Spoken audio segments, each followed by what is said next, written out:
it's a warm welcome to everybody watching here on the Prague Cricket Club YouTube channel. This is the Prague T10 Challenger Cup Day 2, Saturday morning here in Prague at Vinoj, and Phil G here on comms. And welcome to everybody wherever you're watching around the world. And you're here in time for the first game today here on Scott Page Field at Vinoj. It's the Berlin Cricket Academy taking on Kaunas. And the news from the toss is BCA, they won the toss and they elected to have a bowl first. So they're going to put the team from Kaunas in to bat. Let's see how we go here today. Beautiful conditions for cricket. A little bit warm already. It's creeping up to, I'd say, about 24, 25 degrees here. It's about 11 o'clock in the morning. It's almost 11 o'clock because it's almost set to go. Umpires are out there. Fielders are just getting into position as well. And this is the first match of day 2. Obviously, there's a 3-day T10 tournament here in this Prague Challenger Cup. And it's wonderful to have your company yet again. And obviously, big thanks to all the sponsors and the Prague Cricket Club for organising this event and everybody behind the scenes helping out here.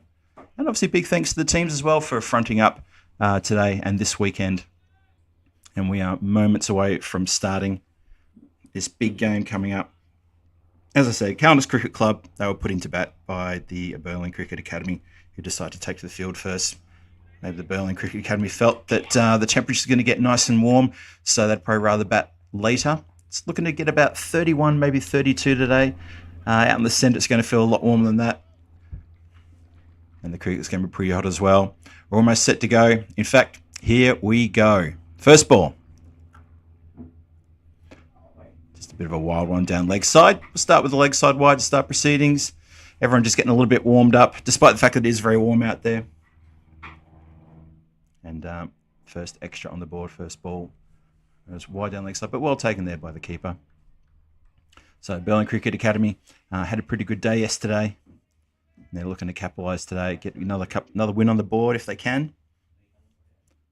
Well, they're in again.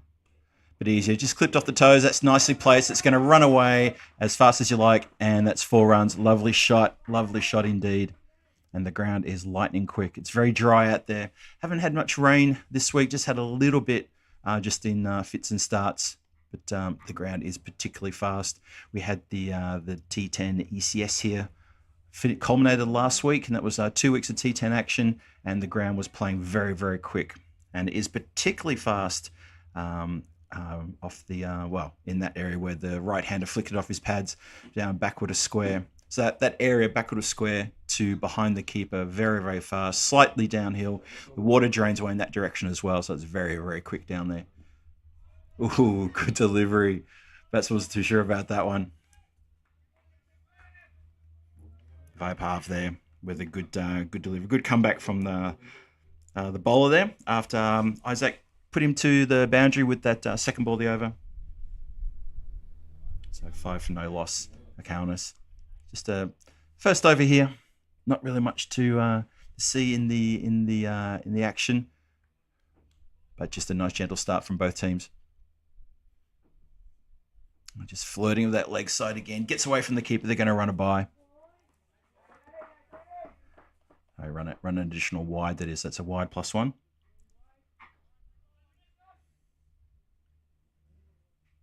So there's a couple more to the score. Score moves along to 7 for no loss in this first over.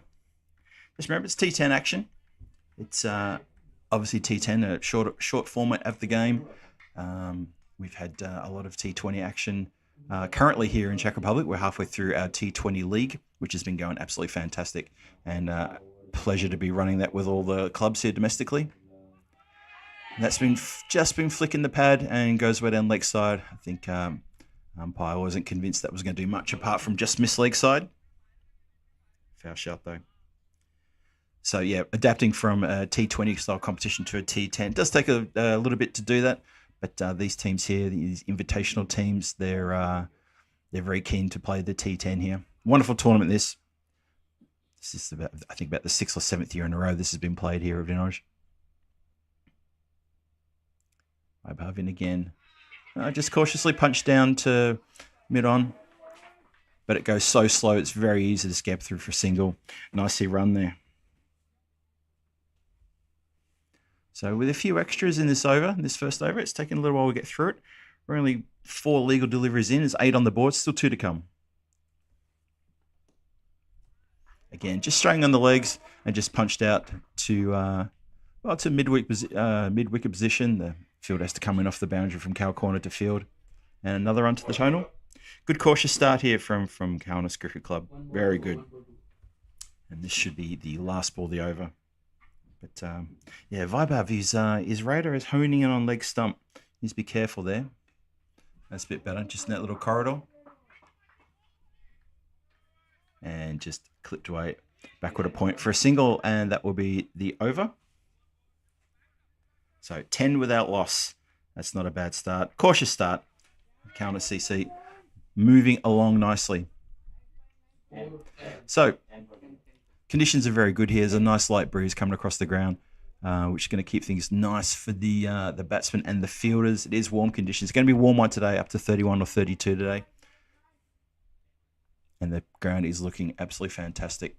Looking a little bit dry. Like I said, haven't had a lot of rain here in the last couple of weeks. Just a few fits and starts, but nothing really, no real drenching rain. Although forecast tonight, there's going to be a bit of a shower. So it'll probably look a bit greener tomorrow morning, I would say. So Gokul Raj, he's going to come on now. He's the new bowler coming in from the southern end, which everybody's bowling from at the moment in this competition. As you can see, for this T10 competition, we're going to switch the ends around. And it's Kishore Khanna, who's got 2 from 3. He's facing up. And they're just doing quick singles at the moment, but that's pretty effective. Keep that scoreboard ticking over. And the last thing you want is a stagnant scoreboard in T10. That's not a bad start here.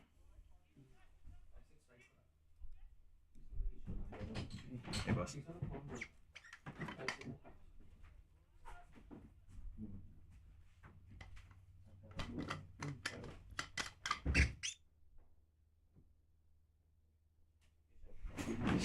Okay, so Gokul Raj coming in again. It's just been chopped down. Quick single. Oh, no one at the stumps for the shy. Keeper's still back, but well backed up. And I think the run was always on there as the field was slightly spread. Maybe rocking back on the back foot a little bit there at the point position. And easy single in the end. 12 for no loss. 2 balls into the second over.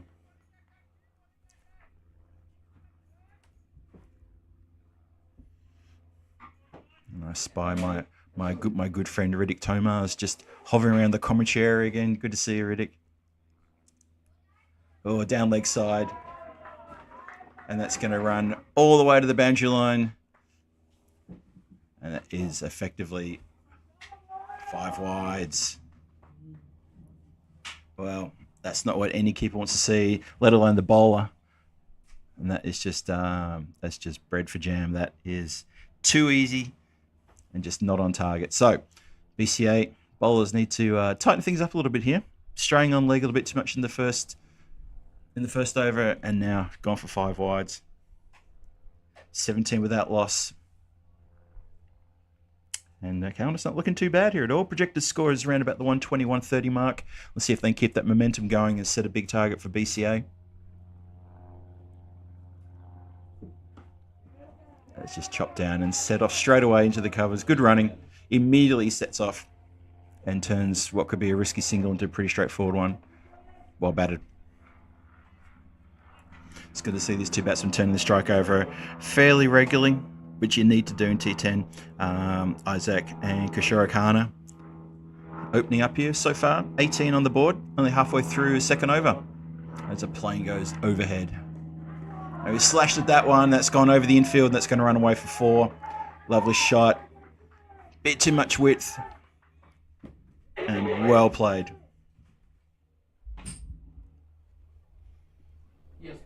Yep, lovely shot, that one. And obviously in T10, you got your power play in the first 3 overs. So going for those big strikes in the power play over the infield like that, it's always going to be good. And that has worked really well. There is a man at cow corner, deep mid wicket, and the other man on the boundary is backwards square. So there's no one on the boundary on the offside. So if they're going to be bowling it wide on offside, they're going to be carted every single delivery. Need to watch out here, BCA. Need to tighten things up. And then obviously the counterpoint is when you stray too far down leg and you give away a wide like that. The extras are really starting to mount up now. I'll go so far as suggest that extras will be almost the top score at the moment. Well, Isaac's on 10, Kishorokana's on 4. Score is 23 for no loss. I think extras are on about 9, and that's a few too many at this stage of the game. Chipped nicely into the gap. It's going to run away from the fielders. It has indeed. That's a 4. That's a lovely shot. Lofted, but safely lofted past the fielder at the regulation mid-on position, and it beats the man coming around from cow corner. 4 runs. Lovely strike there. So these batsmen look like they're starting to get a little bit set now, especially Isaac. He's looking pretty good. He's 14 from 6 deliveries faced. Kishorokana, he's got 4 from 5 faced, but he's been watching from the other end for most of this over. So Gokul Raj, he's gone for 17 this over. He really needs to come back with a good delivery here to feel good about himself. Last ball of the over coming up. Oh, slow delivery, but it's not very well disguised. And that is absolutely spanked for a Maximo. That's a big 6 down the ground. Didn't hide the slow ball and just gave it up for the batsman to put him out of the ground. A lovely strike there. And so Isaac races to 20 from only 7 balls faced. He's doing very, very well, is Isaac Samuel. And the score, 33 for no loss after 2. That was a big over, 23 off the over. That's a lot of runs off the over. The second one of the day. And Burling Cricket Academy. Well, BCA are going to start having to think about, well, we put him into bat. Look what's happened. They've raced to 33 in the second over. One more over to come in the power play before they can start adjusting the field and put a few more people out. But you can't put people out for deliveries like that. And that was absolutely spanked. Great shot. And this partnership's looking pretty good. 33 for no loss. BCA hunting now for a wicket. They need to get 1 or 2 in this over just to slow things up and make sure this power play doesn't get blown away.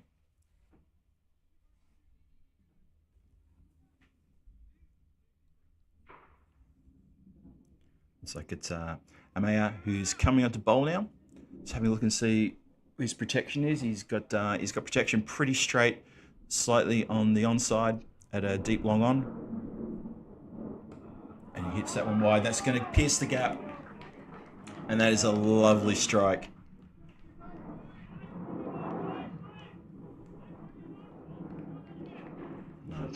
Just blindsided there by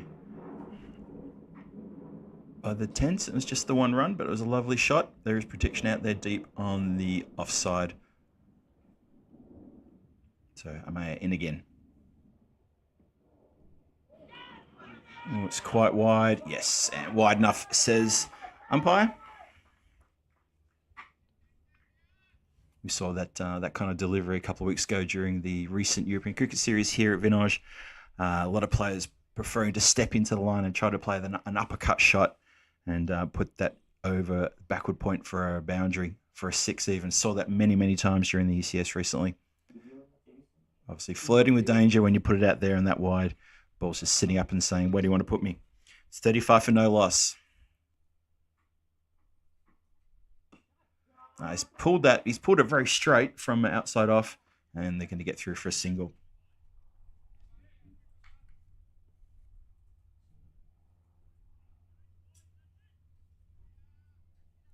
So Isaac moves to 21 from 8. Kishorokana hasn't really sort of got motoring yet. He's only faced 6 deliveries, but he's got 5 on the board. And let's see if he can add to his total in a hurry this over. Clipped really nicely, just ever so delicate. Let the speed of the ball do all the work. Well placed, straight towards the Memorial Scott Page bench. Down there at backward square leg, lovely shot, 4 runs. So just as I was saying, is Kishorokana going to add to his tally and start to fire up the engine? He certainly does with that lovely shot. Isaac Samuel, he's got 21 from 8. And Kishorokana, he's got 9 from 7. Score is 40 without loss. We're halfway through the third. Still 3 balls to come. And I think the dugout for the batting team, the gang from Kaunas Cricket Club, they're going to feel pretty good about this power play. Haven't lost a wicket yet. 40 on the board. Well, the fielding team think there was something on it. Umpire doesn't think there was enough on it. It's a wide delivery. So umpire's convinced there was nothing on that, despite their teapot stance from both the wicketkeeper and the bowler, as you were. Let's try that again. The bowling has flirted a bit too much with the wide down leg side already in this innings. Don't know what it's up to, but it's definitely a very high tally for sure. The extras are already up into double digits as well. That's nicely bowled and nicely played by the batsman. Bit of respect there shown to the bowler. And still 2 to come. Projected score now is getting up into the 150s, but that's thanks to that previous over from Gokul Raj that went for a 23. Again, a couple more overs like that and a score of 150 on the board would not be out of the realms of possibility.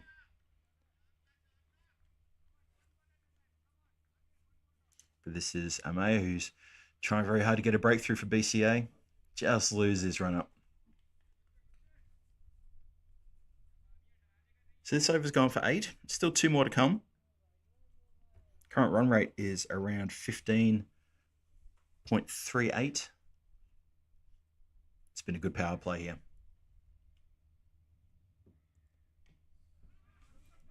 No, just been chopped down. Good work by the keeper, though, to get around to that. Didn't really come off the pitch with any real momentum, but covered, and that's a dot ball. Dot ball's a good ball.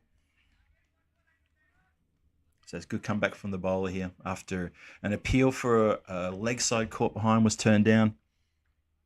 He's come back nicely with a couple of dots. See if he can finish it with another dot ball and really try to put the brakes on here.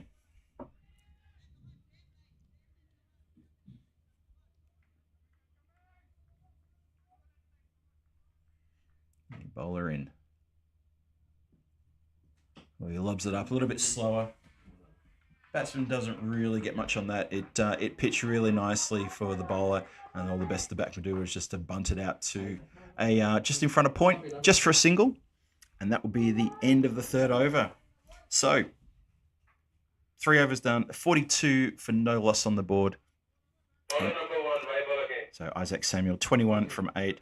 Kishore Khanna, 10 from 10. These two batsmen, the opening batsman, doing it pretty well. That's a pretty good power play, 42 for no loss. Run rate is bang on 14 runs and over. Of course, that would say the projected score is around the 140 mark, if they can maintain that.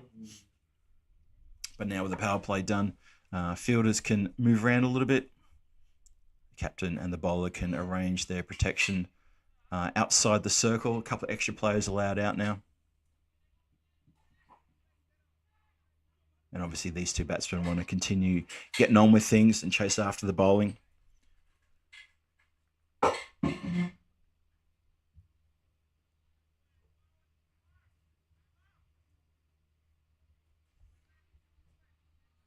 And it's going to be Vaibhav.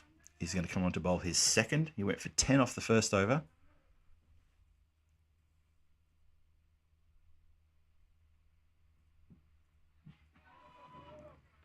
It's got a very gentle little run up, hasn't he? And then it's all in the final action as he brings the arm over where the speed comes from. Very deceptive.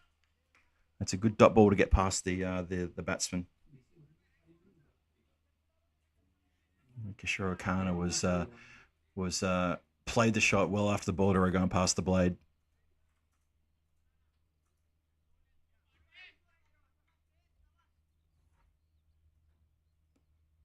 Bowler in. Just strays on the legs. Just punched down the ground very straight to the man coming off the boundary at long on just for the single. So caution in probably the last 6 or 7 deliveries. A bit more caution shown by the batsman. After that big 2nd over they had, the 3rd over things slowed up a little bit. And now in this over so far, it's been very tight. Nice and tight. There's another good example. Another good dot ball. So BCA seemed to have found their radar after a couple of overs that went for a few more runs than they would have expected. 43 for no loss on the board. We're halfway through the 4th. And suddenly the runs feel like they've dried up a little bit for Kaunas. There was a boundary about an over and a bit ago. But this is the time where they need to start accelerating. Still got all their wickets intact. Batsman's obviously heard me there and given the charge. Oh, a bit of fancy footwork looking for a run out. Couldn't affect it. That's why you're playing cricket. You're not out there playing in the UEFAs. That's fine.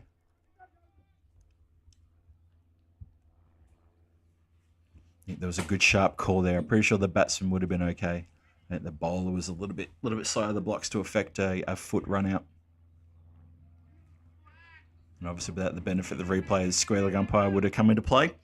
Let's see what he had to say about that. But as it is, runs have come off this over. Been a really, really good tide over here from Vaibhav. Oh, having said that, oh no. I think, has that missed the pitch completely? It has.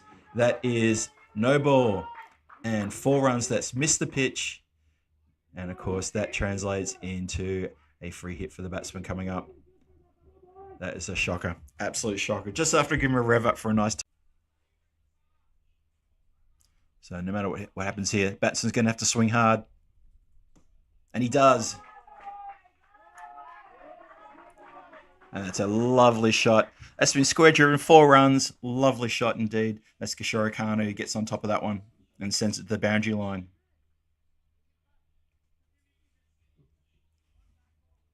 That 50 is up in 24 deliveries. Well done to Kaunas. 50 up, 53 for no loss. 1 more to come in the over. And still all their wickets intact. And you sort of get the feeling that as we start to get into the 5th and 6th over that some big hitting should come out, knowing they've still got many batsmen in the shed to go. Last ball of the over. Oh no, that's gone for a wide. So not quite the last ball of the over. 1 more to come. Or should I say still 1 more to come.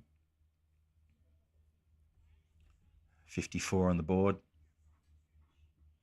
So that reset no ball and the boundary, the 4, and then 4 off the free hit. This over's gone a little bit more expensive. I just played with soft hands. Just down through extra cover. Batsman just jogs for a single, not looking for 2 there. And that will finish the over. That is 55 for no loss after 4. You can see there the score sheet, how it's looking. Isaac Samuel on 22. Kishore Khanna, he's on 20, he's catching up. But Isaac Samuel, his strike rate is very good at the moment. At 22 off 10, doing really well. Hasn't seen much of the strike in the last over. Kishore Khanna pretty much farmed the strike there. But he did the right thing, though, and got runs on the board. Vaibhav, unfortunately, he's gone wicketless for 23 off his 2. And BCA have to be wondering, when's the wicket going to come? What do they have to do to get a breakthrough here? It's 4 overs gone, still 6 to come. Still plenty of opportunity for both teams to make inroads into this match. So Mohammed is now coming on to bowl. Again from the southern end. You see that lovely yellow wheat field in the background there.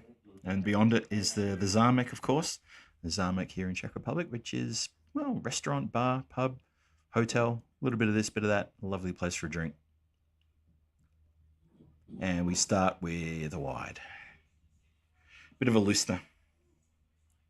There's one common rule and one absolute certainty in T10 is that all the bowlers have to start with a wide just to get their rhythm in, just to get their line in. So 56 for no loss after 4. Sorry for that first legal delivery. Might be this one. Miss hit ever so slightly. There's protection there at deep cover. And just the one. Oh, gets away from the bowler. It's a little bit lazy not to get down to that one, and there's an extra run taken. That's a little bit slack. You could argue that maybe the throw wasn't the best either, bouncing on his toes, but I have to say the bowler doesn't have to go down a long way to get the ball, and just let it go straight past him for an extra run. So that's 2 off that ball. 58 for no loss. Kishore Khanna facing. And Mohammed just loses his run up there a little bit. Try that again.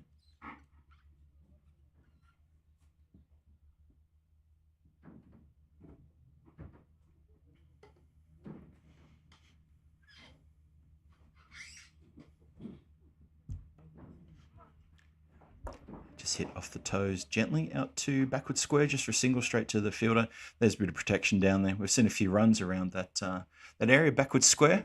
Lovely shots off the pads and off the toes. And they've got protection down there to stop that from happening a bit too often. 59 for no loss. We're only a couple of deliveries into the 5th. Early days. But Kaunas still no wicket. And they're doing pretty well. This is a pretty good partnership. But expect to see a bit of big hitting soon as they start to free the shoulders and start going for it, because they got wickets in hand. And we're almost halfway through the batting innings. It's a slower delivery. It just sort of stops on the batsman who pulled his shot at the last minute and only bunts it down the ground for a single. Went very quickly out to the fielder at deep mid-wicket. He just checked his shot at the last minute there and didn't follow through with it. Maybe felt that he wasn't going to get enough. But I think at this stage of your innings, when you're almost halfway through, you got 60 on the board with a no loss, it probably won't hurt just trying to hit through it. And if you don't, well, it brings a new batsman in and they can keep going as well. Just played with soft hands. Just a nice shot. Just opened the face and put it out to deep point.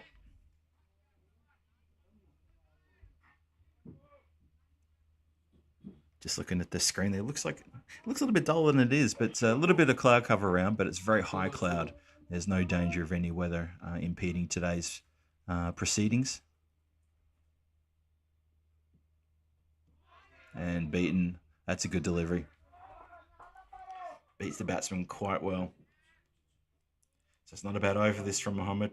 Apart from that little, well, started with the wide, then we had the 2, thanks to a bit of sloppy fielding from the bowler himself to let an extra run get through. But since then, it's been very tight. Really good. 61 for no loss on the board. Last ball of the 5th coming up right now. And maybe not quite the last ball because that's gone leg side for a wide +1.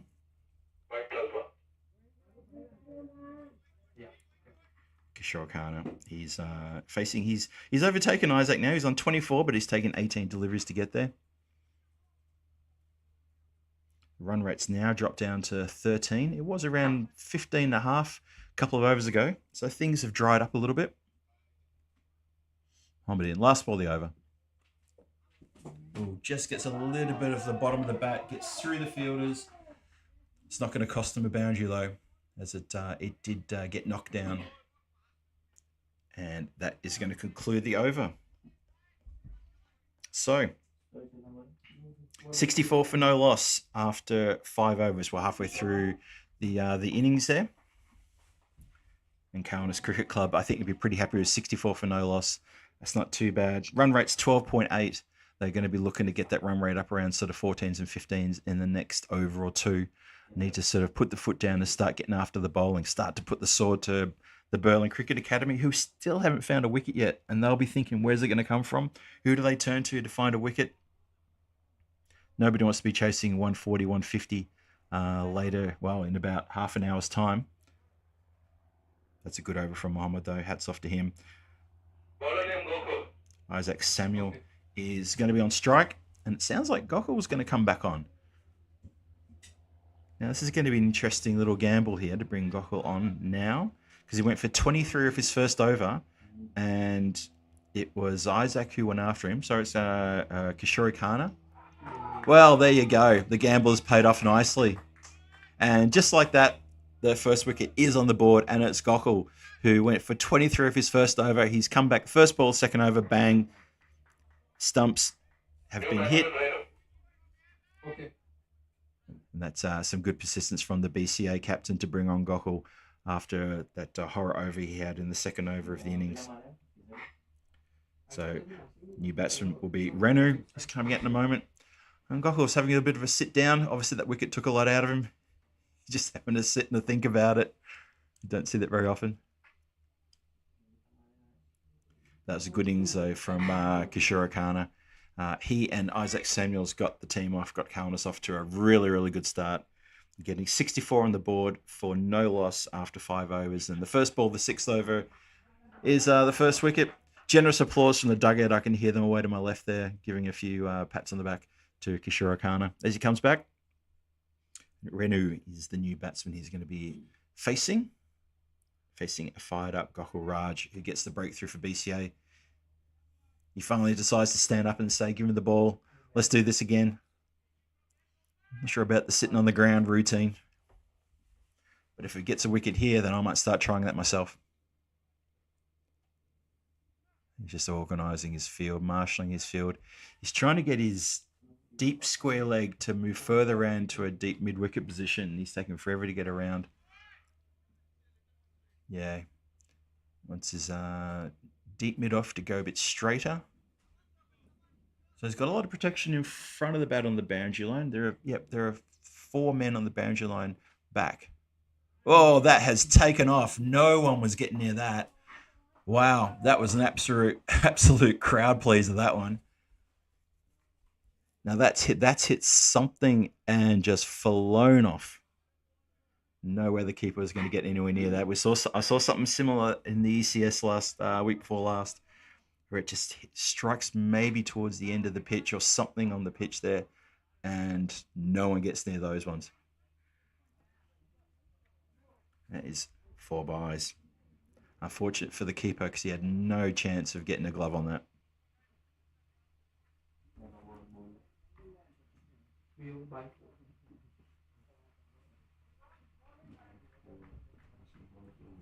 So the extras continue to mount. Although I don't think that one's through anyone's fault apart from the bowler finding a part of the pitch that just happened to have a bit of a surprise package attached to it. Slower ball, down leg side, just strays again. And a wide. Yeah, Gokul, he bowls the occasional slower ball, but there's no disguise to it. It's just a very slow arc of the arm coming around, and it's easy to pick. I think the last ball of his first over, he tried doing that, and he got taken downtown for 6. That's a nice strike. Good square drive. Really good square drive. That run pierces the field. That's 4 runs. Lovely shot from Renu. Gets his first runs off the bat with a lovely shot for 4. Score races now to 73 for 1, halfway through the 6th. And Gokul Raj needs to work a little bit harder now. He's giving up a lot of runs. He's got the wicket. He did get the breakthrough at the start of the over, but he's given up a lot of runs in order to get that. He needs to do a bit better for his team now. There's that slow ball. And just picked pretty easily and tucked around the corner. It goes all the way to the square boundary, just for a single though. And Renu happy to turn the strike over to Isaac Samuel, who's been out there since the start. Hasn't seen much of the ball in the last few overs though. 23 from 12. Let's see what he can do here. He was the batsman who went after Gokul in the second over. So let's see what happens now. Slow ball. Just hits it down the ground. It goes as slow as a wet week towards the fielder who comes in off the boundary line. And it's just a single. Completely hits that one. And it was another slow ball.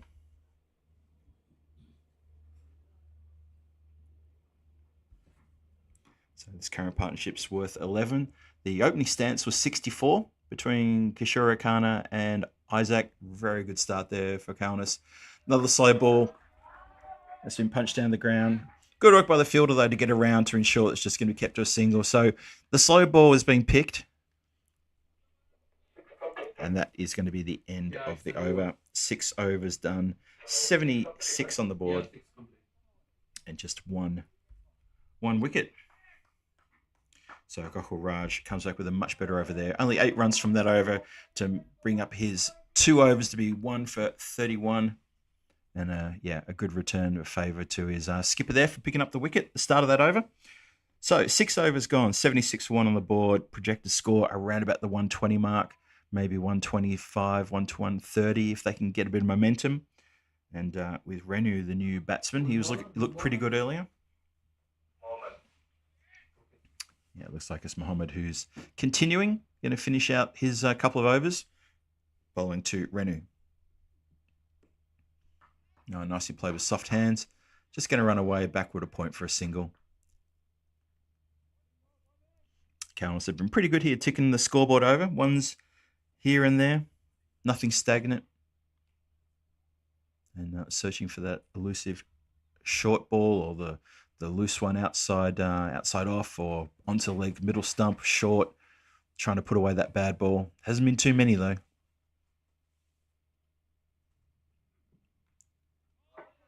Yeah, I wasn't sure about that. The batsman in two minds of how to play that. Ends up being a very good dot ball, very good delivery.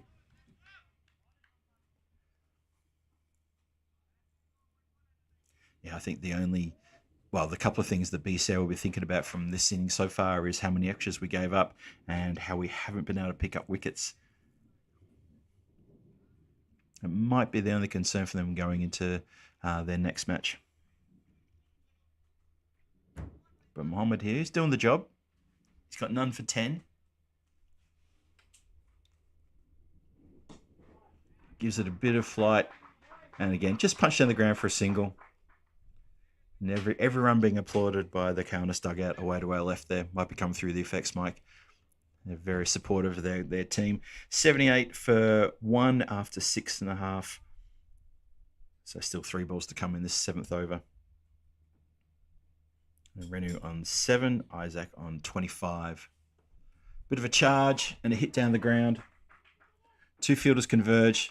That's pretty good fielding. They're going to get back for 2, are they? Yes, they are. They scamper through for 2. And they're going to keep going as it goes through the backup. And that's going to be 3. It's a rare 3. You don't often see a 3 here at the Scott Page pitch at Vinaj, because that's a lot of running to do. But that throw came in hot. Bowler couldn't get down quick enough to stop it getting through his fingertips. To be fair, it pretty much yorked him. And then it went through the backup fieldsman. And then the backup to the backup had to do all the work. 3, all run. 81 for 1. Gets the charge. It's hit towards us, but it's going to be just in front of the fielder. Yeah, the fielder coming off the boundary line at that deep mid-off. Had to make a lot of ground for that one. Was never going to get there in time, unfortunately. So just the single. It was in the air for a little while. So Renu, he's on 10. Oh, it's hit very nicely. That is going to get away from the fieldsman who's out there. It was much, much more squarer. And it's actually carried the boundary line anyway. So that's a good big hit. Renu looking pretty good now. He's fired up the car. And so is Kaunas CC. Lovely shot. So Renu screams along to 16 from 7. And Isaac holding down the other end. He's on 26 from 16, 88 for 1. 7 overs gone. 3 overs to come. 88 on the board. Still looking for that projected score in the 120s if they can maintain this momentum. And Mohammed end up going for 21 for a no wicket from his 2 overs. And that last 6 undid a really good over that he was bowling. It was a shame for him. But yeah, batsman Renu he looks a lot more aggressive now than Isaac. And Isaac's been out there since the start, so there's that as well. He's on 26 from 16. Like I said, he missed out on facing a number of deliveries around sort of overs 3, 4, and 5 when Kishore Khan has started to get going. So he started with a flurry of runs, and then he sort of stopped a little bit. Now it gets his chance again. It's nicely played, just chipped out off the legs, but straight to the fielder at deep square.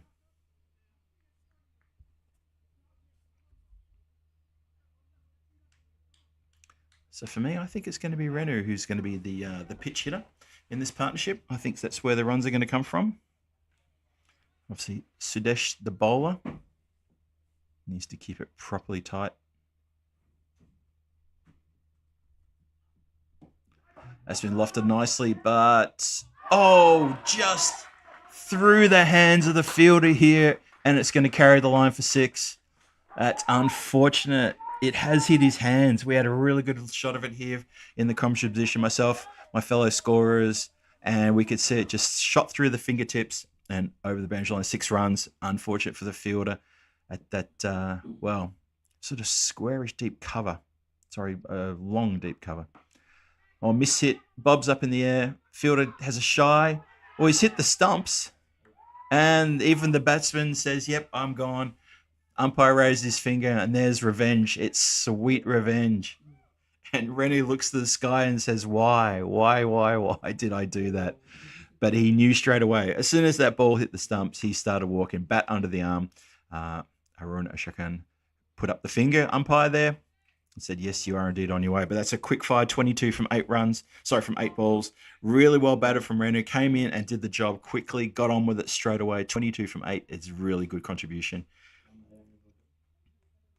So the important thing, though, for BCA is Sadesh, he gets his revenge after being carded for 6. Almost could have been caught on the boundary line. Instead, affects the run out on his own. So 95 for 2, halfway through the 8th.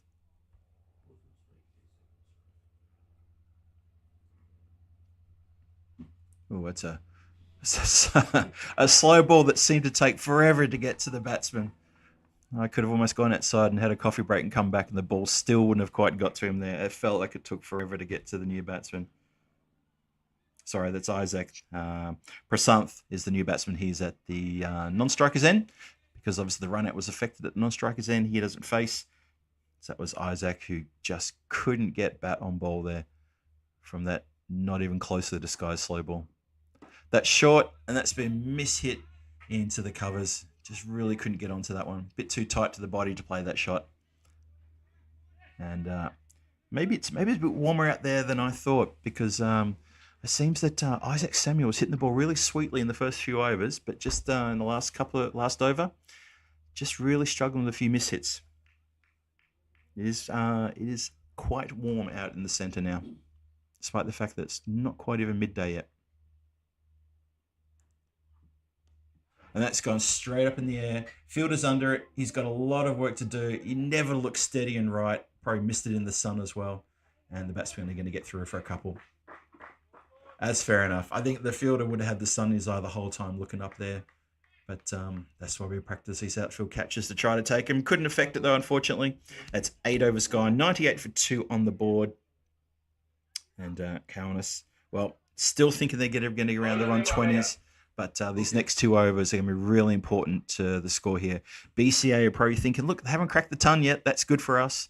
So we're going to be chasing a score around a less than 120. But they need a couple of tight overs here. Amaya is going to come back on to bowl his second over. He went for 9 off his first. And Isaac is on 28 from 19. As I said, a few mishits in the last over and a bit. And I think that maybe it's just the warmth and a bit of humidity out there sort of starting to get to the batsman. He's been there since the first delivery of this innings.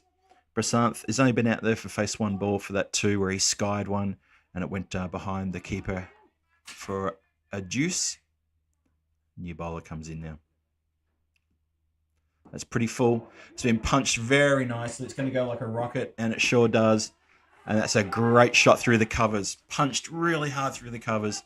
The fielder really didn't have to move more than maybe, 10, 15 metres to his left. He was never going to get to it. Great shot for 4. So, Isaac making me eat my words again about the mishit. Lovely strike. 32 he is. 102. The 100's up. 102 for 2 in the 9th. A bit of work here for the man. That's square leg to get a bit further around to mid-wicket to cut that one off. Just the single.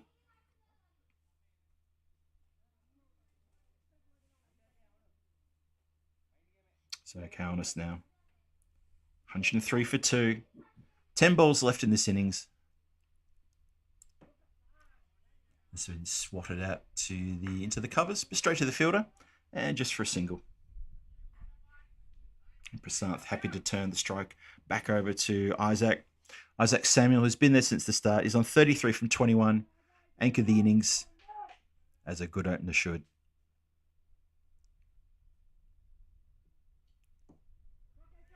That's just been chipped past the bowler. Very straight.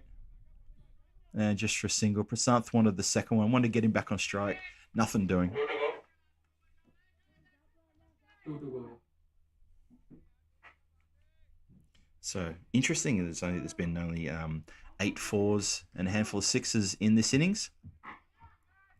Kaunas, they've been searching for the bad ball, but there's been a lot of extras as well from BCA. We'll see that in the final summing up of the innings. at the end of next over. It's a good dot ball there. So Amaya, he's got none for 16. He's got one more ball to come in his spell. It's been pretty tight. That's not bad. That's pretty good economy. If you get a dot ball in here, he would have absolutely done the job for his side. Batsman's just just resetting his gloves, I think. Prasanth facing. And he's just mishit that. And man, it's square leg, comes around and keeps it just to 1. That's a really good over there from Amaya. None for 17 from his couple of overs. Extras 21. Yeah, I thought that score was starting to get up a little bit there. 21 the extras. Isaac's on 34. Prasanth is on 4. The score 106 for 2. That's the end of the 9th. One more to come. How far can they get? I think the 120 could be a little bit tough now. So they've definitely dropped off the pace in the last few overs. Only lost 2 wickets. And it's going to be Sudesh comes back to bowl his second.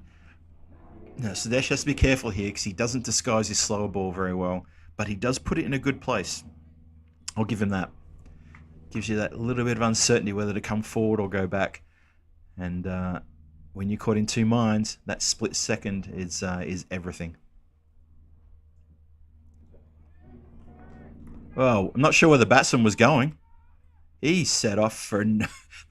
When the keeper's got the ball in his hands charging the stumps, you don't set off for a run. I'm pretty sure that's in the textbook.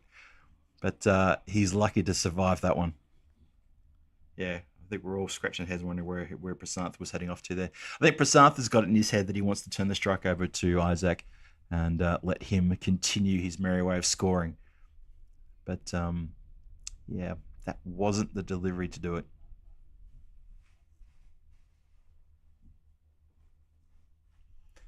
But as it turns out, he did get back in time. So it's a dot ball. And Sudesh is going to continue. He's got 5 to come now in this innings. BCA looking to keep the brakes on. And Kaunas looking to, well, hit out as much as possible. Good delivery.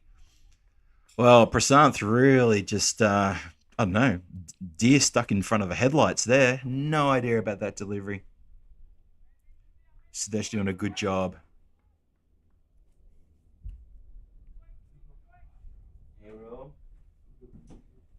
Yeah, I feel. So 4 to come now. Well, that's a bit fuller. Been struck down the ground. They're going to get through for the single. So finally, Prasanth gets his single to get Isaac back on strike. But he has chewed up a few deliveries to get that done. So 3 deliveries to come now. 107 on the board. 2 wickets down. Let's see where they go. Good work here from Sudesh. He's only gone for 11 from his 1.5. As the music's playing in the background. Yeah, not sure what happened there, but someone obviously stepped on the power cord.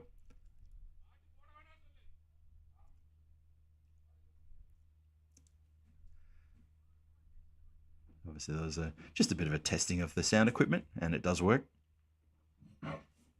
Okay, bowler in again. Oh, and he's smashed that towards cow corner. 1, 2, 3 bounces collected by the field. So they're going to run through for that second, trying to get Isaac back on strike, and they do successfully. Well done. Very well done indeed. So a couple there. So 109 for 2. Still a couple of deliveries to come. This is great bowling from Sudesh. Really good. Keep it nice and tight. And Isaac just can't seem to find the boundary. He's been struggling in the last couple of overs. He's picked up 1 boundary. I think that was it. Oh, he was run out. Oh, there you go. The lack of enthusiastic cheering from the BCA fielders told me a different story, but he has indeed been run out. Scampering back for that second. And as I said about an over ago, I felt that maybe the heat and humidity was getting to him because the mishits were coming a little bit too often than they were in the first part of this innings. And he has indeed been run out there.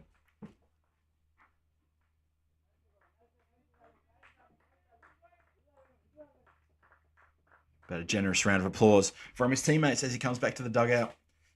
But he's done the job. He's seen the Kaunas team up into the 10th. Okay, he falls 2 balls shy of seeing out the entire innings of carrying his bat all the way through.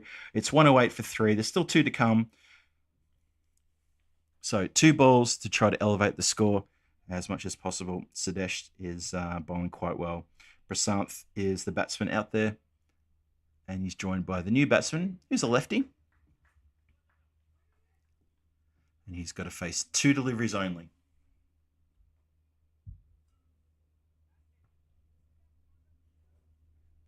I think the field's just getting a bit organised. You can see the man from deep cover comes up for the left-hander. Okay, bowler in now.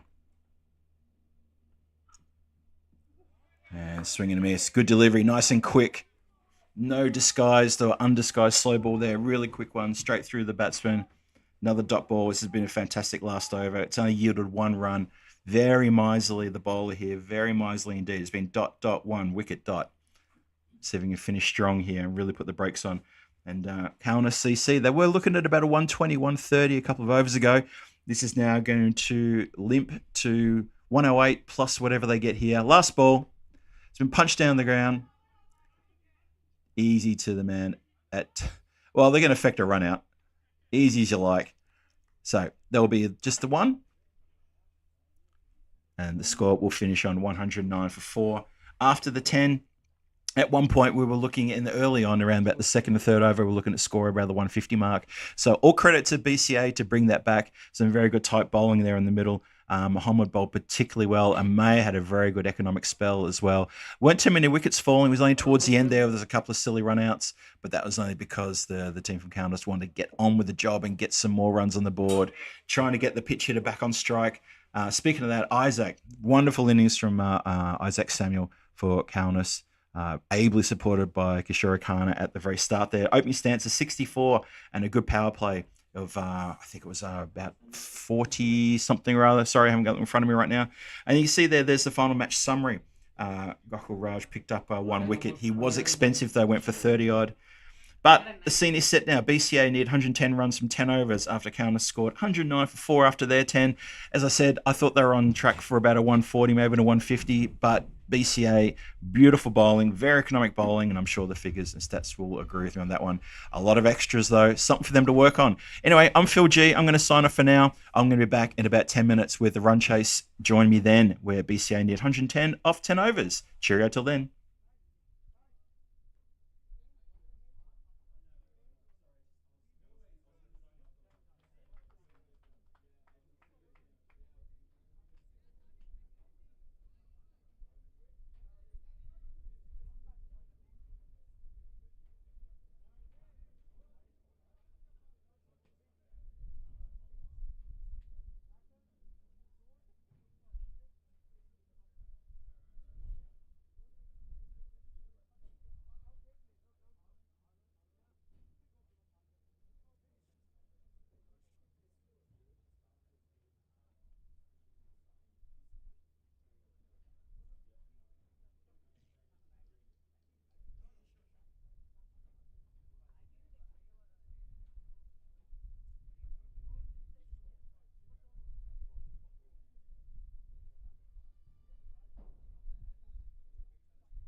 And welcome back, fans of cricket from around the world, to the Prague Cricket Club YouTube channel. You are watching the Prague Challenger Cup T10 action, day 2, and this is innings number 2 of the first match of the day. Berlin Cricket Academy taking on the team from Kaunas Cricket Club, who put on, was it 109 in the previous innings?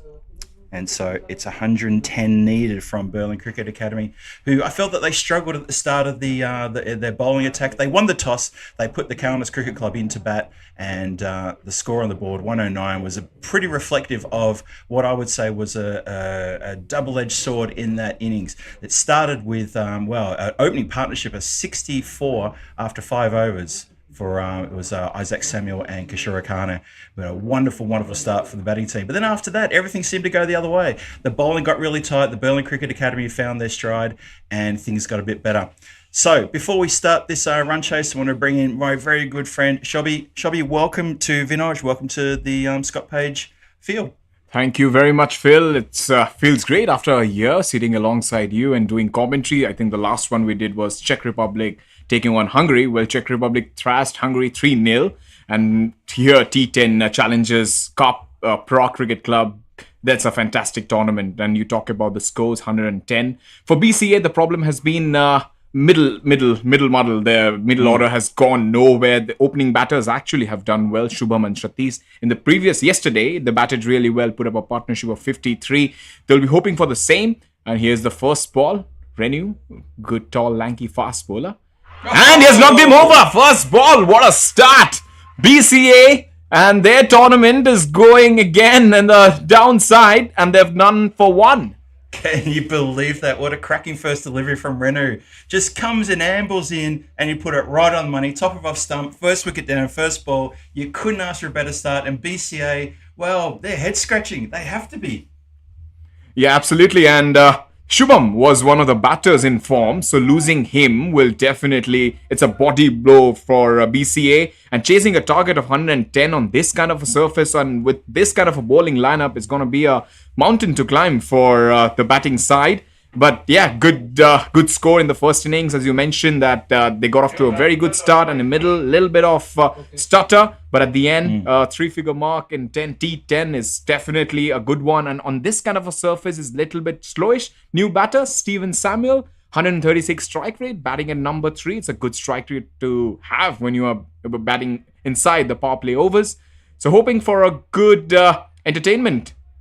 Yeah, I completely agree with that. I think that this is a really good chance for this new batsman to come in really early on. I mean, as early as you can possibly get, being a first drop. You come in on the second ball of the innings, and you have to dig in. You have to dig in with your man at the other end, and you have to stop the right, because another wicket here in this over, and it's going to be trouble personified for BCA. Kaunas with their backs up. The conditions are really wonderful for cricket right now. It's a little bit warm, but there is a breeze coming across the ground.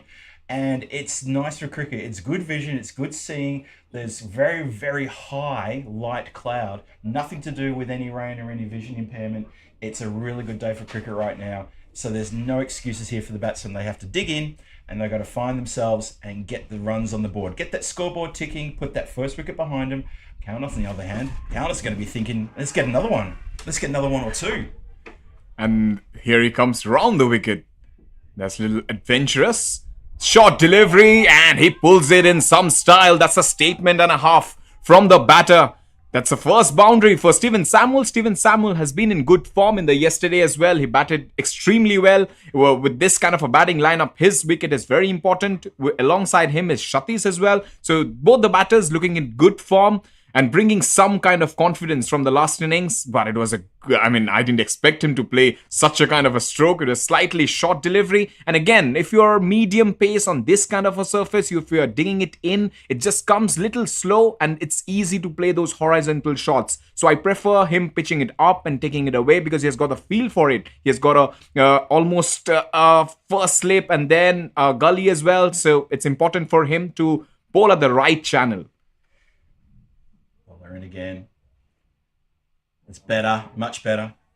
Yeah, I agree with you 100%. I didn't understand the bowling around the wicket, and even you said it with raised eyebrows. And I thought, Shobby's absolutely, why is he bowling it around the wicket? And then he puts it there, short, no protection backward of square, and it's just an easy hook shot for 4. That's a much better delivery. Comes back over the wicket and gets a good dot ball, and that's a better response from the bowler. Needs to keep that up. And that's a strong shot as well from Steven. That will give a lot of confidence for him. That's Fuller, and that is thrashed away for another boundary. Couple of boundaries, a lot of things has happened. Quite an eventful over. We saw a wicket, we saw a couple of smashing shots. We don't know where the pendulum is swinging, but right now the men in red will be happy with it. Yeah, that was a really good shot, wasn't it? Pierced the infield, and as soon as it gets through that infield, it's going to run away very quickly. Very fast ground here. Not a lot of rain in the last few weeks, just a few bits here and there, and the ground is very, very quick. The outfield super fast, and a really good shot. Yes, this over has had a bit of this and a bit of that, and we're still going. We've still got a couple more to come. You never know. It's 8 for 1, 2 balls to come in the first over. And Steven, 8 of 3. This over, wicket 4.4. Couple of deliveries to go. Something gonna give here. The way they're batting at this point in time. He tries to make room, goes for that cut. Little bit of sheepish appeal there from the wicketkeeper. The ball, again, whatever I've noticed, Phil, in the previous day as well, it is a little harder to play those horizontal shots. When it's full, you can go underneath it. You have the leverage to go straight down the ground, long on and long off. But you're slightly putting that hard length, which we call that 7 or 8 meter length, which is really hard for the batter to play those cut shots. I think that is the length you should go for on this kind of a surface. You're absolutely right. That's so true. Better. Much better. Punched into the covers, just a single. Oh, it gets through one fielder. No, good backup. And that's just going to be that single. And that will be the over. That will be 9 for 1 after just that first over. You could almost say... just love a little moment there where the batsmen had run into the bowler and they gave each other a pat on the back. Good sportsmanship here. But yeah, first over's done in the can, 9 for 1, chasing 110 for a win. Still, strange old over that one. A couple of boundaries, a wicket first ball, excitement happening right from the get-go. Lovely stuff. Yeah, it's also a score which they have no two ways about it. They have to go for the kill. If it's 80, 90, it's a little bit of when you have got a score on the board, you don't know whether you have to go for that big shots or you are somewhere in between. But with this kind of a score, you have got the license to go for the kill. You can go for this big shot, 30-yard circle, fielders inside the circle, just you have to chip it. And on this kind of a surface, especially on this kind of an outfield at Scott Page, you just have to time. I was just relating it with the Eden Gardens. It's a carpet. You just have to time, just have to pierce the gap. This is down the leg side. And you get full value for the shots. But at the other ground where the Banks field, it's a little harder to play those shots and get your full value. So on this surface, especially on this kind of outfield, you can play your strokes and you can get maximum result. Yeah, we have spent a fair bit of time and effort making sure that this pitch is the premier pitch here of the two. Obviously, we have the Scott Page pitch here, and you're alluding to the Banks field on the other field, just opposite here. The bowler comes in again. Well, he has to move a fair way up for that one because that is quite a wide delivery and given wide. Yeah, so we have spent a lot of time and effort trying to get this pitch to a very, very competitive playable level, and I think we've done pretty well in the last couple of years. It plays quite well. The short ball here is the ball that gets punished, though. That's what the bowler's got to watch out for, and I think you made that mention before. If you're going to be bowling it short like that, it's going to sit up, it's going to spend so much time in the air writing an invitation to the batsman to be hit anywhere. That spin edge just gets away from that slip fielder, but well stopped there by the third man, and generous applause from his teammates here. So yeah, this the pitch is a really important character in this particular play, and I think the pitch plays pretty well. It plays pretty straight, pretty square, pretty straight, but you know what? You bowl short, you will get punished. And also the fielder did well. That's a very tricky position to field in around the third man or fine leg region because the ball is generally a big slope. You talk about Lords, but I think this is even much more bigger than that. And it's down the leg side. So it's a very tricky position. Even I fielded sometimes in that area, but the ball comes very fast to you. And within seconds, the ball goes away to the boundary as well. So a lot of chances of misfielding during that, in that kind of region. So the fielder did well. But importantly, it will be, it is on Kishore as well to at least pitch the ball up and make the ball swing. Because the ball is getting a good shape away from the right-hander. And with the new ball, here he goes. Is it? Yes, into his hands. As easy as you get. And the batter looks dejected as a hen. He has to depart. Satish, the form batter. It's another massive blow for BCA. Well, the batsman couldn't believe his bad luck. He's picked out the fielder as easy as you like. Really good call there, Shelby. Straight down his throat. The fielder just had to take 2 steps in and pouched it. No problem at all. That's the kind of fielding practice you would do on a Wednesday afternoon at your ground on your day off. That is just jam for bread. Absolutely well taken. Well bowled as well. Slightly mishit. The batsman cannot believe how badly he's missed that one. An opportunity to maybe put it away, and he's found the fielder. Unreal. And the ball going away a little bit, and the batter again trying to force the play. He knows that it's a big total on the board, so he has to push the envelope. So he tried to hit that shot. Maybe it would have been better over mid-off rather than going over mid-on, and the fielder takes an easy catch. Now again, left-hand, right-hand combination here. Steven will be, is at the non-striker's end, and the new batter is going to face the first ball. I always love left-hand, right-hand combination because as a right-hand bowler, it's a little bit difficult to manage both the ends. So he has to rectify his line here. And he has got a slip and also a third man, which is quite wide. So behind square, good protection. And he's got a shortish run-up as well. Can he generate enough pace? It'll be really interesting. Shiva. Rajendran, 100 strike rate, average 8.5. Nothing much to show in that kind of stat that you just received in front of your screen. But important innings for Shiva, isn't it, Phil? Oh, absolutely, yeah. He needs to, again, as I said when we lost that first wicket in the first ball of the first over, batsmen need to dig in here and just need to play this really smart and just keep that scoreboard ticking. Don't lose control of the run rate. Just hit that just awkwardly towards mid-wicket. Good throw in, keeps the batsman nice and nice. Just a single there, gets off the mark straight away. Yeah, and he was trying to again whip it towards the onside, got the edge of the bat, and it's a single, 96 from 50. They have to calculate this chase here. They cannot go bonkers straight away. No mindless hitting. Or you have to play proper cricketing shot. You saw how the KCC got to that score. They had a proper platform and then they had to flourish at the end, which they couldn't. But still. And he tries to swing it and he has knocked him over again. Lock, stock and barrel. Kishore, second wicket for him. He is jubilant. And again, another body blow for BCA as Steven departs, who was looking really good out of the centre. Well, the Kaunas team, they were up. As soon as those bails flew in the air, they were roaring and they're around each other. That was a good proper get around there around the bowler. And that shows how much that wicket meant to them as well. BCA teetering here at 14 for 3. We're not even through the second over. And already they're in all sorts of trouble now. They were going to have to find something pretty good here to get themselves out of the fire. And, well, if you're one of the Kaunas bowlers and fielders, you're going to feel pretty good about where you sit at the moment. We're still inside the power play. We're still inside the second over.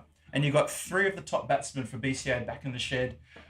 Oof, this is getting tough now for BCA. Yeah, Vaibhav Patil, 141 strike rate. So it just shows that he can bat. He's batting at number 5. But right now, they need an anchor. They cannot lose another wicket, especially inside the power play. You lose 3 or you lose 4, it's almost game over. Never batters at number 7, number 8 coming in and playing an anchor innings and winning the game. We saw it very rare. It happens especially in T10 cricket. So it's his first ball.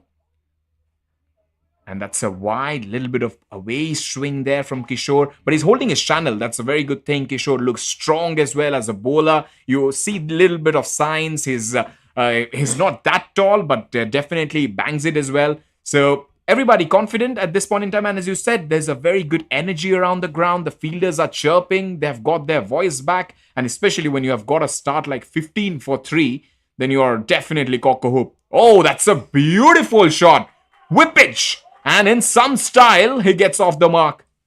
That was a terrific shot against the flow of play as well. And I was just counting, just while you were talking to the shop, you were just counting. It's a very heavy offside field. There was only 3 people out on the onside, and that was really easy. You stray onto middle, or you stray even worse onto leg, And it's a lovely full delivery, just clipped in the half volley for 4. Really good batting there. Very sensible shot over the infield. Good shot there. 19 for 3, 2 overs now gone. Well, that could maybe give them a bit of momentum. We'll see. They still need to steady the ship, but they still got to keep that scoreboard ticking over. Can't afford to let it get stagnant. Yeah, we have seen this before as well. They hit a very good stroke and then they lose the wicket. That's their problem so far. That's the story so far for BCA's batting innings. 2 overs, 19 for 3. Yes, the current run rate looks beautiful, 9.5, but that wickets column is trying to fish it outside the off stump, and you don't want to do that, at least when you have come to the crease. Hit the ball at least in the middle of the bat, rotate, strike, then give yourself a chance, as they say. Just stay in that crease, just stay in the hunt. If you lose your wickets in the first 5 overs, then there is no chance for any batter coming in and winning the game. And especially with this kind of a surface, you need to spend time. It's little slowish, it's little keeping down, wrapped on the pads. Very optimistic appeal, must have gone down the leg side. And umpire Arun says no straight away. Yeah, I felt that was probably a little bit high as well. But I also felt it was down the leg side. Very optimistic appeal, trying to get that against the left-hander. I think the bowler even asked Arun about that, and Arun gestured towards the leg side to say, "Nah, definitely missing." And I think it's a fair call as well. Yeah, look, it's a lovely field here. It's a very fast field as well. You'll get money, a value for shots. You pierce the infield, but you've got to be able to pierce that infield. They don't have to go crazy. BCA, they can still, of course they can still do this. It's very early on. We're still in the power play, and that's a leg side wide, deflects off the keeper. And they'll take a wide +1 there. So yeah, the BCA batsmen, they just need to dig in. They just need to be cautious. Nothing silly. Shots through the field will get value for money. They're just going to place the ball nicely. The team from Kaunas, they need to try to get another wicket here. I think it's really good that Remu keeps bowling, because he was a wicket taker in the first over. So it's good to keep him going. Be interested to see if they persist in the next over with Kishore Khanna, who was the wicket taker, dual wicket taker, just to keep the pressure on Kaunas. Let's see what happens. Man, cricket is such a fickle game, Phil. You saw the batters losing wickets and the bowlers as well. They have lost a little bit of confidence. They're bowling both sides of the wicket. It just shows that nobody is actually really top of any things, because you saw wickets, you saw wides as well, a lot of extras. It just reminds me of the recently concluded World Cup, India winning the World Cup, and Virat Kohli mentioning a very good point. I'll just get back to that after this ball. That's a good, again, wide, lot of extras there, and the ball will trickle away mostly to the fence, and yes, that's wide and 5. So, yeah, just mentioning about Virat Kohli, he mentioned a very good point. No runs whatsoever in that World Cup up to the final, but then in the final, first 4 balls, 3 boundaries. He said, he just went to Rohit Sharma, the non-strikers, and he said, what game is this? I'm not able to buy a run in the last 7 games, but this game, first 3 balls, I'm hitting the middle of the bat. So cricket is such a funny and a fickle game, and form is such a crucial factor. It just shows that you just need to stay out there, couple of boundaries, and it will help you to get more runs for sure. It's a really good illustration of exactly what cricket's all about and why we love it so much. It's you can be in form, you can be out of form, but again, it's a team sport, so the team can get you over the line. Maybe you as an individual might have a bit of a shocker, you might have a quiet one, but that's one thing about cricket. As long as the team can pull together and the team can work, that's what it's all about. And it's, at the end of the day, it's the team who lifts the trophy.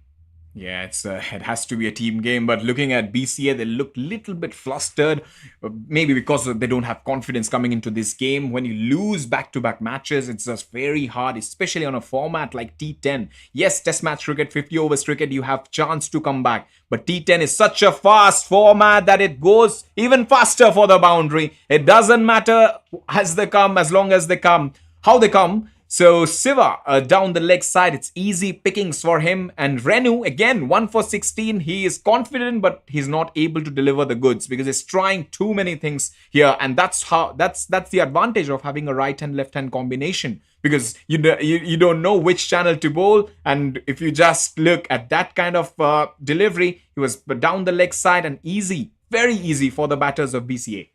Yeah, it was interesting to deliver that when Renu's kind of fallen into the trap there of bowling around the wicket into the lefty, goes across the lefty, and is pitching sort of middle. And as soon as he does that, he can be turned around the corner fine. Exactly what you saw then. No protection down there whatsoever. And they've missed that opportunity to plug that gap, and it's gone for 4. And that's a bit of a miss, that. Yeah, both teams feeling pressure.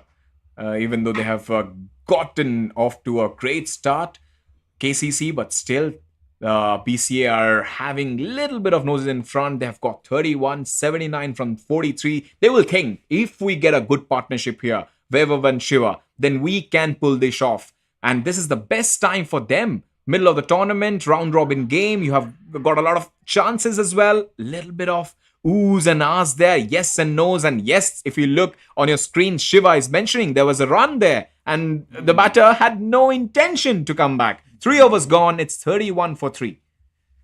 Yeah, interesting stuff that. 31 for 3. That's the power play done. 31 for 3. You'd have to give Kaunas the just quite edge in front at the moment because of the 3 wickets.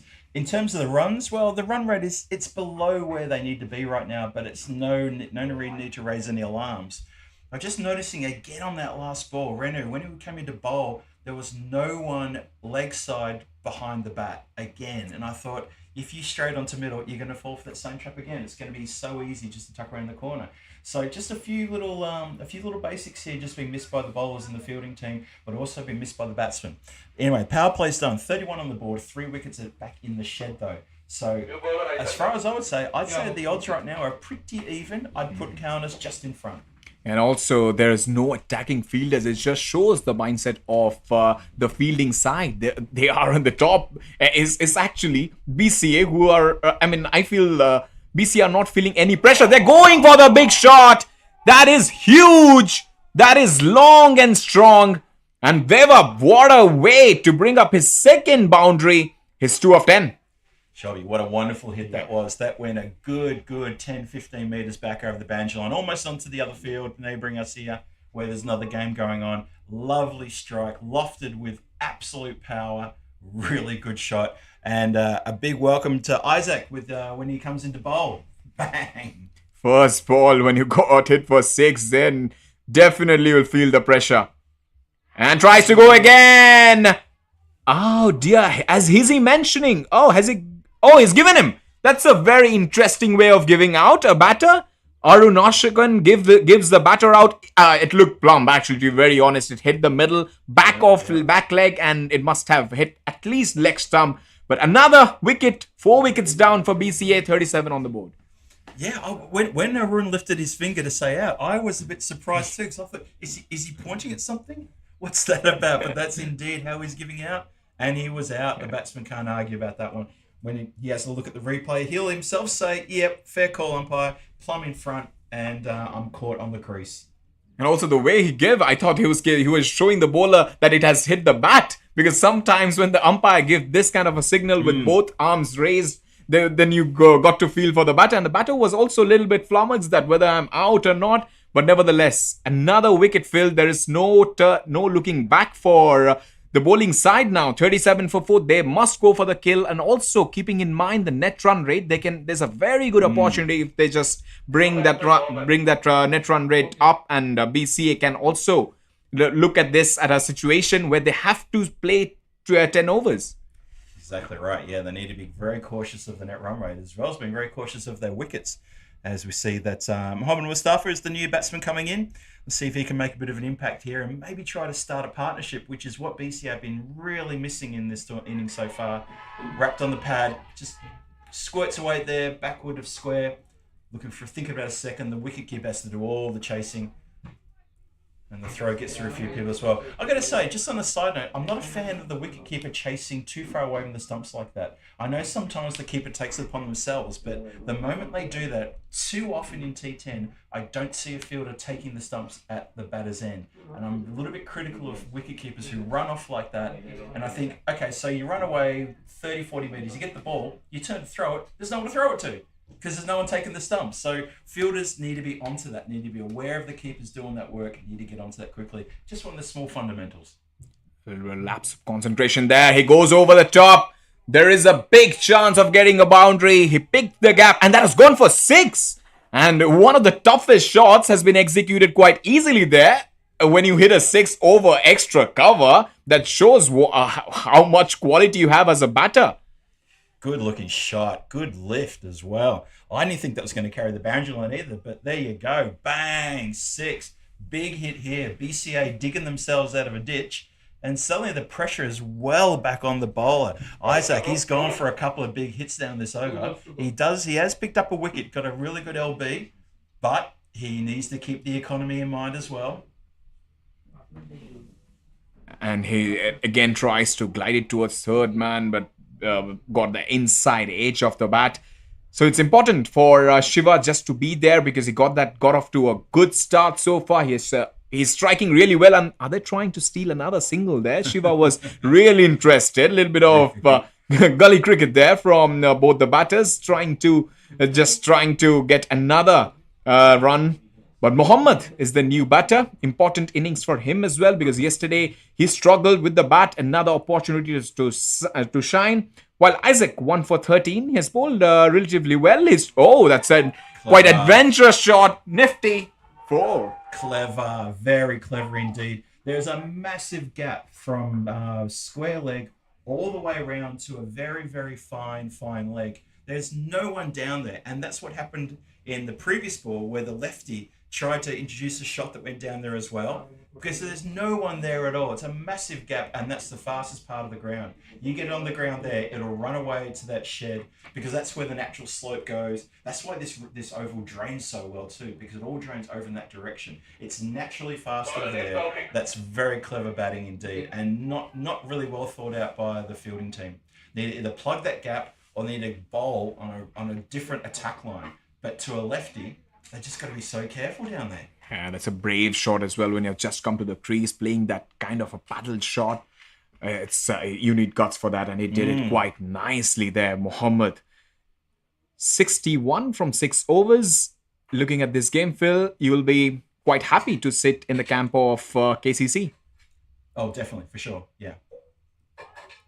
But there's still a long way to go here. I mean, we're 49 for 4. 4 overs gone. As you say, 6 overs, still a fair few runs needed, but the run rate it's not ridiculous. It's still thereabouts 10, 11 and over needed, and very workable for anyone playing T10 to get that kind of score. A boundary plus maybe another boundary and keep doing the singles, you're going to be getting 10 runs and over all the time. And the occasional bad ball put away for a 6, 10 runs and over is absolutely fine to keep going. It's about being smart enough to take every ball on its merits. I know it sounds cliche, but there is absolute truism to that. Yeah. And from what I've seen so far, the Calendars Cricket Club, they did that. They kept that scoreboard ticking over. BCA, they look to be the sort of team who's looking for that loose delivery. They want to hit the really hard one. They want to do something like that. Yeah, and whenever I see some players like Sheikh who is trying to build concussion, he bowls everything. You see mixture of deliveries, off spin, leg spin, and it's very hard bowler to face. We have seen in the past as well, Sunil Narayan. When we talk a little bit about the IPL, Varun Chakravarti, they are kind of spinners who are really hard to get with. Like when the run rate is above 10 and over, these spinners actually come and they try to protect the runs. And has it got a little bit of pat to that? No, it's wide. So as a bowler, you feel more confident. You have got men, as you mentioned, that their power play has been over. You have got men waiting for the ball to catch at the fence. So for Sheikh, it's very important not to drift down the leg side as the fielder is inside the circle at the fine leg. Little bit shorter again, change of pace. These are the deliveries a little hard to hit because this just goes straighter and slower, and no room to go for that big shot as well. So Shiva, actually this over has not, I think he has batted not really well because there's a full toss as well. He missed it. It was a big chance of getting a boundary. Couple of deliveries to go. That's a better ball. I completely agree with that. I think the bowler Sheikh, he's gotten away with a couple of loose deliveries there, which honestly, they could have been put away. That short delivery and then the full one earlier as well. And Shiva's he's missed a couple of Christmas presents there, I'd say. And the bowler's getting away with it here, getting through the balls really quickly. Well, he tries to make room here and doesn't connect. The batter's got to do better than that. And the bowler has very quickly gotten through that 5th over. I can't believe how fast he's bowled that one. And there we are. So we're halfway through the run chase, chasing 109, and it's 53 for 4 on the board. You could say that the run chase is pretty much on target. They've got to score 110. They're only a couple of runs shy of being exactly halfway through the chase, but they've lost 4 wickets. At the same time, Countess Cricket Club had not lost a wicket, and they were on 64. So in terms of comparison, they're still just ahead. But this is the part of the game where, for the Countess Cricket Club, things slowed up a bit. The bowling got more tighter. And if that happens to BCA, well, they could be facing a pretty tough run chase in the last couple of overs. There's still a lot to go here, though. It's going to be a good, exciting finish coming up, I reckon. Yeah, wicket ski here. 53 for 4. Both the batters, and this is the time they can go for those big shots, because when you see spinners on this kind of a surface, it's not turning much, it's not bouncing much as well, even though that's a big friend of the bowlers. But for the batters, it's a big time. It's a leg spinner, and he tries to play a very different shot to a ball which was turning into him. He has played it towards cover, but he's just trying to hit the ball very hard. Sometimes you lose your shape, you're not able to hit the ball. But yeah, very unfortunate there. I think it's exactly what it was. I think he tried to hit the ball too hard. His eyes lit up, and he's completely mishit that one totally. And he's almost come a cropper as well, because it did go up in the air. But I take your point though about the spinners. Oh, that's a lovely shot. Bang. Good night. Oh, good work on the boundary line. Not quite. No, the fielder got around. He tried to hit it down so it wouldn't carry the line, but unfortunately it rolled and it bounced into the rope. But good attempt there from the fielder at that deep mid wicket. It's still a 4. So the runs are starting to come thick and fast now. And BCA, they're still within striking distance of this total. No worries about that. The bowling needs to get tight. They need to get a lot of dot balls in here to get the pressure on. Yeah, Phil, as we were mentioning, that spinners, at this point in time, the batters will fancy their chances for the big shot. And and there's another boundary. It's very hard to stop anything that goes behind square. Back-to-back boundaries, momentum back again. And that's what the doctor ordered for BCA. Couple of boundaries now, much more confidence for Mohammed, even though it was quite streaky to get that boundary, but he will feel little confident. 52 from 28. The bowler now is under pressure, and fielders, if you look, are getting little bit panic out there. Yeah, my feeling now is that I'm not sure the fielding team has really got their field sorted here, and the bowler isn't bowling to his field, and that should be a real concern. Look around where the gaps are. But the bowler is putting it where the gaps are. That's been elevated in the air. It's going to bounce safely. 1, 2, 3 bounces. Oh no, and it's beaten the fielder who just with a bit of fancy footwork stops and inches within the line. Oh, the bowler puts himself in a shocking position to take the return throw. I think he's worn that up. I hope that doesn't worn up into the face. It looked like a nasty bounce. It hit the pitch and took off. I hope he's all right. Yeah, hopefully he's okay, but that was a strange bit of fielding down here, just in front of us, in front of the commentary area. The fielder overran it, and only a bit of fancy footwork with a return throw that bounced right at the foot of the bowler, almost struck him in the face. Yeah. Oh, it's all happening. Yeah, viewers must be wondering what's happening out there, because they can see only one screen. But I must tell you, whatever Phil said absolutely happened, and it was quite a entertainment there. A lot of comedy of errors. The bowler getting hit, fielder trying to stop the ball with his legs. But yeah, this over has been quite eventful. Whenever the spinner comes, something different happens, and again, Arun has not disappointed us. The current partnership, 29 from 15. Underneath your screens, Mohammed and Shiva, both the batters, trying to score at least. They have an intention to go for those big shots, and they're succeeding in a very little way, even though, but still. Last 4 overs, 44 needed, 11 and over, 43, I guess. So it will be definitely 50-50 at this point in time, Phil. Oh, yeah, definitely. This game is still in the balance. And you saw there with that last shot that the batsman attempted manufacture another shot to hit it on the 45 down the hill towards that vacant backwards square area. If he'd connected properly, it would have been another 4 runs. But they know where the gaps are, and Countess are leaving the door open there, and I'm not sure that's something they want to do. They don't have a lot of runs to defend. As you say, it's getting pretty tight now. 67 for 4, 6 overs gone. It's It's, you know what, this is still anyone's game, and one big over, one way or the other, either a couple of wickets or a couple of big boundaries, and it could spin this game on its head. Yeah, especially in T10 cricket, it doesn't take much to turn the game on its head. We have seen seen it in the ECN as well. One over that can cost you the game. And these are the bowlers used so far by the skipper of Corners Cricket Club. 6 bowlers used. 67 for 4. At this situation, the batter will fancy themselves of winning this game down the leg side. Yeah, I was mentioning about Sheikh. These kind of bowlers, you have to treat them somehow as off spinners. Maybe one ball will turn away from the bat, but if you play straight, if you target that cow corner region along the spin, it will give you more chances of getting that boundary. And he was trying to go for that reverse sweep there, losing a lot of balance there. The keeper does really well, extremely well, and he is questioning that decision. But the umpire is quite happy to give it not out. Yeah, that was try to manufacture a shot there. And now the batsmen are going to come together and have a bit of a chat about what may or may not could have been. Was it really need to manufacture that shot? The thing is, I've got to say, there is a fielder deep for that shot. If he tries to reverse that, it's a third man, and when he turns it, when he tries to reverse the shot and become a lefty, it's going to go fine, and the fielder's there. There's no fielder on the other side, so reversing that shot didn't really pay any dividends, and it was never going to pay dividends. Yeah, he just slogs it towards mid wicket for another single. So Mohammad trying to go for hell for leather because the kind of form he is in, he will fancy his chances. But Sheikh is a very clever operator. He's seeing both the batters are going too hard. He's just slowing down the pace of the game, taking that 5 seconds out of the game, which will giving much more.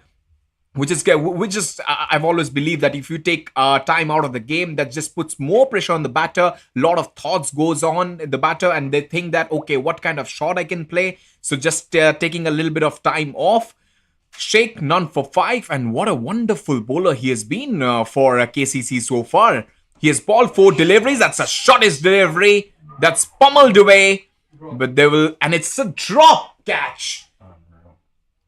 Well, that was a drop catch on the boundary line. Can you believe it? Countless fielders with their hands on their heads. They needed that wicket. They needed to get some ascendancy back into this game because they had 3 quick wickets at the start of the innings. But since then, it's only been 1 wicket falling in the last 5 overs and more runs accumulating on the board. And Sheikh is barreling through his overs yet again. You should have had that. You should have had that catch on the boundary line. And I know it's a case of what could have been. We should just talk about what did happen, and it was a drop. And BCA can breathe easily now. And I don't mind the batsman taking a bit of the steam out of Sheikh's over because he does rattle through his deliveries very quickly. Yeah. That's a good shot. It's along the ground all the way. And that is going to run for 4. Bowler with his head in his hands. He knows he's mucked up a bit there. He's let them off the hook in that final delivery of his spell, and it's gone for 4. And that's a pretty important 4 runs at the end of that over.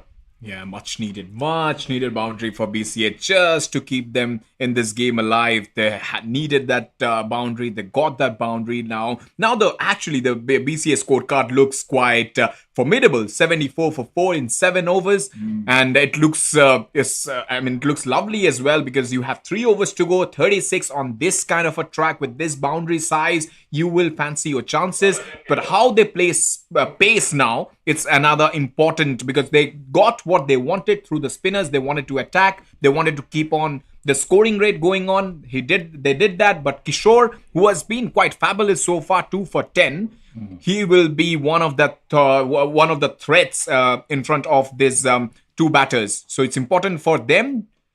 That's a beautiful shot, but straight to the man. He takes the catch at mid-off, at long-off in fact.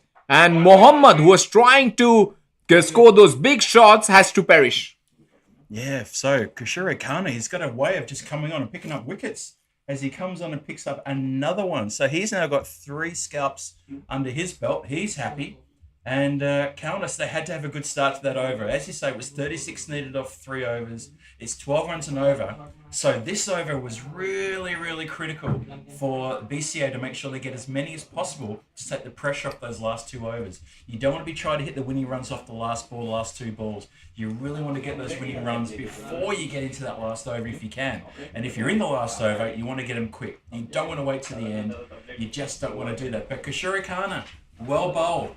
Gets a miss hit, and it goes straight down the throat of that deep mid-off who comes up, takes the catch. Well done.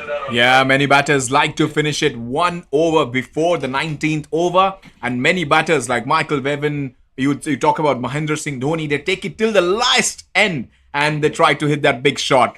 Dildar Rajput, 147 strike rate. So strike rate is very important. That's why we're mentioning the strike rate and highlighting it. Because at this stage, they need a lot of runs. Required run rate, 12.71. And yeah, but some batters feel confident that they take it right till the end. As I was mentioning, those 2 batters' names, one from Australia, one from India. They always keep the opposition in the game. And while the opposition just feels that they are in the game, they hit that big shot and take the game away. So true. It also reminds me of James Faulkner against England at the Gabba a few years ago. That wonderful 10th wicket partnership, which just took the game away. 50-odd run partnership in like 4 or 5 overs. Again, batsmen who are confident enough to finish. But do BCA have that? Because that's another dot ball, 73 for 5. Still a lot of work needed from them. But every dot ball is going to be, it's going to be a nail in the coffin if they're not careful. Yeah, and the game you're talking about, I still remember I guess it was at Gabba. He scored that brilliant, half century and won the game. And at that time, James Faulkner actually came to India and also hit Ishant Sharma for 30 runs. And at Mohali it was, and he won the game. So he was quite a reputed finisher. For some point of time. And 2015, he was the man of the tournament. He became known as the finisher after those 2 particular innings. You're absolutely right, Chubby. Yes. Yeah. But he's the kind of guy that someone like a BCA need right now. Someone who's confident enough to say, look, it doesn't matter if we're 5 wickets down or we're 9 wickets down. Leave it to me. I can do this. I can time this well. I know what I've got to do, and I know the bowlers, and I know how I can tear them apart. Yeah. And these 2 batters, especially Shiva, little bit. And that's outside edge again. He's slowing down a bit. Shiva, maybe he's a little tired as well. 22 from 20. While Dildar needs to support Shiva because, we all know Shiva has been there for at least more than 20 deliveries. And Dildar, fresh legs, fresh blood. If you hit the ball, you have more power. You've been in the dressing room watching. And also, you know how the pitch is playing. So it's important for you to take... And he has knocked him over. You miss, I hit. Wonderful again from Kishore, your favorite man. 4th wicket for him. Well, I'm going to call it. This is it. I think it's time to start the car. I'm not sure the BCA can come back from this. That is a wonderful delivery to finish his spell. He finished with 4 for 12 off his 2 overs. 76 for 6. 2 overs left. You still need 34 runs. I think BCA are a shot to pieces now. Start the car. Look for the car keys. Let's get going. Back it out of the driveway. Kaunas in the driver's seat now. Yeah, a couple of overs, 34. This over has been a game changer. 2 runs and 2 wickets. I mean, what more can you ask? You talk about death over bowling. This is it. You see it in front of your screen. How much dedicated he was to bowl that delivery. He was not afraid that he might go for that big shot. Good length area, and attacking the stumps always pays off. And we saw what a wicket he had. So 34 needed from 2. How many runs do they need in this over to feel comfortable about what they've got to chase in the last over? That's what the batsmen are thinking. Shabby, what do you reckon? I think if they get anything above 16, last over, 15 or 16 to get, they can do it. A couple of sixes, 1 boundary. So 16 is the target. They should feel confident. But this over, they need at least 17 runs to stay alive. At least to give themselves a chance in the last over. Totally. They've got to halve the target right now in these next 6 balls. They've got to halve it. Swing and a miss. Both the batters. Again, Shiva. Maybe it can be a little bit of negative as well. He has been in the crease and everybody expects him from the dressing room as well. When you have played such a high percentage of deliveries, it's also on you as a batter. These are the big moments that you live for. And he has got a moment in front of him. If he can finish it off, it will be a great story. But right now we need to talk about the men in blue as well, men in black, I would say. So, and they have been quite awesome so far. They have been really good. So impressed with Kaunas CC. They batted really well in the first half of the innings. They got bogged down in the second half, but they bowled well and they've caught well. There's a couple of drop catch that we saw just an over ago. But apart from that, I think they've been pretty good in the field. And the bowling has been quite economic. As you see, another dot ball there. And these dot balls are going to ruin BCA's chances. There's only a handful of deliveries left. They need plenty of runs. I'm still not sure they're going to do it. Yeah, good change of pace there. The batter has thrown the kitchen sink at it. He has got that outside edge. And brilliant fielding there. And they get 2. Yeah, good work out there on the boundary line. Fielder had to make a bit of distance to run around there, and he managed to keep it away from the boundary line. The batters still get 2 runs, but they still haven't gone out of the 70s yet. There's only 8 balls left in this innings. Yep, I think BCA are really up against it now. They need a big hit. And it's a dot ball. It's another dot ball, and I'm telling you right now, that spread the game right there, for sure. There's no way BCA, from what we've seen so far, are going to make this many runs off the next 7 deliveries. 31 from 7? I can't see it happening. Yeah, last over again. He tries to play that scoop shot, but to no effect. Absolutely. And another brilliant over. .1, .2, .2, So he's just bowling at the right channel, not giving any room for the batters. 9 overs, 80 for 6. Still, Siva Rajendran is at the crease. Anything can happen. Will you fancy your chances, Phil? Maybe 30 runs, Rinku Singh somewhere, 5 sixes. Okay, no, I can't see it happening at all.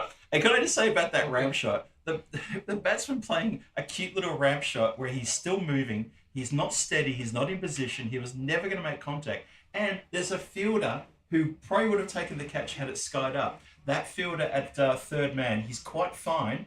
He would have snaffled that if it had gone up in the air, I guarantee. So not only was it a low percentage shot, it was just the wrong shot to play. And especially at this point of the game where you needed a big hit for 6 to make sure you only needed 20-something in the last over. As it is, they need 30 in the last over.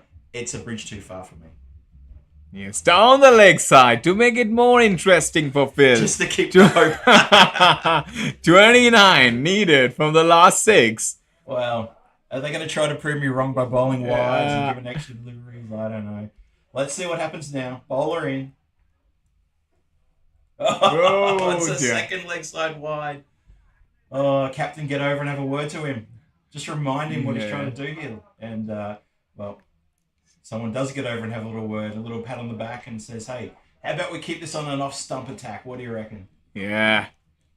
So what he did do. Better. And taken. Good catch. Really good catch. It's warm out there. The fieldsman goes to ground. I think more just from the fact that he's been out there for the heat of the day. It's a good catch, and that is definitely the innings shot to pieces now. BCA are on their way to a hiding, and Kaunas Cricket Club are on their way to a very, very good win here.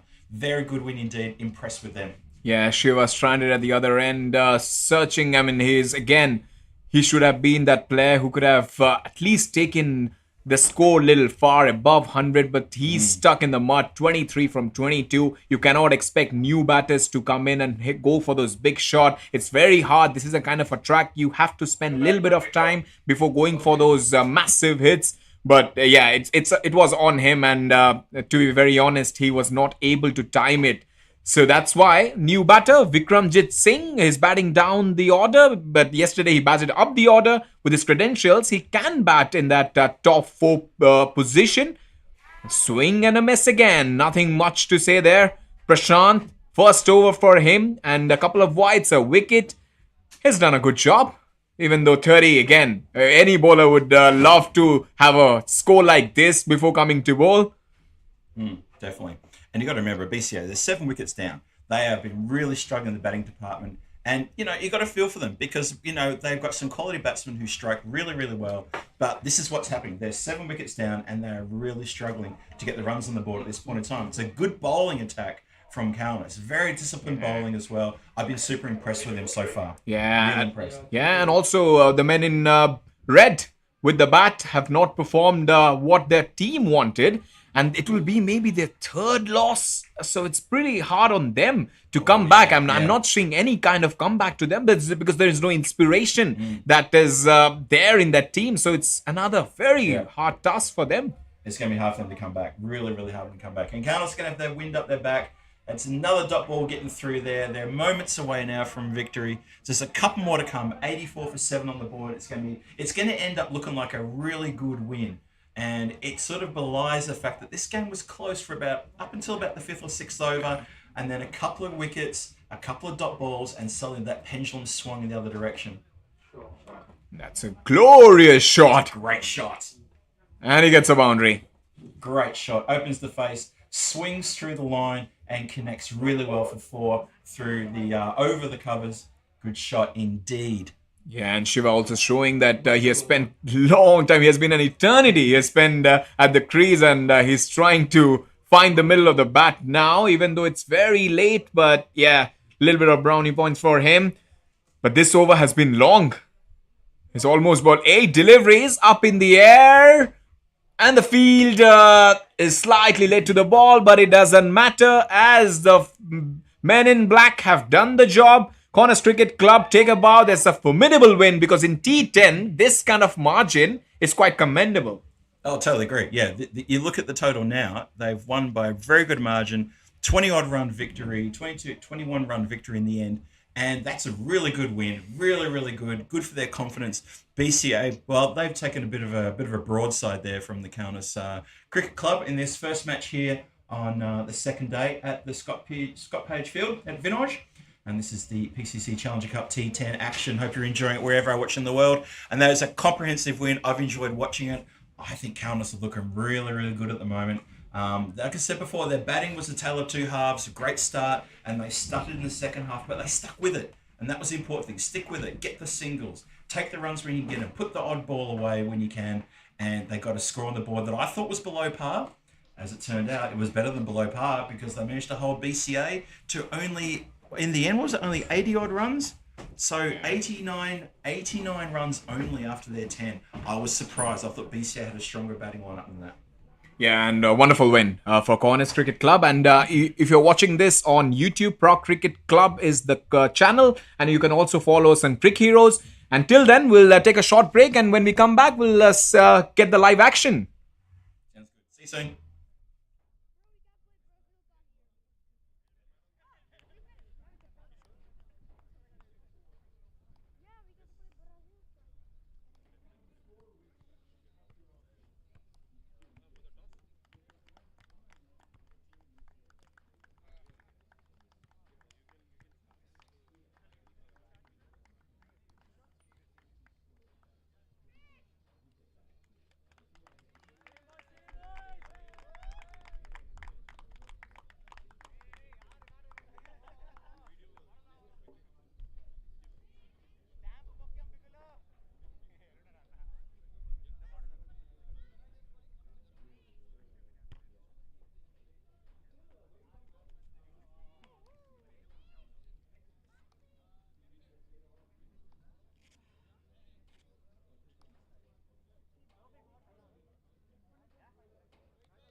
लेके आना भाई यार ये हम लोग वो container है थे कंटेनर में बैठते वो वाला अंदर वाला ना हाँ वहाँ पे मैच तो है नहीं अभी ठंडा ठंडा रहता है वो सही है जगह बनाओ बैठते हैं अंदर अंदर कंटेनर में पूछते हैं अपने आप को नहीं नहीं उधर जगह होगी ना chicken chicken chicken chicken chicken chicken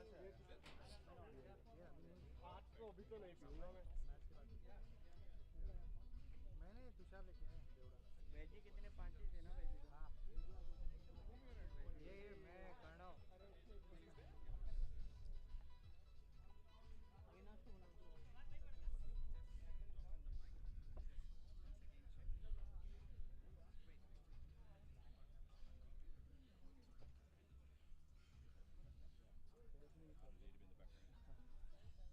So there's a lot of tournaments in Europe, right? Everywhere you go,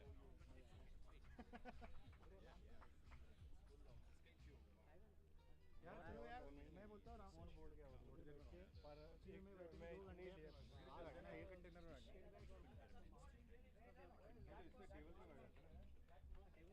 हाँ अंदर करो करो चलो यार भूख नहीं लगा है क्या चलो नहीं खाने तो फिर हम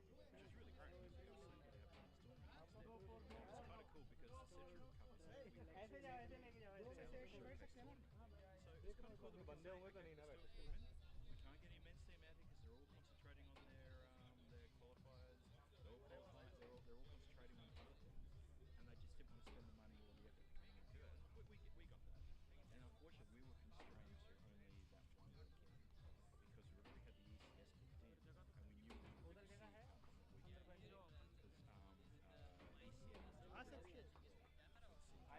were kind of sadly we're kind of myself and the coach were negotiating early January about which team we could get out. And we were speaking to Dan West and we were saying, Dan, we need to get a team. Dan, we'll get some. Guys don't about it, we'll get some. And he pissed me off because he kept putting us off and saying, I'll get some. And then in May, he said, I can't get it. And we said, man, we've actually been waiting for you, and now he tells us you can't get someone. So we were a bit happy for him. So we very quickly got together. Batting में अगर देखा है तो विशाल सही है Desica, आपके ऊपर है कैसे उसको यूज करना Michael Jones, we're all together. He said, we're just going to start. अच्छा खेलता है And lucky enough, we'd already had thumbs up from the Croatian leagues, and then we sort of spoke to Gibraltar, and we timing finally बढ़िया है। managed to negotiate for them to come out as well. So और they अपना provided Greece is always coming out from these but it just shows just how busy it's been. It is really busy. हाँ थोड़ा time भी वो हो जाएगा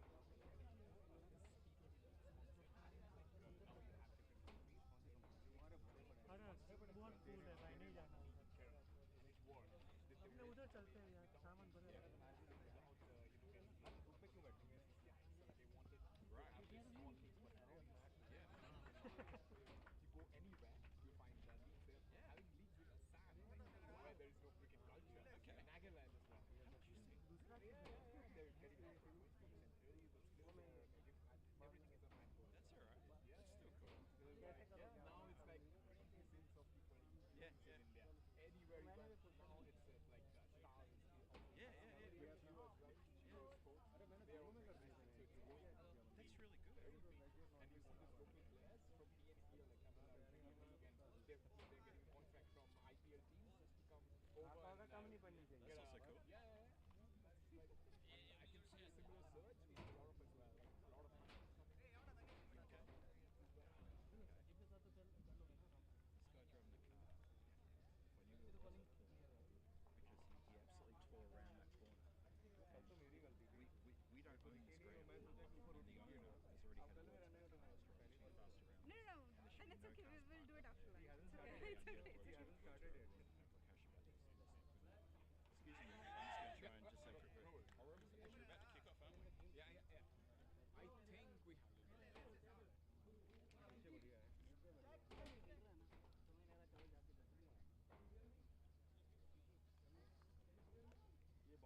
Welcome back to Prague T10 Challengers Cup. Match number 12. Berlin taking on KCC.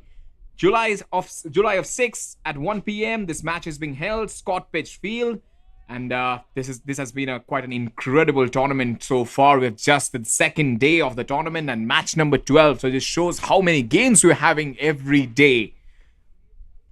ICCB will be bowling first. That's the information that we got. So here is the first ball. That's a good delivery from Harsha, the skipper. Attacking the stumps, the batters just rotates the strike straight away. No worries in that. Kishore and Isaac, the two batters. KCC earlier in the day won the toss and elected to have a bat. Looks like a great track to bat on. The weather is absolutely perfect to play cricket. And we have got a lot of people watching us on YouTube and Crick Heroes. So if you have any kind of questions, you can let us know. And wrapped on the pads, missing leg stump. Quite an optimistic appeal there from Harsha, who is not really dibbly-dobbly, little bit faster. He has got good control over his swing, has got a good height as well. So these are the things you look forward to as a fast bowler. If you can see it on the screen, the fine leg is inside, the third man is back. Oh, well, what happened there? What was that? That's a no ball straight away for height, and the keeper missed it as well. So they get a couple of runs from that. So it's quite interesting delivery from Harsha. If we look at the field, the offside is packed. The leg side, they have got protection as well at long on.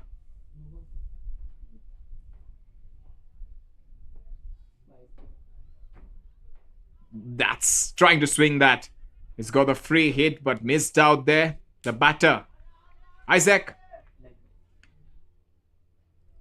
So it's an important game for both the sides. ICCB, they have been in good form. They won that first game against BCA earlier in the tournament. First match of the tournament. But so far, so good. Down the leg side. He's straying down. You don't want to do that when you've got a fielder inside the 30-yard circle. The square leg is in. The mid-wicket is in as well. There is long on, so there is kind of protection. Mid-off is up. There is covers, extra cover, and as well as a point. Nicely bowled. That Yorker length that everybody talks about. So he has bowled one no ball, one wide. So a couple of extras. He needs to get a good tap on that. 4 deliveries, 6 for no loss. So interesting day. Interesting day so far. You have seen a lot of runs as well. 120 we saw in the last game. BCA fluttering, not able to get that chase done. Looking at the batter.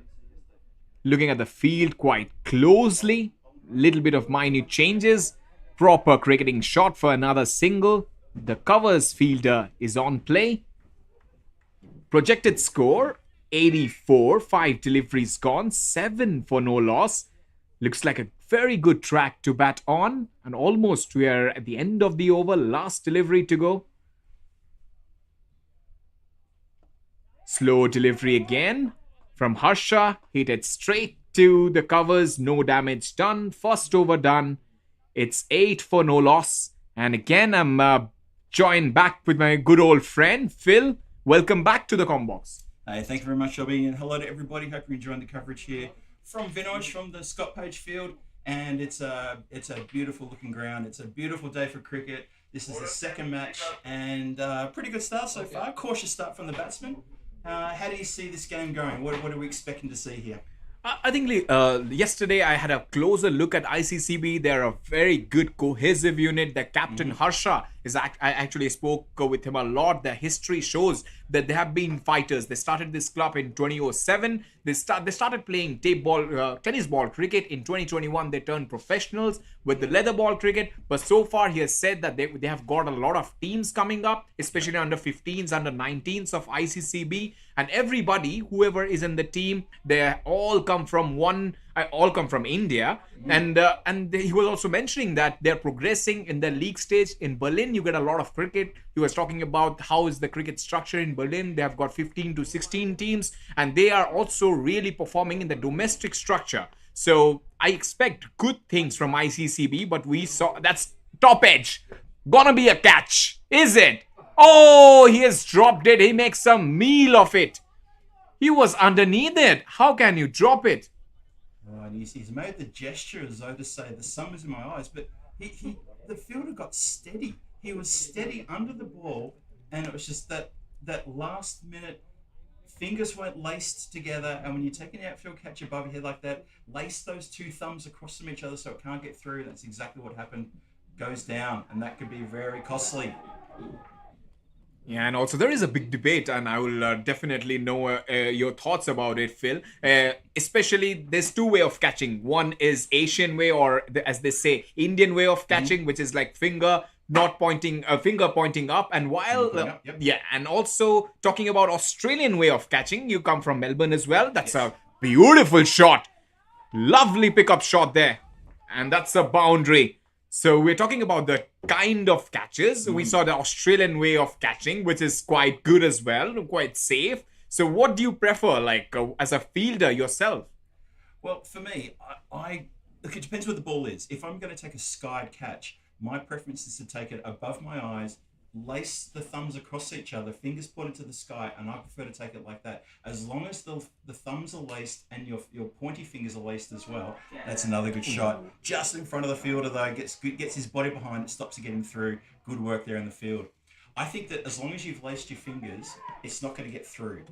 The fielders who have their hands up, fingers pointed skyward, but they only have their palms together, that ball's got a very good chance that it's going to hit the palm and go flying straight out. And that's what you saw there. The hands were not together. Here's another chance. Easy though, this one, and pockets it very, very simply indeed. Boom, done. And that is another wicket gone. Yeah. Sorry, that is the first wicket gone. I was jumping ahead of the gun there. First wicket down. And Harsha takes the catch, the skipper at mid-off. And he got a reprieve there, the batter, but then he did the job quite nicely. An important wicket there. The first wicket is done. Yeah, interesting stuff. It's a good breakthrough though, isn't it? So, first wicket down, and that's probably pretty good timing. So, we're just into the second. That first wicket goes down. So, just to finish that conversation about the catching, I find it depends how the ball comes in. If the ball is hit to me like a bit of a tracer bullet comes in, again, I prefer to put my hands up, but I will put my hands almost one sort of behind the other to take that catch, and I'll position myself properly so it slaps into those hands. I can wrap my hands around it. Otherwise, taking it sort of, with their fingers pointed out in front of you, that works, but you've got to lace those fingers. The little fingers got to be laced just to stop it bouncing out, to create a little bit of a fence. Very good insights there from Phil. We're talking about cricket catching cultures, one in Australia and one in India as well. So both, again, it depends how you catch it, but still, the important thing is to take that catch. It doesn't matter your technique, because I have seen many of fielders having great technique, but underneath, they somehow kind of fumble that catch. But new batter, Sheikh Ahmed, 500 and above runs for him. Just shy below 100, the strike rate. Jigyasu, he prefers to bowl around the wicket. It feels like every single time, yesterday as well, every over he has bowled around the wicket. But it's important for KCC not to lose a wicket here, because they've already lost a wicket. They've got off to a good start, 16 for 1. A swing and a miss, trying to flay through the offside, maybe a little bit on the onside straight. But a successful over comes to an end, 16 for 1 after 2. Yeah, that is a very successful over. So breakthrough comes, and interesting bowling. That persisting with around the wicket. I'm going to say, as a bowler myself, I persisted with around the wicket, right arm around the wicket. Whether it was to a right-hander or a left-hander, it was also my preferred line. I like to play with the idea of going across the right-handed batsman into that fourth wicket channel. And if I could straighten the ball down the line as it pitches, then I would be in for, not for a shout for an LB, because getting an LB decision from around the wicket right arm, it's very difficult. Very, very difficult. That's a really lovely place. That's been clipped ever so nicely down to that that position that we always talk about, where it's very, very quick, backward of square, heading towards the Scott Page Memorial Bench. Very fast down there, it runs away. And there's no protection there anyway. So bowling a right arm around the wicket, you've got to be so careful of that. You stray onto middle stump, you'll get carted. You'll be taken to the cleaners every time. The batsman can be strong, can be brave enough to either hit through the line straight down the ground or swipe across the line and go to cow corner. So bowling around the wicket is fraught with problems as a right-hander. It's a good looking shot. Lovely pick off the bat there. But that was an ordinary delivery again. Harsha not, he was trying to maybe bowl it a little bit full. That Yorker length just missed out. A full toss down the leg side for a boundary. Nice, good shot there. Cover drive and a lot of class to get that boundary. How refreshing it is to see a glorious cover drive in a Saturday afternoon here in Prague. Well, he's just middled that, hasn't he? He hasn't gone for the clout, hasn't gone to lean back and belt the cover off it. It was just a really, really good drive without too much aggression. He just middled it and placed it perfectly. A couple of bounces, rolled away with good speed to the boundary, good shot. Down the leg side, and ricocheting there, and the ball going towards the fine leg fielder. But yeah, it looks like a proper batter, isn't it, Isaac? Even though it's T10, but he's showing glimpses of a lot of classy shots. And we saw that shot that he just pierced it like a surgeon to the boundary. Couple of deliveries to go. It's another good cut. That's going to get past the fielder. Oh, a bit of good fancy footwork there. I thought the ball had just raced in front of the fielder. He managed to get the part of his foot and stopped it going any further. That could have run all the way to the boundary. And yeah, I'm impressed with the batsman as well, showing us a good range of strokes here as he plays that really good cut shot. I was looking at the fielder who's at fine leg. He's inside the circle. Now, he has to be careful there because he's in the fast part of the ground, as we always talk about. That ball goes 2 meters to the left and right. That's going to get past him. Guaranteed it'll get past him. And the batsman, all he has to do is to just work it. He doesn't have to bang it hard. He just has to work it off the blade, and it can get past that fielder who's in close. He was even looking for that shot just then. Looked for it then, went too wide, and penalised with another extra there. Yeah, Harsha actually compensating there. He has bowled 2 deliveries outside the off stump. He saw how Isaac played those couple of deliveries with absolute ease. He's trying to bowl that middle stump, leg stump line just to get away from that drive. And beautiful again. What class that is from Isaac. One couple of shots on the offside. This one on the onside. It's just showing his prowess as a batter. That's a really good shot. We saw in the previous match when he opened the batting there with who was it? Kishore Kane, when they opened the batting together. Isaac was so confident and so measured in his shots. He was not in a rush. He wasn't in a hurry to play the sixes. He had a couple of sixes off, I think it was Gokul Raj from BCA. A couple of big sixes off him, but they were short and they were slow and they deserved to be hit. In this innings, he's just playing it beautifully. He's showing off a lot of really good shots here, and it's really, really good to see. Really enjoying watching him bat here. And he's already raced now to 22 from 12. The score is 31 for 1, and the score is it's going on quite nicely. The bowling hasn't been erratic, but the bad balls are getting put away. And Yeah. Isaac's looking good. Yeah, 3 overs, 31 for 1. Without a drop of sweat, they have reached that score. It looks like Isaac is batting on a different pitch here. 22 from 12. Whatever cricket we have seen, batters have tried to, trying to hit the ball quite hard. But you see a batter like Isaac almost done there. The wicketkeeper had a shy at the stumps. It'll be quite interesting whether Isaac was a gunner or not, because it was a very close call. And they don't need Isaac to get run out. Come on, he's batting really well. Yeah, he's anchoring the innings. Last year he wants to see his back because of a silly run out. They need to be calling a bit better and moving a bit quicker on those sorts of quick singles. You need to be thinking about that one. Oh, yes, sir. Again, His favorite shot comes to his downfall. His strength is his weakness. Isaac trying to flick a delivery, which is on that middle stump. Again, trying to get that boundary towards that fine leg or mid-wicket region. And he has lost. They have lost their second wicket. Whoa, I really wanted to see Isaac more. Yeah, me too. That's a really big wicket. And really, that's really disappointing for him because, okay, he played such a long innings in the previous match. Maybe he could be slightly fatigued. It is quite warm out there in the centre. And but he was looking really good, striking the ball really well, showing us a lot of different shots. And yeah, I think he's a little disappointed that he couldn't carry it through and keep going like he did in the previous game. As it is, he's in the book as out LBW. And new batsman strides to the crease. It is 32 for 2. Yeah, he was playing so silky, and he was just showing his range as a batter. A couple of shots there, drive and that flick. Yeah, we'll miss Isaac for sure. 32 for 2. New batter again has to restart. Renu. Yes, good start, isn't it? 102, not out. And the strike rate above 175. Good average. Perfect batter to bat at number 4. He has big responsibility because he knows that ICCB again have a very good batting lineup. So somewhere score above 100 or 110 will put them in the driver's seat. So they need a score to fight against ICCB. Driven straight to the man, just checking his shot, is the right-hander. Now we saw Remu in the previous match when he came out to play. He came out again. He came out, I think, at first bat. And he immediately got after the ball. He made a quick fire 22 off about 8 deliveries.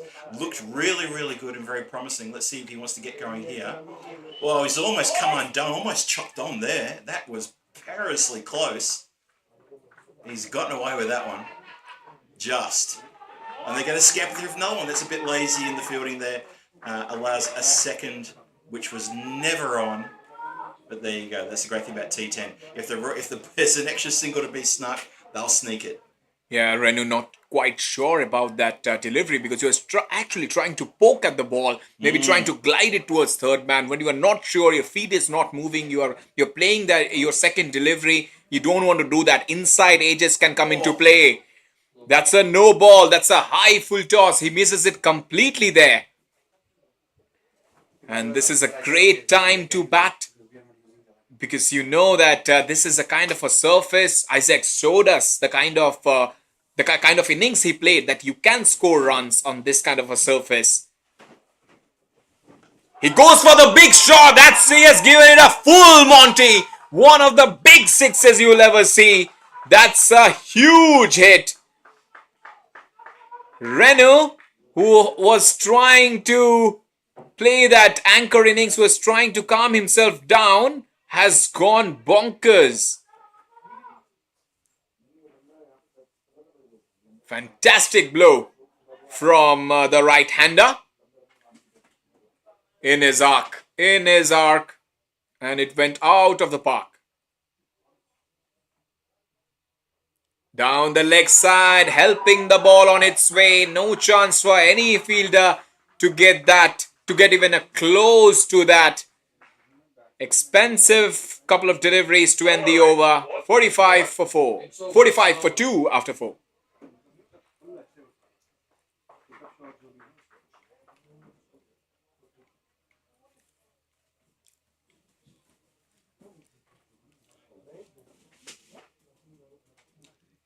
Renu 12 from 5.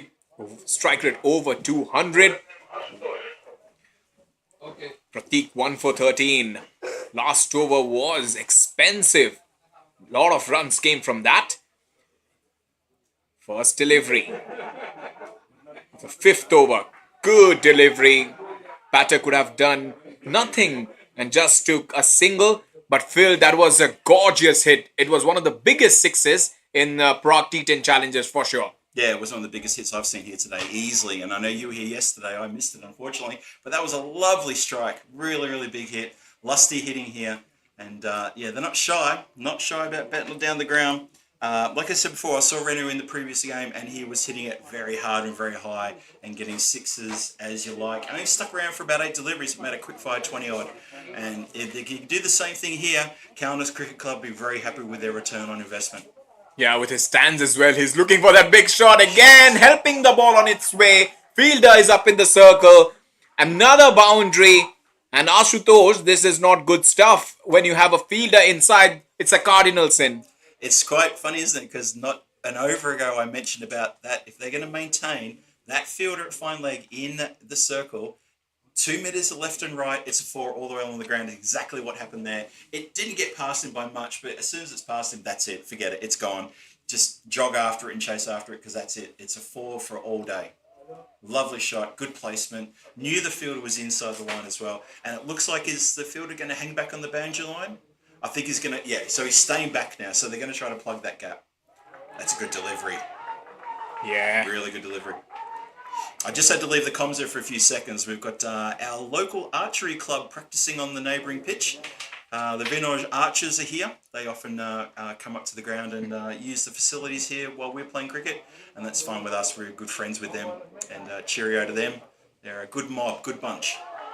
Lovely shot, spins around the corner, and that's a yard too far for the poor fielder down there at at fine leg, who puts out the foot fielding, and I think he might have taken one on the foot. He just danced a little bit tender there, and I think he's worn that one maybe somewhere high on the foot, hopefully not on the ankle bone, because they sting.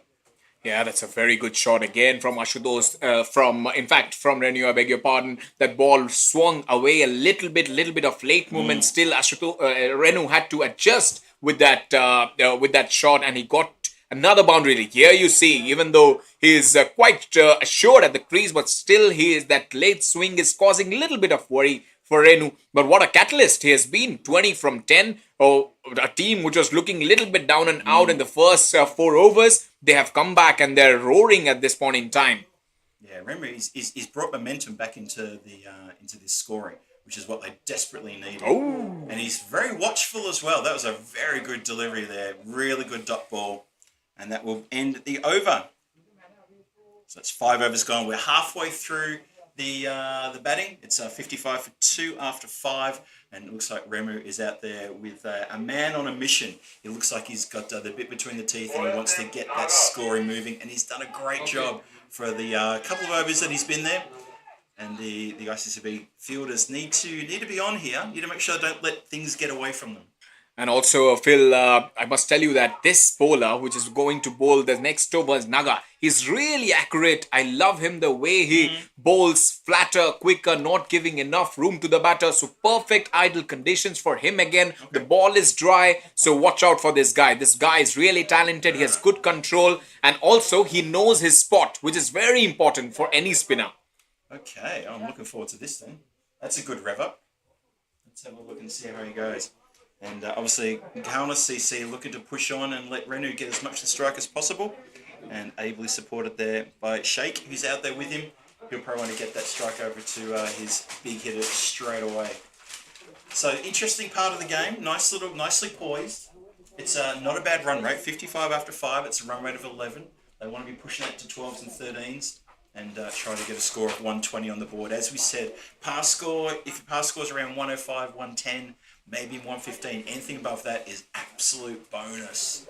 Push that the team batting second, throw down the gauntlet and say, there you go, try to catch that.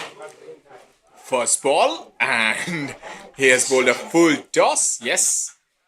Yeah, it's sometimes when you just hype him up. Sometimes, yes. Yes. So I just put the commentator's curse there on Naga, but still I think he's a better bowler than that. But Renu will also fancy his chances. He's all set. Yeah. He has a good base, good strike. And drifting away outside the off stump, given wide. Little bit of pressure on Naga. First couple of deliveries not going his way. So it'll be a good comeback for him if he does it quite nicely. And that's his class again, just slowing it up. He knows that the batter is trying to generate a lot of force, so he's not giving any pace to the batter. And also slowing his action down. We have seen a lot of bowlers doing that, especially left-arm spinners. We have seen in the past as well, recently as well. Mitchell Satner is one of the bowlers. Dan Vittori Just, at the end, they slow their action while the batter is little bit confused with what kind of pace the ball would come, and they tend to hit the ball high and go back to the dressing room. So 57 for 2. Renu is stuck a little bit. Yeah, He's coming in. properly stuck, isn't he? Yeah. You've just nailed it, Shovey. He's absolutely stuck on the pitch. He's stuck trying to play with soft hands into the gap at a very, very fine sort of third man. He can't get bat on ball. And then when he hits it inside out, that's what's going to work, and that'll go for 4. So he finally gets one away, but it took him the entire over to do that.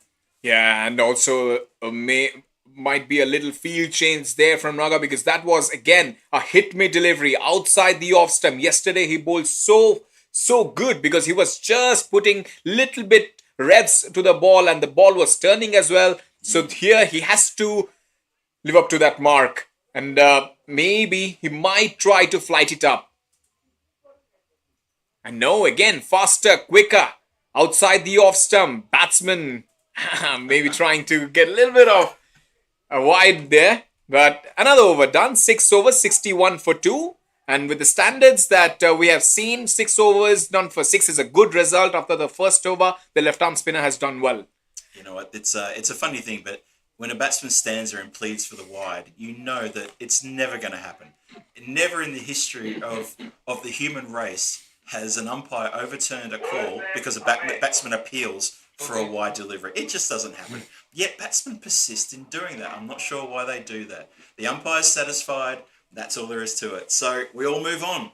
And a really good over. I was very impressed with him. So I'm glad you gave me the heads up on the bowler, because I could see exactly where you're coming from. He gets through quickly. He's got a very, very quick final action with his arm and a left armer to boot. That's confusing for a right-handed batsman. Well, that's a bit of a beamer. That'll be a free hit, I reckon. That is already been signalled no ball. It's also going to be signalled a 6. It's a no ball and a 6, and that means it's going to be a free hit for height. And there's the signal from the umpire. So this ball is going to be worth a lot to the Countess batsman. This is going to be worth a lot of runs. Yeah, I'm losing it completely there. And it's a high full toss. Batter had a lot of time to play that shot.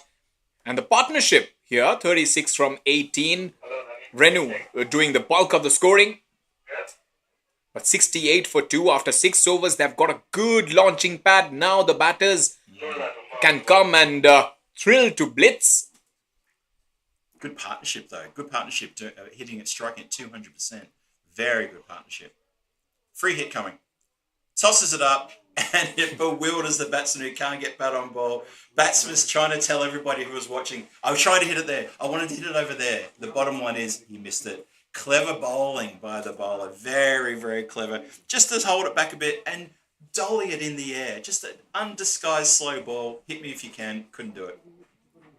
Yeah, Sheikh. 8 from 6. That's again thrashed away on the offside. Lot of protection there outside of power play overs. So you need to have a lot of fielders. So these are the league matches you are seeing where in Prague T10 Challengers 2024. And Phil, so far you have seen all the results, and you enjoying this contest? Oh, very much so. I think this is really good competition here. The teams are playing it really fiercely. I'm really enjoying it. I think this is and also look. I mean, I love the venue. This is my home venue. I mean, you know, I look after the Czech cricket operations here day to day for the league. So the ground is my little baby, and I'm so glad to see it playing so well for these teams. It's wonderful to have everybody here playing the T10 action. Yacht there. There's a good length from Ame. So Renu now he has got a good position. He has played himself in 25 from 16. A lot will depend on his bat, how this team will go forward in the last 3 overs. Because he has to do the bulk of the scoring. Because he has been set. He has taken his sweet little time. It's just flirting with danger there. Just a little bit, wasn't it? Just ever so slightly might have kissed the tram lines. Umpire felt not enough for my liking. That's a dot ball. And dot ball in T10 is absolute gold. So 71 for 2, bowling quite well here. But also the batsmen, they really need to find a couple of big overs here. Need to get that scoring push. It's slow, it's looped in the air, but unfortunately that has strayed this time for a wide. signaled by our umpire there. Bowling those slow delivery outside the off stump. Yes, I got it. You don't want to give any pace to the batter, but your line has to be also very tight. If you're giving a lot of room to the batter has a lot of time to play those shots as well. And here, squirts it down towards long leg for. Oh, there is a fielder. Yeah. So they will get a couple of runs for it, and they'll be happy as well. I think we're both unsighted for the fielder coming around from the deep square boundary. So they got a couple there, but Shake needs to get moving here as well. I mean, I dare to say he needs to get a bit of a shake on here because he needs to keep up with Remu. They both need to keep that scoreboard ticking. And if he can't get on, then he needs to hand over the strike to Remu, who's hitting the ball rather sweetly at the moment. But 74 for 2, still one more to come. Let's see how they can finish out this over. That's coming straight towards the player who's going to take it nicely in front of his eyes. Good catch. Very small amount of celebration there, even if there was any. Bit of a round of applause from some of the fielders deep. Nice catch, well taken. And that is the end of Shake.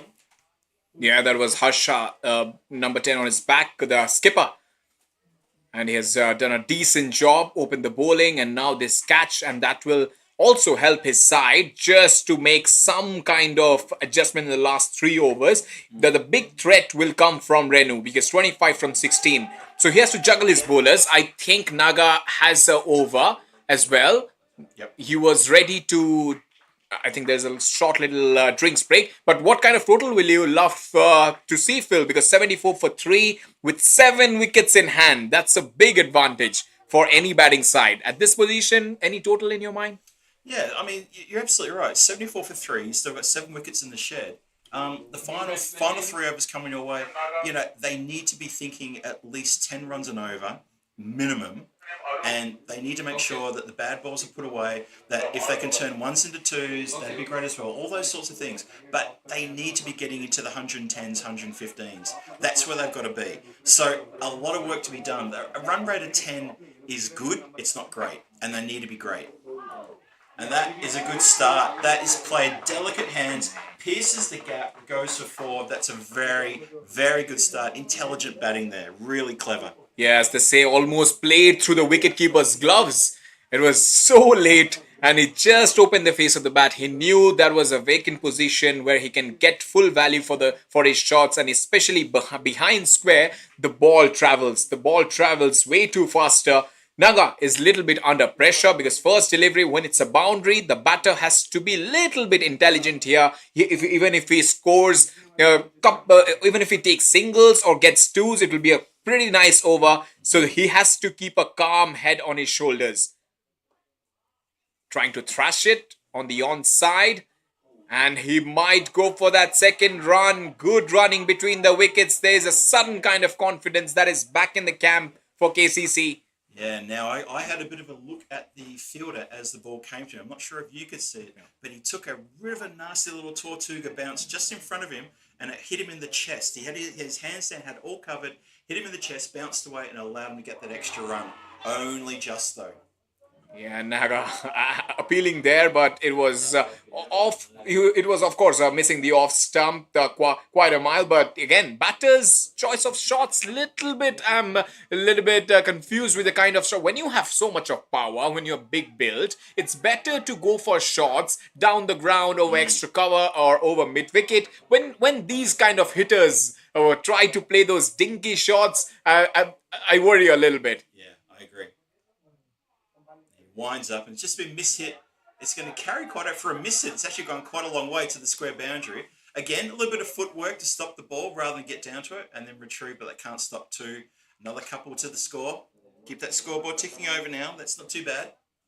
Yeah, that's a good total they have got so far. And they have still 14 deliveries to go. 8 runs from this over from Naga. He's trying to bowl it quicker as well. There he goes! It's a biggie! It's out of here! That's a great shot. That releases a bit of pressure. And suddenly Naga has gone from being very economical to being a little bit expensive this over now. What's that? 14 off the over now. He's gone for a big hit there.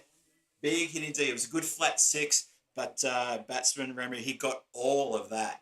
Yeah, and previous couple of deliveries back, he was trying to play reverse sweep, and that's why we question his shot selection there. Final delivery, very important one. Will Naga be able to have a little bit of damage control? And he does. He just pushes it forward, and batters take a single as the non-striker scampers through. So 90, 15 runs from the over. Another over done and dusted. KCC roaring at this point in time. 89 for 3 after 8 overs. Final couple of overs. It's going to be interesting. Remu, very clever there with that last delivery. He immediately, as soon as the ball came out of the bowler's hand, he shaped immediately for a punch into the covers with soft hands. When he did it, he set off straight away. The non-striker set off straight away, and the fieldersmen were still back ever so slightly on their haunches. They didn't get to the ball in time. He always wanted that single because now he faces the first ball of the 9th over. It's where he wants to be. He's the man in charge of this innings, and he wants to make sure he's there at the end. If he can be there at the end, 120's on the cards, absolutely guaranteed. Yeah, this over can go big. Bowler bowling round the wicket.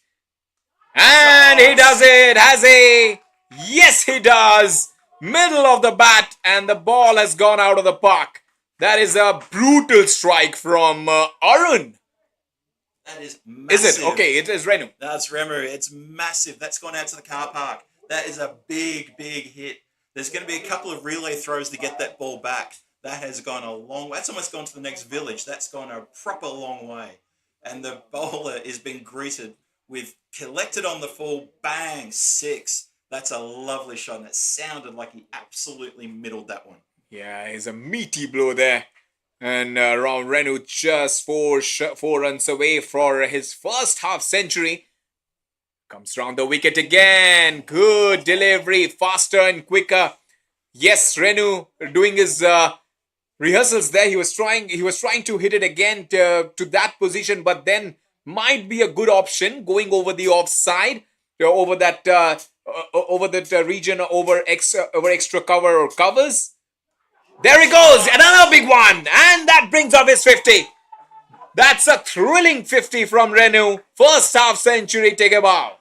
That's a fantastic shot. Almost a carbon copy of what we just saw in the previous 2 deliveries ago, where he absolutely pummeled that, monstered that ball over the line. He's going to take a quick drink, just a really fast quick drink, just to celebrate his 50, well-deserved 50 there. He got a quick time as well, for 25 deliveries. Big strike. And like I said, if he's here at the end, 120 and then some, I would say. Absolutely, 120 will definitely be on the cards if he just hits the ball like this, even I would say more than that. But Jigyansu is serving it on a platter. It's up in the air. There is a chance. Keeper drops it. The man with the big hands, with the gloves, has made a meal of it. Will be definitely ruining the chances for sure. And Jigyansu is absolutely disappointed here. There was a big chance, isn't it? I can't believe the keeper put that down. He never looked comfortable, never looked in position, staring straight in the air. But as you said, Chubby, he's the man with the big hands. He's there to take those catches. That's why he's got the gloves on. He should have done better than that. And in the end, he barely got a glove onto it. Oh, good ball. Really good comeback from the bowler there. Batsman could do nothing apart from just get the bat down to stop it getting through. Good comeback. Still, 100 on the board of that previous 6. 103 for 3. And there's still one more to go in this over. Yeah, good little contest here, Jigyansu versus Renu. And Renu trying to take a single, and he does. He manages somehow to get to the non-striker's end, as he will retain the strike for the next over. Another over comes to an end, a quite successful one. Couple of sixes and couple of singles there. The next over coming up. 9 overs, 104 for 3. And just like the end of the 8th over, he was always running on that last, always going to run on that last ball. He wants the strike, and you can just tell what's going to happen. The keeper, he probably could have taken a few more steps in to try to affect the run out. In the end, he actually missed by quite a way. So clever batting there from KCC, clever calling, and really good backing up from a batting partner who's been watching from the other end, but he knew his job, he knew what he had to do, and he did it well. And now Remu faces the first ball of the 10th. Where can we get to? Where can KCC get to? I still say 120 is definitely got to be the target. Maybe I would say 124, 20 runs from the last over. Yeah, And just pushing it a bit. Oh, that is thumped down the ground. Fielder Harsha does it well. The skipper was under pressure for a little bit of time, but it didn't panic. It was a strong return from the skipper. 106 from 3. Phil's is 14 runs away, and I am 18 runs away, so it's going to be a good battle here. I tell you what, it almost got through the fielder in front of us here. It just got through the feet, but it deflected off his foot away from the boundary line rope, so there was no danger of a boundary, but just for a moment, I thought, oh, that almost could have gotten through. That would have really hurt, really properly hurt. Ramu, he's up to 57. He's having a blinder of an innings here. Yeah, he's shaping up to play those big shots. And good delivery there. A little bit of shape back in from Ameh. He's trying to hit that wider length and full Yorker, which is really hard to hit, especially for a batter. Renu, he wants the ball in his slot, but definitely good intelligent stuff from Ameh. 4 deliveries to go. Couple of big hits will make sure they reach that total of 120. That's wide. That's wide for sure. Yeah, that's unfortunate from the bowler who bowled a really good dot ball in the previous one and comes back. Needed to keep the pressure on to try to keep this score reasonable for the chase that's going to come along in about 15-20 minutes time, and he strayed there badly with a wide. Yeah, and also he has got the power. Will he go for those shots, nifty shots behind square? That is also a question. He has again thrashed it away. There is fielder. He will go for that second run. They're scampering back for the second run. Chance of a run out there. No chance there. There is a wild throw. Renu is absolutely on his haunches. He is tired. And we all know why it is. He has played a beautiful innings so far. 59 from 31. And I've got to give my hats off to Arun at the other end because he was running to the danger end. As it turned out, you were right, Shelby. The throw was sort of really wild. I'm not sure, maybe the fielder was in two minds whether to try to throw down the stumps at the keeper's end or not. In the end, they get back for that 2 that should never have gotten back for that 2. And that's outside edge. Oh, there he goes again. Just swings hard and gets an edge. And that's a bit of luck, but it's also a bit of power. Yeah, they needed that luck. And Renu, the way he has batted, he deserves that luck. He moves to 63, 113 for 3, couple of deliveries to go. And he'll be looking. He has the power as well to hit couple of big shots and just get closer to that 124 mark. But Phil, you are right on the money there. 120 with those 2 big hits, they can get it for sure. Again, thrashed away. Fielder attacking the ball. They're going for the second run. Will it be a run out? No, there was no one there. And couple of runs for Renu again. 65 from 33. What an innings this man is playing late in the piece. Turning 1s into 2s, which is something your batting coach will tell you to look for if you can. And that is very intelligent batting from these 2. They're running so well together. They know not going to settle for a single. Always look for 2. Look for 2. Put the pressure on the fielder, and the fieldsmen are feeling the pressure. And now we're down to the last ball of the innings. 115 on the board. Where do we end up? Swing and a miss. Just going to be the bye, I'd say. Remu wants to go for a second one. It's just a bye. And that is where the innings will conclude. 116. So we were both a little bit off there, but still 116. That's pretty good for me. I would take that. If I was off of that at the start, I'd take that. No problem at all. I think KCC have done pretty well.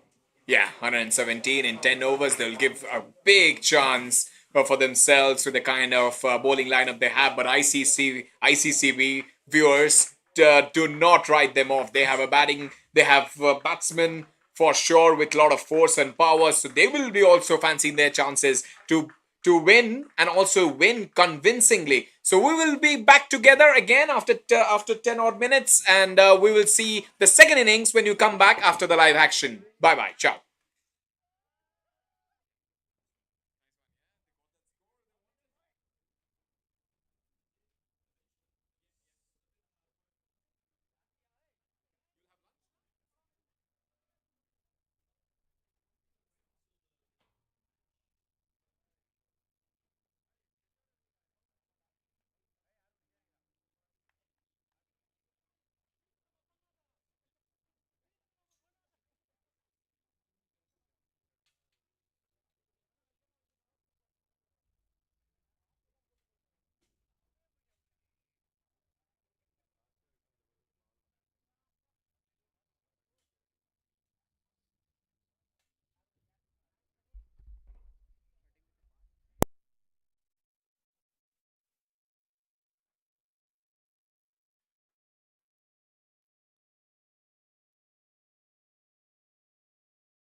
And welcome back, cricket viewers, to the big run chase here.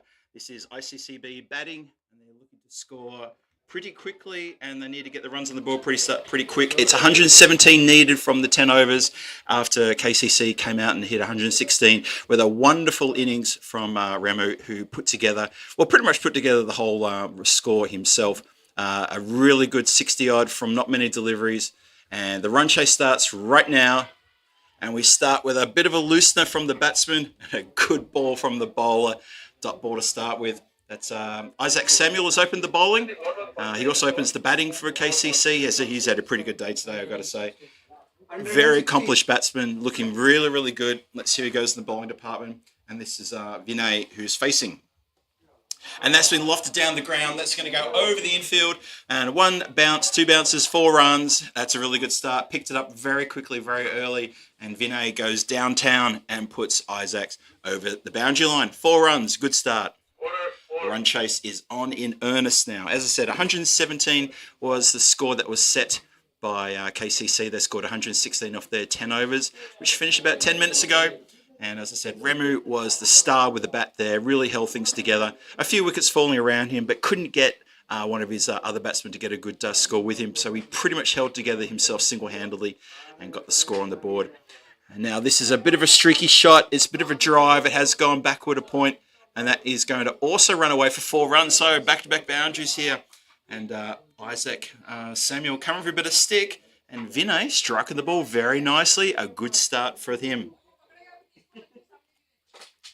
Just want to extend my welcome to everybody watching on the Prague Cricket Club channel. This is Phil G. You may know me from ECN, also from here in Czech Cricket, where I tend to look after the proceedings here on a day-to-day basis for our league. And hopefully there's a few people tuning in from our T20 league and from other parts of Czech Republic, interested to see how this tournament goes.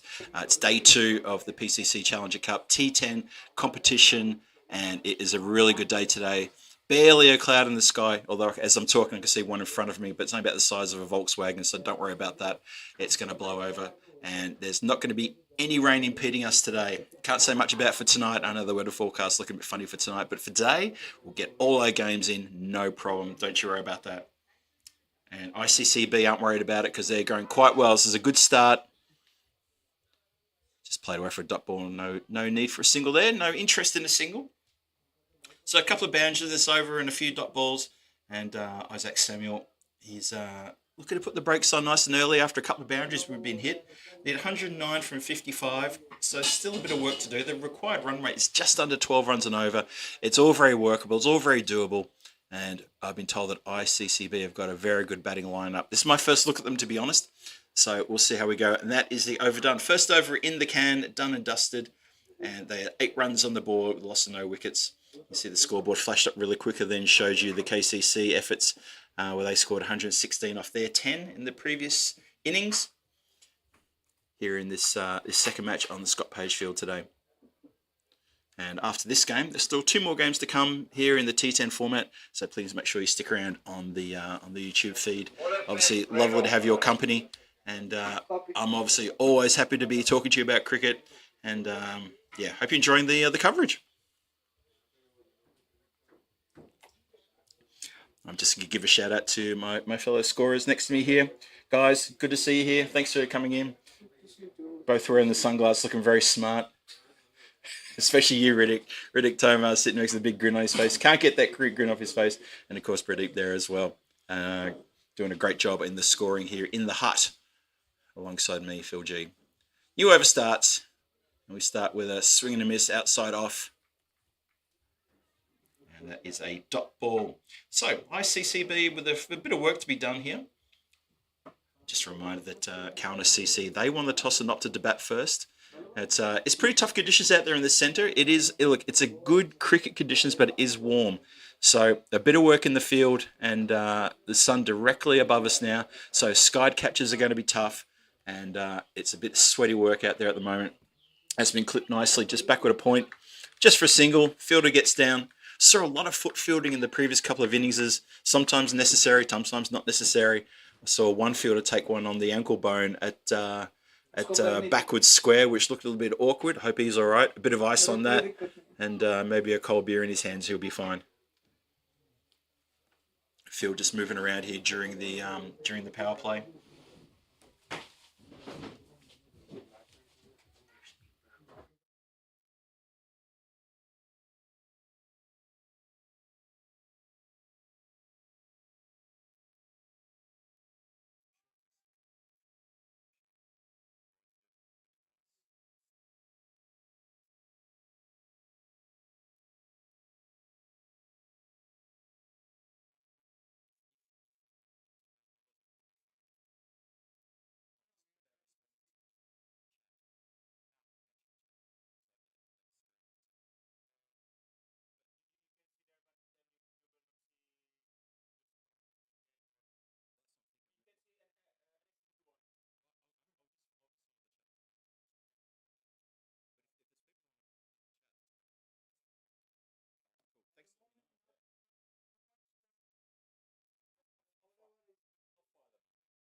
And welcome back, everybody. Apologies for that little silence from Phil G here. I just had a bit of a chat with my good mate Kayor. Just let me know there's people in the chat saying hello, and I want to echo that and say hello to everybody in the chat. And looking forward to reading your comments and saying hello. It's always good to have people following us here on day 2 at the Scott Page Field here in Prague at Vinoj, the lovely cricket ground in Vinoj. And wherever you are watching the world, hope you're enjoying yourselves. Hope you're having a good set day as well. This is Renu bowling. That's been clipped nicely. Oh, just out of the hands of the fielder. And that is going to run away from the fielder who was backing him up. And that goes backward a point. Big cheer from the dugout as that gets through. Really, really good there.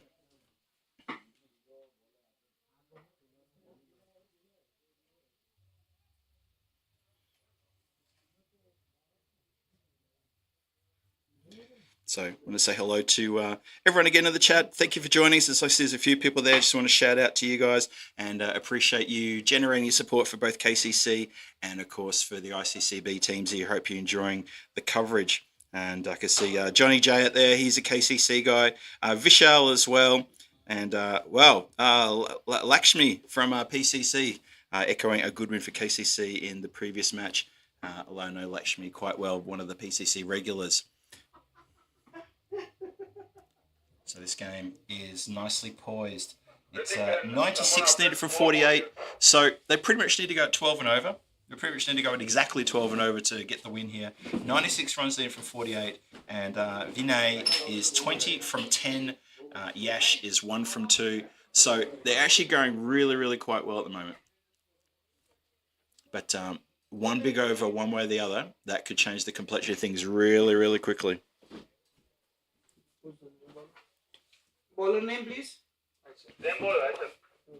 Copy.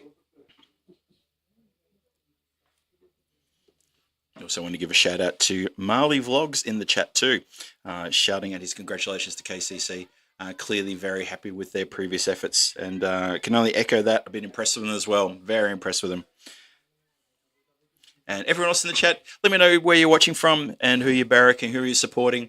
And I'll give you a shout out as well. It's Phil G here on comms from Czech cricket and also from some ECN work as well recently in Portugal and obviously here during the Prague ECS. And just drop a note in, tell me saying hello. I'll give you a shout. Just as they also go for a shout for an attempt to caught behind, nothing going on there. Good over here from Isaac Samuel, very good over. Keeping it tight. And KCC need to keep this thing tight. Can't afford to let ICCB dictate terms here. They're doing all right so far. It's 21 for no loss. Still a bit of work to be done. And that is out though. Well, there we go. Caught behind. Isaac gets the breakthrough and KCC are celebrating. They're very happy about that. And that's a good, albeit maybe a bit of a slow get around, but they're all around the keeper, giving each other a bit of a high five. Important wicket, very important wicket as Yash goes for 1. Didn't bother the scorers too much, but he's on his way. And that's the first wicket to fall for ICCB, chasing 117. Slip took the catch. Good catch. The keeper was making more noise. I thought it was keeper's catch as well. And just watching the batsman, he's coming off not towards his dugout. Does he know he's going from the wrong direction?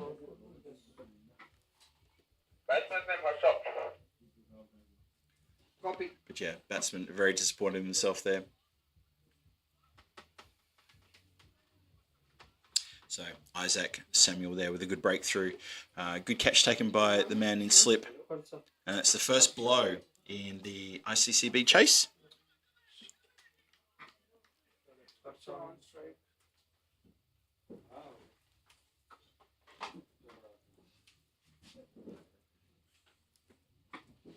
Looks like Harsha is the new batsman coming in to face the music.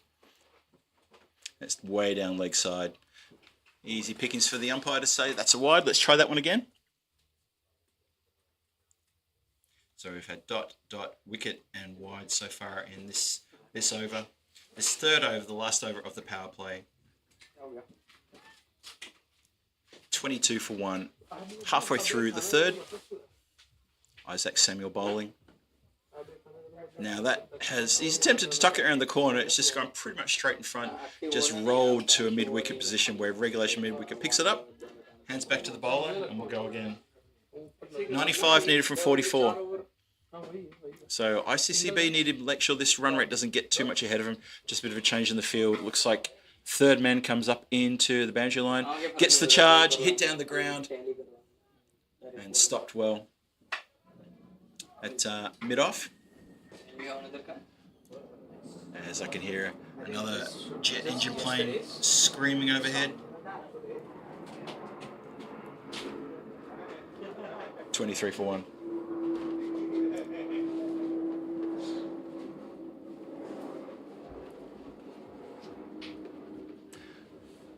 So bowler in again. This should be the last ball of the over coming up now. Last ball of the third. Oh, I think he bunted that to the ground. I think it was a catching opportunity. And no run attempted, and that's how the third over finishes. 23 for 1 on the board, 3 overs gone, and ICCB making slow progress here, albeit some sort of progress.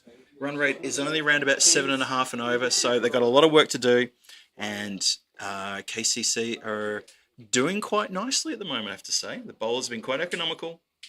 Vinay is the dangerous batsman out there. He's on 20 from 11. Harsha has only just recently joined him. He's only faced 2 deliveries for his single run. So, a lot of work to be done. Hope you're enjoying the coverage wherever you're watching.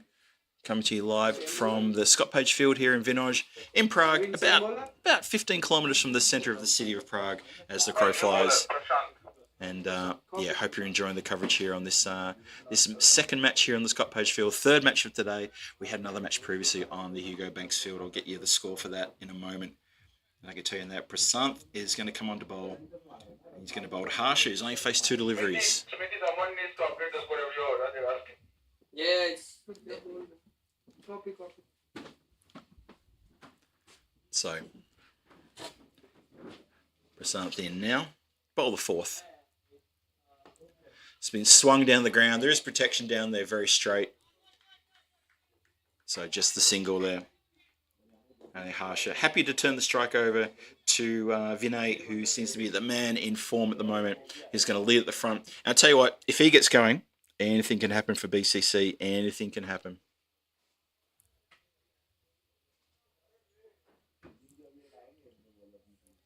Okay, Prasanth in again here. Bowling to Vinay. It's full. He picks it up in the full. It's hit very hard. And that's going to run away for 4. Good shot. Bashed down the ground. It was quite high. I thought maybe the umpires might have a look at a possible no ball. Maybe it was dipping just as it got to him. No call from the umpire. 4 runs. No, it's good ball. Just 4 runs. Cool. And confirmed by our umpire and scorers. Just to the naked eye, it looked like it might have been high, but I guess it was dipping quite nicely. But good shot from Vinay. Good shot. Oh, he's gone inside out here. It's gone into the gap, but there is a fielder deep. Well, there is a fielder deep, but it didn't really make a difference because he's made an absolute meal of that, and it has gone through for 4.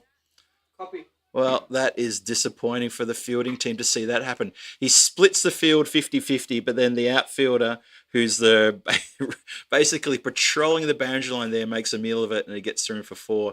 It really wasn't a tough chance. That's tough. As a bowler, you see that. Yeah, I'm not going to talk about what goes through your head, but it's nothing pleasant. Vinay, he runs to 28 from 13. Prasanth has gone for 9 off this over so far. Gets driven down the ground. That's got pace on it. That'll go for another 4. Straight off the bat, you can tell straight away. Didn't go for 4? Good fielding. We need to remove the wall so I can see go for 4. It was good field in the end. Sorry, I got ahead of myself there, folks. This is what you call... It was not even commentator's curse. It's just, yeah, unfortunately, I've got a bit of a doorway. Anyway, good fielding. And that's a wide. So 33 for 1. Make that 34 for 1. Still 2 to come in this over from Prasanth. And Harsha, he's on 2 from 3 deliveries faced. He needs to start supporting Vinay with some runs here. And he hits it directly to the fielder in the cover, but they neglect to take a run. Wasn't interested. I felt there was one there, possibly. Yeah, I'm interested. There's been a few times where a few possible singles have been on the cards, but Vinay's turned them down. I think he's feeling it. He's the man to take care of business in the new over, which should be after this delivery. No, they will take that single, so that proves that theory wrong. Only the batsmen know. So 4 overs down, 35 for 1 on the board. Vinay, 5 for 1 after 4.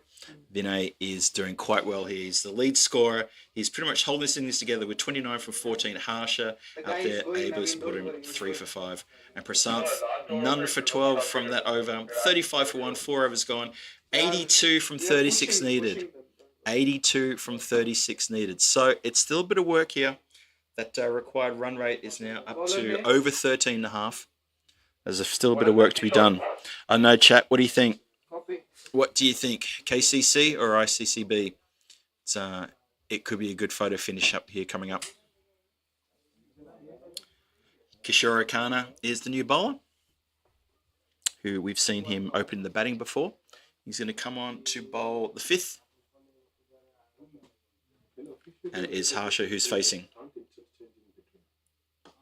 It's been hit up and over the infield, and that's a very, very good shot indeed for 4 runs. Lovely lofted through the covers, really good shot, good connection. And Kishore Khanna is welcomed into the bowling attack with a good hit from Harsha, 4 runs.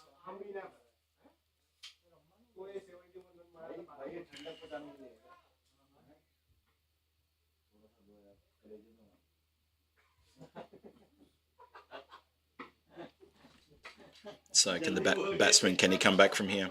Kishore Khanna, taken for a 4 of his first delivery. He needs to come back better here.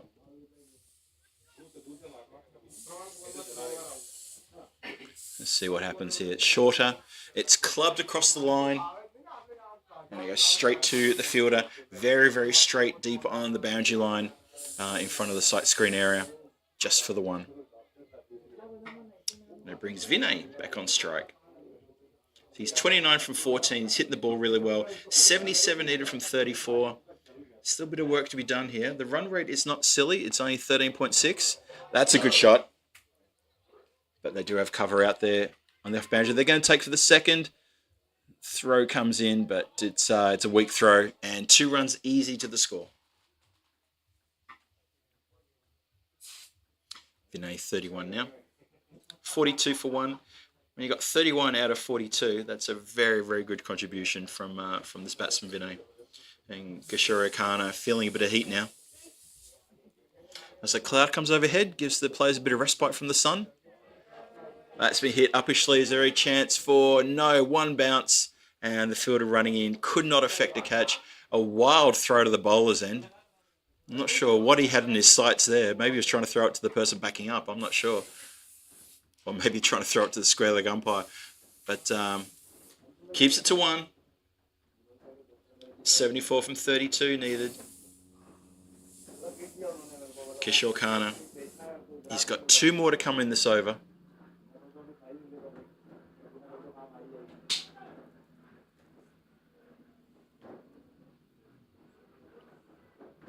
That's a way down leg. They appeal, but I felt the appeal was, indicated that it came off the leg.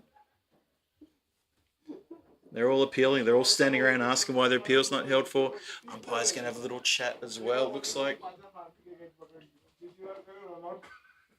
Ooh, tense moments here. And given. Well, after a bit of a discussion from the square leg umpire, came over to help the standing umpire. The finger is raised. He's given. Well, KCC, they have gotten Harsher out. That's the second wicket to fall, and that's a blow. That's a good body blow. Still, Vinay is out there, and he's the man for ICCB. He's the man for me. He's got to stay there. But Kishore Khanna, he gets the breakthrough and gets Harsher's wicket. And the KCC team have a bit of a get around, bit of a talk about what's next. As the new batsman strolls to the crease. Still 1 more ball to come in this over. This game is very delicately poised. The run rate required is now over 14. But ICCB, while Vinay's out there, every chance to get these runs. It's not a huge score they're chasing, but it's still a decent score. 74 from 31.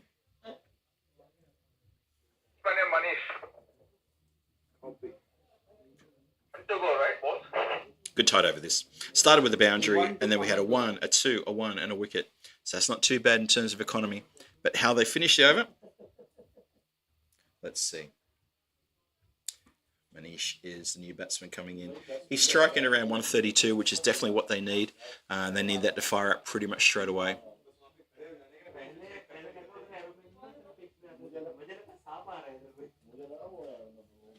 And KCC are going to feel pretty good right now, but having 2 wickets down. If they can get rid of Vinay, if they can dislodge Vinay from the batting lineup here, they're going to feel even better about themselves. Still a long way to go in this match. Kishore Khanna to bowl the last ball of his over. And that's just defended, just onto the offside. And no run, finishes with a dot ball. That's 5 overs gone, 43 for 2 on the board after 5. He's got 32. Harsher was the next best scorer with 8. And I just missed how much the extras were. I'm sure extras were quite a tight amount as well. Required run rate 14.8. And another tight over. And ICCB could be in a little bit of strife. This run rate, once it gets to sort of 16s and 17s, it blows out very quickly. And believe me, sustaining 20 runs and over for 3 or 4 overs is not as easy as it sounds.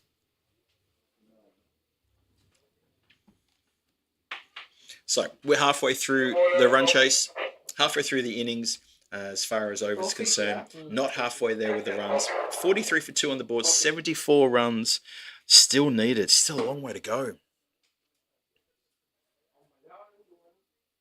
Vinay, 32 from 16. He's striking at 200.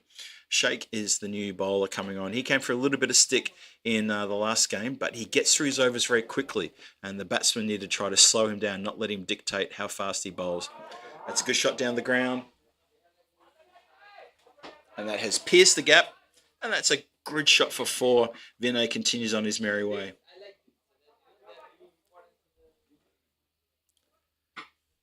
Yeah, KCC, the brains trust having a bit of a chat now at the start of the bowl's run-up. How do they stop Vinay? How do they get him out? How do you bowl to this man who seems to have his eye in? He's 36 from 17 deliveries, and he's the key here.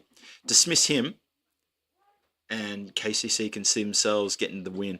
While he's there, though, ooh, I don't know. It's interesting having a few players having a bit of a chat there about how they're going to do this.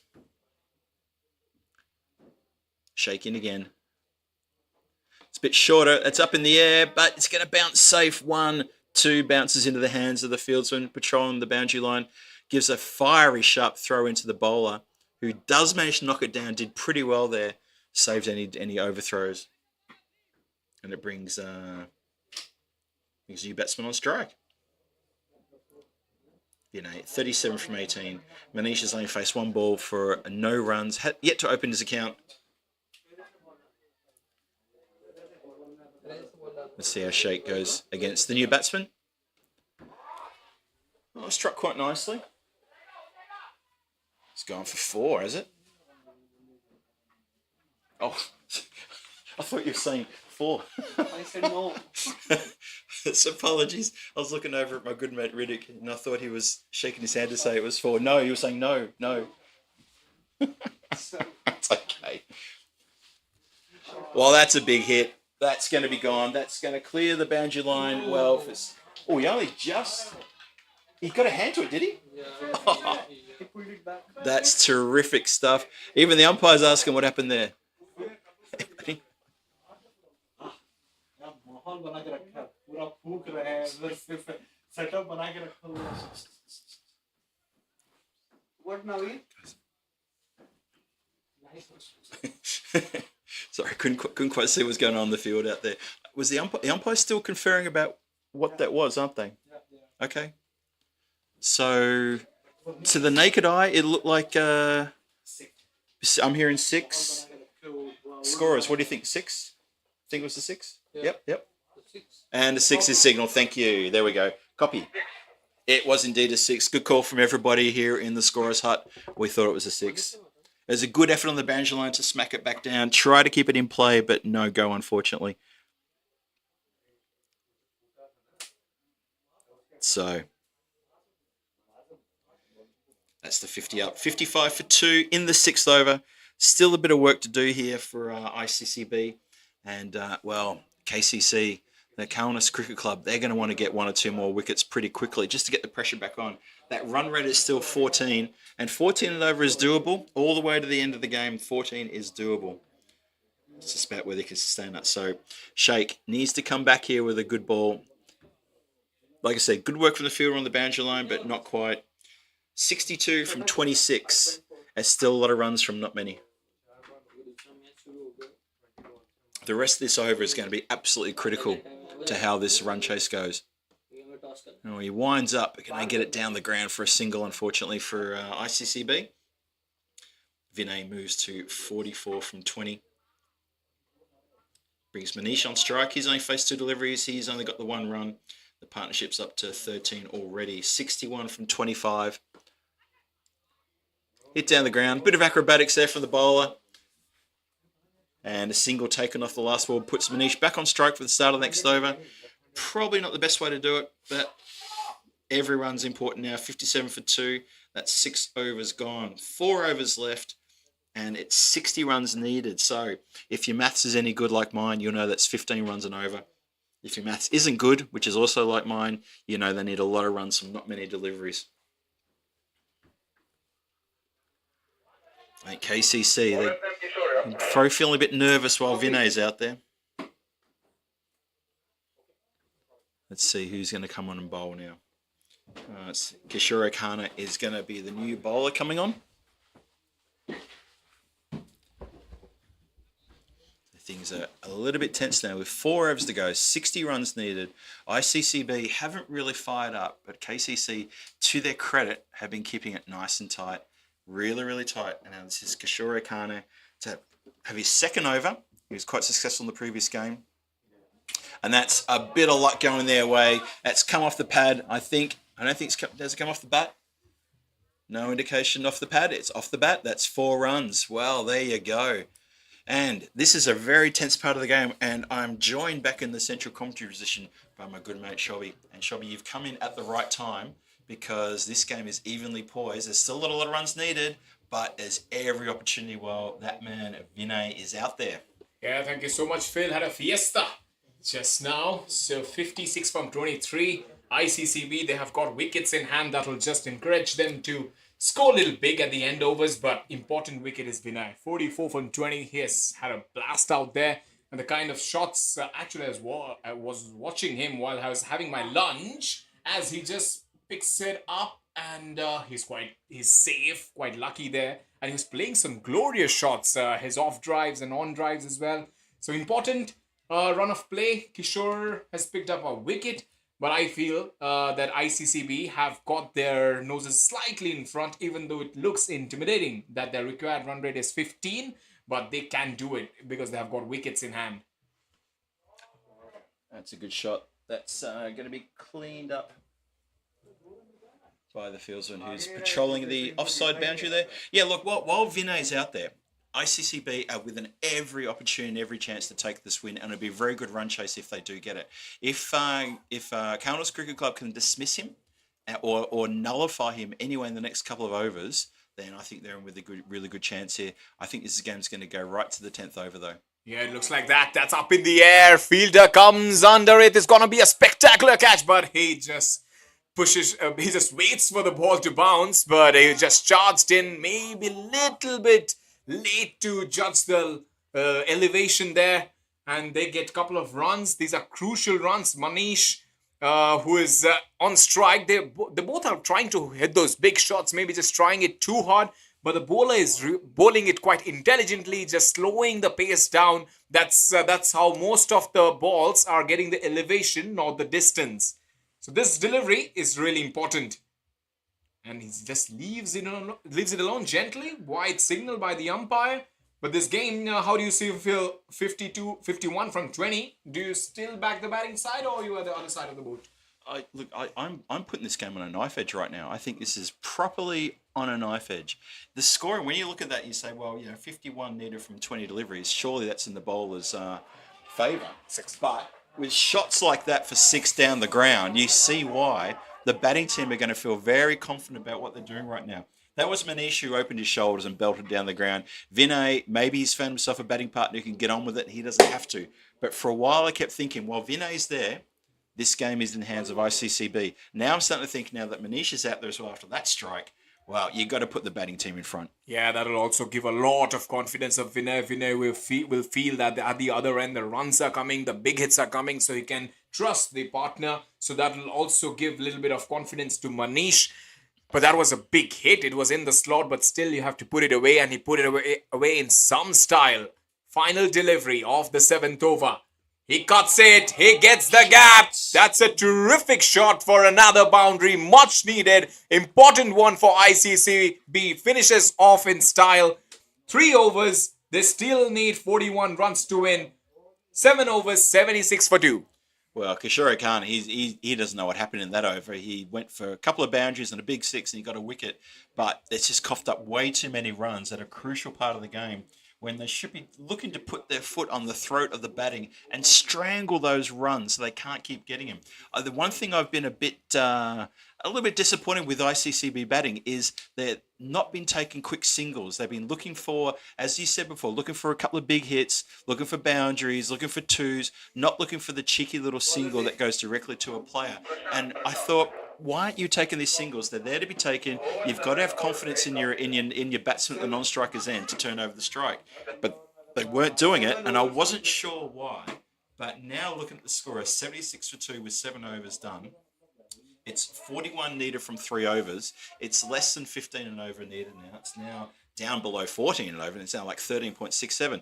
So the run rate is not a problem. Absolutely fine, as long as they can maintain that. But one tight over, that can be a bit of pressure. Can start to change things a bit. No matter what, you still got to score the runs. Yeah, Prashant has been expensive. His first over went for 12.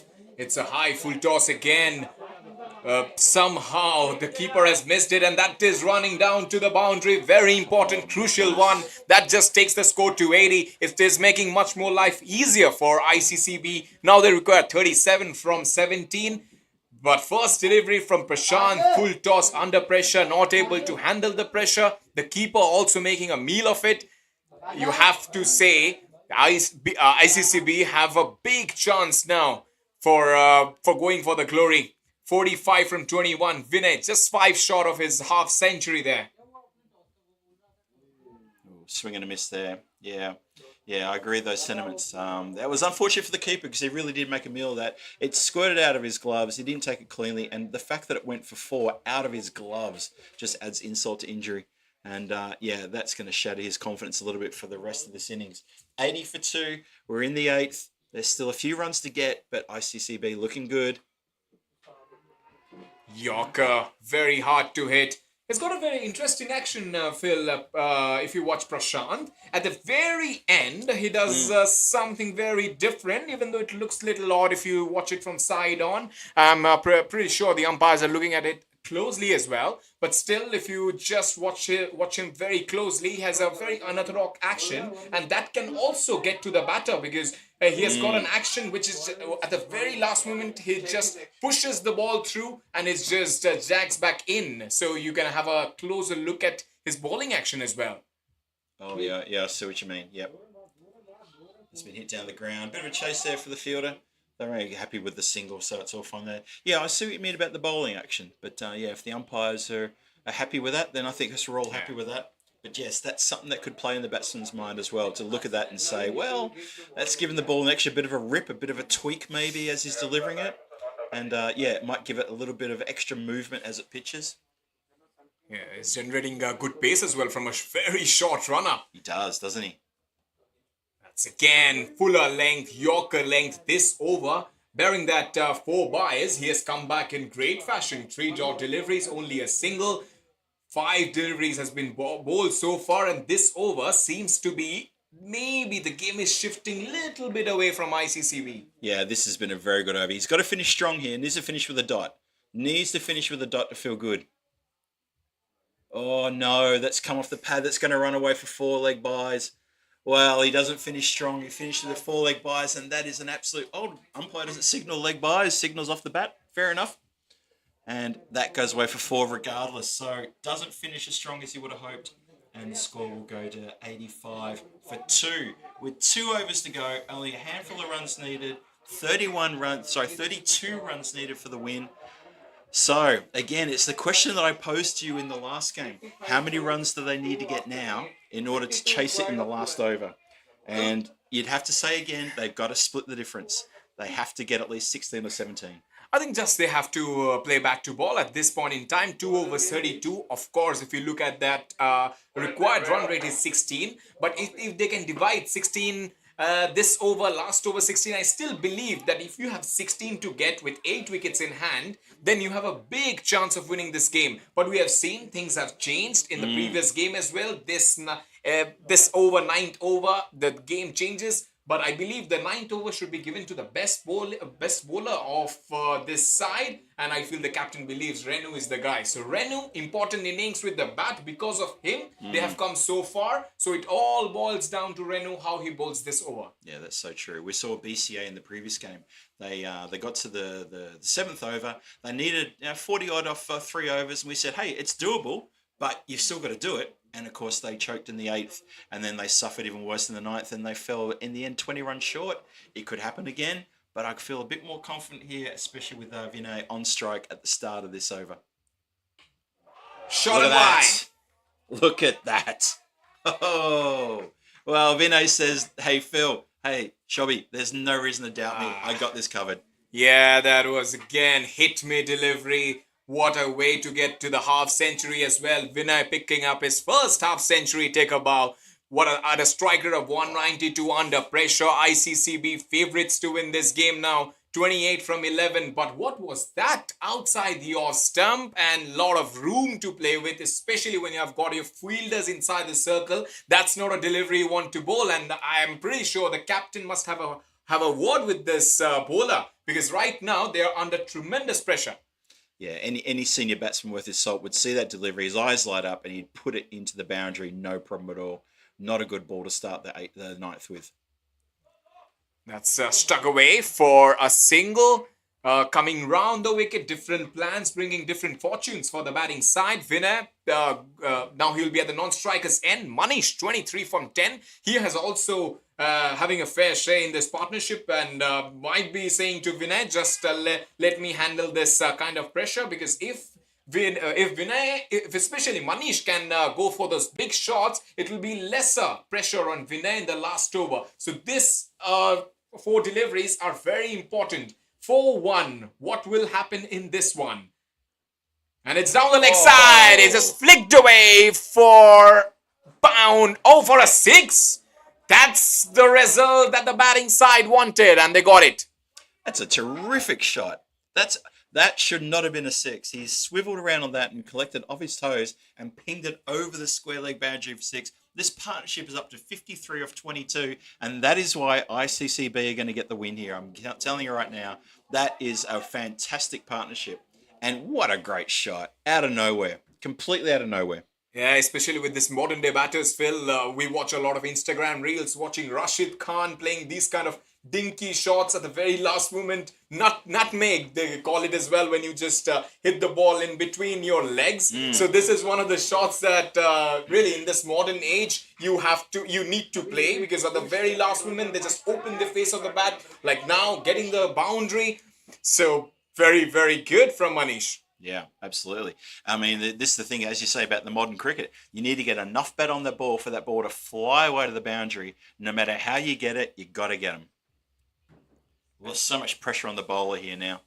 Yeah, 4-1-6. You have to fancy the batting side here with 8 wickets in hand. Phil and me have been talking about this kind of scenario for ICCB. They are chasing it at a canter here, wide. This is what pressure does.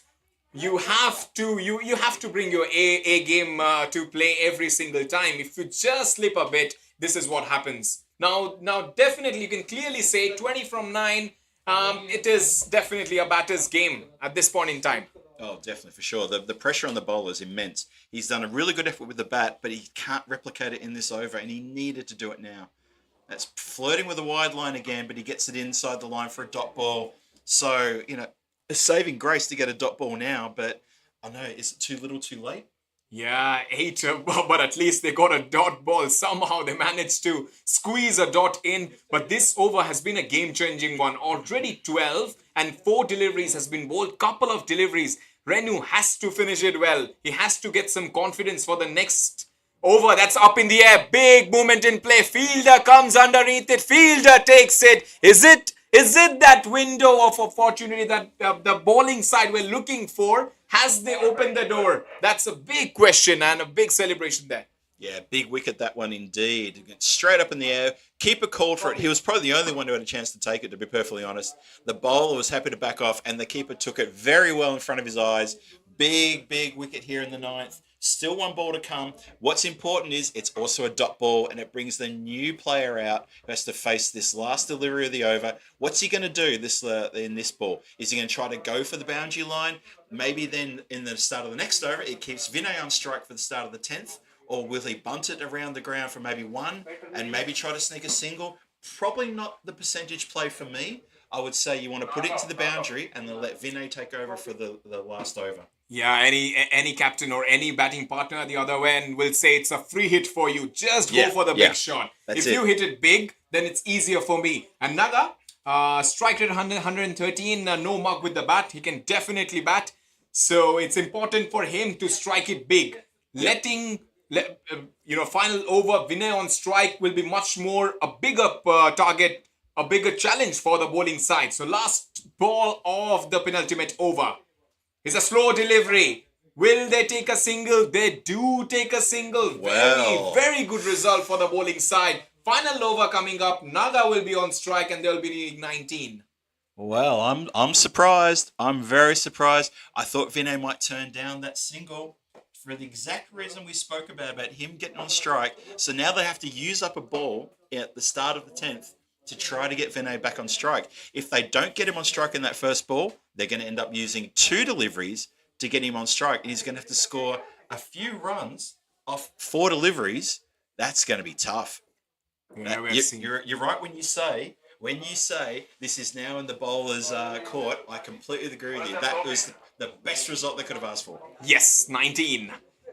And they need a strong mind here. They need someone who can control the momentum of the game, because clearly we see ICCB running away with the game. It's a seesaw battle. Now the bowling side are favorites, 19 to get. Final over will be bowled by Sheikh. Sheikh had an off day with the ball so far. 14. He has conceded in the first ball delivery. There's a run out. And he has run out. Yes, Vijay is gone. The dominant batter has to depart. That's a body blow again. Bad sign for ICCB. They were cruising at one point and now they're almost out of it. That's A stunning result for the first ball of the 10th over. It hit straight back to the bowler. Vinay was backing up because he had to get on strike. Bowler turned around, affected the run out as easy. Like Vinay knew he was gone. He knew he was gone by a mile. Didn't blame the batsman at the other end because the batsman just played a shot and they knew they had to go. Well, they're still close. They're still within a shout. But you'd have to say, if you're a KCC right now, you'd feel pretty good about the next 5 deliveries. Sheikh, a lot of pressure on him. This next couple of deliveries, massive, massive pressure on his shoulders. But hats off to Vinay for a terrific innings. Yeah, and how in space of 4 deliveries, the game has changed. At one point, they needed 8 from 21, but now 5 from 19. What a game this is. That's a big shot! That's going to go all the way. That's a biggie! And he's just picked the bones out of that. What a shot that was out of nowhere. Lofted over cow corner. The lefty's going to put it out of the ground. Big hit. Well, there's still life in the body yet. Let's see. Let's see where we go from here. Yeah, that's a big one from Naga. Because it didn't look like hitting it. He was not looking in form, but straight away comes down the track again. Misses it. Big ball. And is it a wide? No, it's not a wide. 3 from 13. Come back from the bowler then to bowl a dot ball immediately. 13 from 3 needed. This one has to go out of the ground. Oh, it's short. It's been clubbed. It's going to run away. It's vacant. It's going to run to the boundary for 4. Well, that's so much pressure. There was no fielder within absolute miles of where that ball ended up. How there's not a fielder out there is beyond me. I really don't understand that.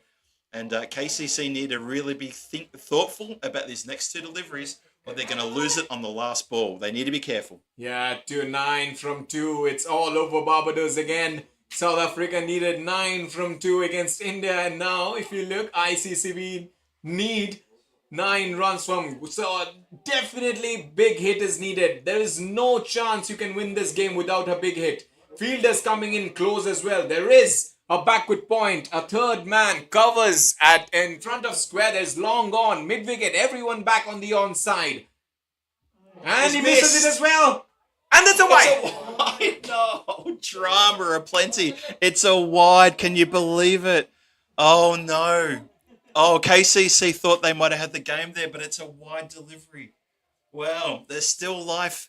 There's still life in ICCB. They can still snatch this one. KCC, are they going to snatch defeat from the jaws of victory? Yes, and Naga will be on strike. Naga hits it! It's in the comb box! That's a huge hit! What a shot! That's incredible striking. Couldn't have hit that better. Could not have hit that better. Over his own dugout, and the team are absolutely elated. They're gonna snatch the victory on the last ball. You watch. And how cool is that? This man, we were been talking about his batting. He ran out Vijay, the man who was scoring the runs. And now this man, couple of deliveries, he was looking, he couldn't hit bat to ball. In last 4 deliveries, he has hit 2 sixes, a boundary, batting at a striker of 280. Incredible. Couple of runs needed. Absolutely incredible. What do? Do you bring the field in? Yes, I will bring the field in and maybe I'll bowl it full as well. All the fielders in as well. Final delivery to go. Naga, wide delivery. There is a run out chance as well. It's a wide. It's a wide and it's a run out as well. And they have got a wicket. So they still need 1 of 1. The match is tied. They still need 1. They need 1 off 1. It's a wide. It's a run out. It's all happening. This is the most ridiculous Edition game we've ever commentated. Amazing stuff here. Drama aplenty. That is absolutely gone crazy. The crowd around us cannot believe what's happening. It is absolutely stunning what's going on here. But all credit to the batsmen to get them to this point where they are within a hair's breadth of taking a victory here, but they're also within a bee's appendage of losing it as well. Yeah. But the scores, as I understand, will be dead level right now. Yes, it'll be 1 of 1. So there we go. And it will be Sheikh, who has already considered 31 in his spell of 2 overs. Final delivery. Everybody coming inside the circle just to prevent one. And they need one. This is a historic moment for ICCB. Naga is won! It's a tie! Oh, Will there be a super over? That's a big question. he's bowled him. Can you believe it? Wow. Oh, I'm stunned. Bowled him. There's got to be a super over, hasn't there? There's gotta Absolutely, be. absolutely. There's gotta What be. a game this is. And they have the score is identical, 116, and they needed one of one. Naga trying to play that glory shot has missed the stumps completely, and it's a big miss, I would say. When you are an ICCB, you needed two from one. You had this game on you in your pocket, and how can you let it slip it through? Unbelievable stuff here. What a finish to a game this is. And it is indeed going to be down to a super over. The team's tournament referee, Arun Ashokan, is out there to talk to the umpire. He's going to give the news to the teams as well. It is going to be a super over. We don't do draws. 116 apiece after 10 overs each. Unbelievable stuff here. Well, that last over was just amazing. When you get a chance to after the end of this game, go back and watch it again because that is stunning stuff. And really well called here by Shobby next to me here. Such exciting stuff in that last over. It was all over the place. The last two overs, all over the shop. It was this way, then it was that way. Then he's got him on the ropes. Then he doesn't have him on the ropes. And then here we are, and it's a super over. And this is going to be quite an incredible finish here coming up. And that'll be really interesting, Phil. I'll definitely back Naga to bat in that super over because the second innings the team batted will be batting first. And it'll be really interesting because this man has literally taken the game so far and then let it slip through. And Vijay can one of be the batters as well if we do have a super over and if you get the real confirmation. But what a game! What a game! I mean, at the end they needed 19 from the last 2 sixes or 4, and what a comeback at the barest of margins, as they say. Sheikh 1 for 32, so he has suddenly turned hero as well, but bowling that, attacking the stumps and getting that wicket. Nobody expected Sheikh because he was shaken after this kind of hitting from Naga. So good on him, good on everybody who was watching this, and yeah, it has been a tremendous contest at Prague T10 Challengers Cup. This has been a fantastic contest. I've absolutely enjoyed this one right the way to the end, but I feel we've still got something. There's still something in the tin. I feel there's going to be another little twist in the tail as we go into this finale here. The officials are all getting together and having a talk about the process that's going to happen. I can see the Arun Ashokan, who's acting as tournament referee for this game. He's having a chat with the skippers, letting them know what's going to happen, who's going to bat first, how it's going to go, what's going to happen, and we're going to find out soon in a moment as well. And I'm looking forward to see how this turns out. Even the scorers are just headed out to the centre to get an understanding what's going to happen. Obviously, this is different to how you may see things happen in ECN, where it's always a golden ball when there's a draw. In our competition, we won't do the golden ball. We're looking for a super over, and I think that's what is going to be decided. So we'll get the confirmation very, very shortly. So stick with us, folks. This game ain't done yet. It's funny, looking out to the field there, the stumps are still falling over. No one's bothered to reset the stumps because it's so much excitement at that last delivery. Yeah, and really, when you could go down so close, what do you think, Phil? Which team will be much more disappointed here? Is it batting or the bowling team? Because I feel there will be mixed reactions because both the side had their chances and somehow they managed to lose from getting to a winning position. I think ICCB would be more disappointed because I think that they must have thought with the comeback they made in those last 2 overs, they had the game in the can. When Vinay got run out, there was all sorts of trouble. But then immediately, batsman comes in, bang, 6. And I thought, well, they're not gonna lie down for this one. But the fact that they crawled and got to the equal score and they couldn't get it in those last 2 deliveries. They had 2 deliveries to get a handful of runs and they couldn't do it. KCC, I think for me, Calendars Cricket Club will think they got out of jail. I think they will think, you know what, we scraped in for a draw. Now to be determined by super over. ICCB for me, I think they'll be the guys to say, how did we let that go? We were on target all the time. We had a fantastic batter doing a fantastic innings. How did we not get that? That's what I'm thinking. Yeah, I second the thoughts of Phil there. I also feel the same, that ICCB will feel that they have lost the game, while the opposition will feel they have got out of the jail. Because when that wide was delivered, I felt for a moment that they have lost the game. But very last moment, that Yorker, and I must say, I must give credit to the bowler of bowling that delivery under pressure. And really, literally, he caught that wicket, and now they can have a fair share. Now the rules of the super over is quite simple. The second innings, the team that has batted, ICCB, will be batting first in the super over, while the other team will be bowling as well. So they get 6 deliveries to bowl. So they'll have 3 wickets in hand. So if you lose 2, then you are out of the contest. So it's quite fair, simple rules. But yeah, super over it's a lottery, in my opinion, Phil, when it goes so close. It really is, isn't it? That's such an exciting game we've had there. For KCC to set the target of 116, which we felt was a good target, and then ICCB, as you pointed out to me, you saw him play yesterday, you telling me, Shobby, that they had a pretty good batting lineup, and we saw that. But then they were struggling. They were always behind in the run rate, always behind. And just those last 3 overs, they started really putting the foot down and catching up. And it is turned now into well, you know what, for me right now, you could toss a coin and I would say, well, take that result, because it's such a strange end to the game. I did not see that coming. As we see the fielders getting ready to head back out there, that's Counters Cricket Club are heading out there. And that means we'll see the batsmen from ICCB heading out there for this super over.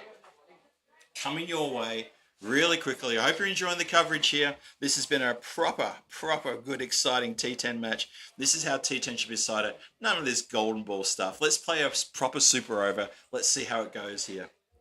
I know, I'm flirting with trouble when I say things like that. I know, Riddick. Yeah, I'm not going to get the call. Yeah. Anyone from ECN who is listening in and watching, I love you guys. But this is the way to resolve a T10 match. Give us a golden over. Give us the over, the super over. It's really tough stuff here. It's going to be exciting stuff coming your way very shortly. The rules have been explained. The tournament referees had a word to everybody. People are heading out there into the centre. We're about to resume. We're not far away from the resumption. This is exciting stuff. I probably need to get a drink. My throat's closing up because I've been screaming so much. It's been exciting. It's been so much fun. And the game still isn't over.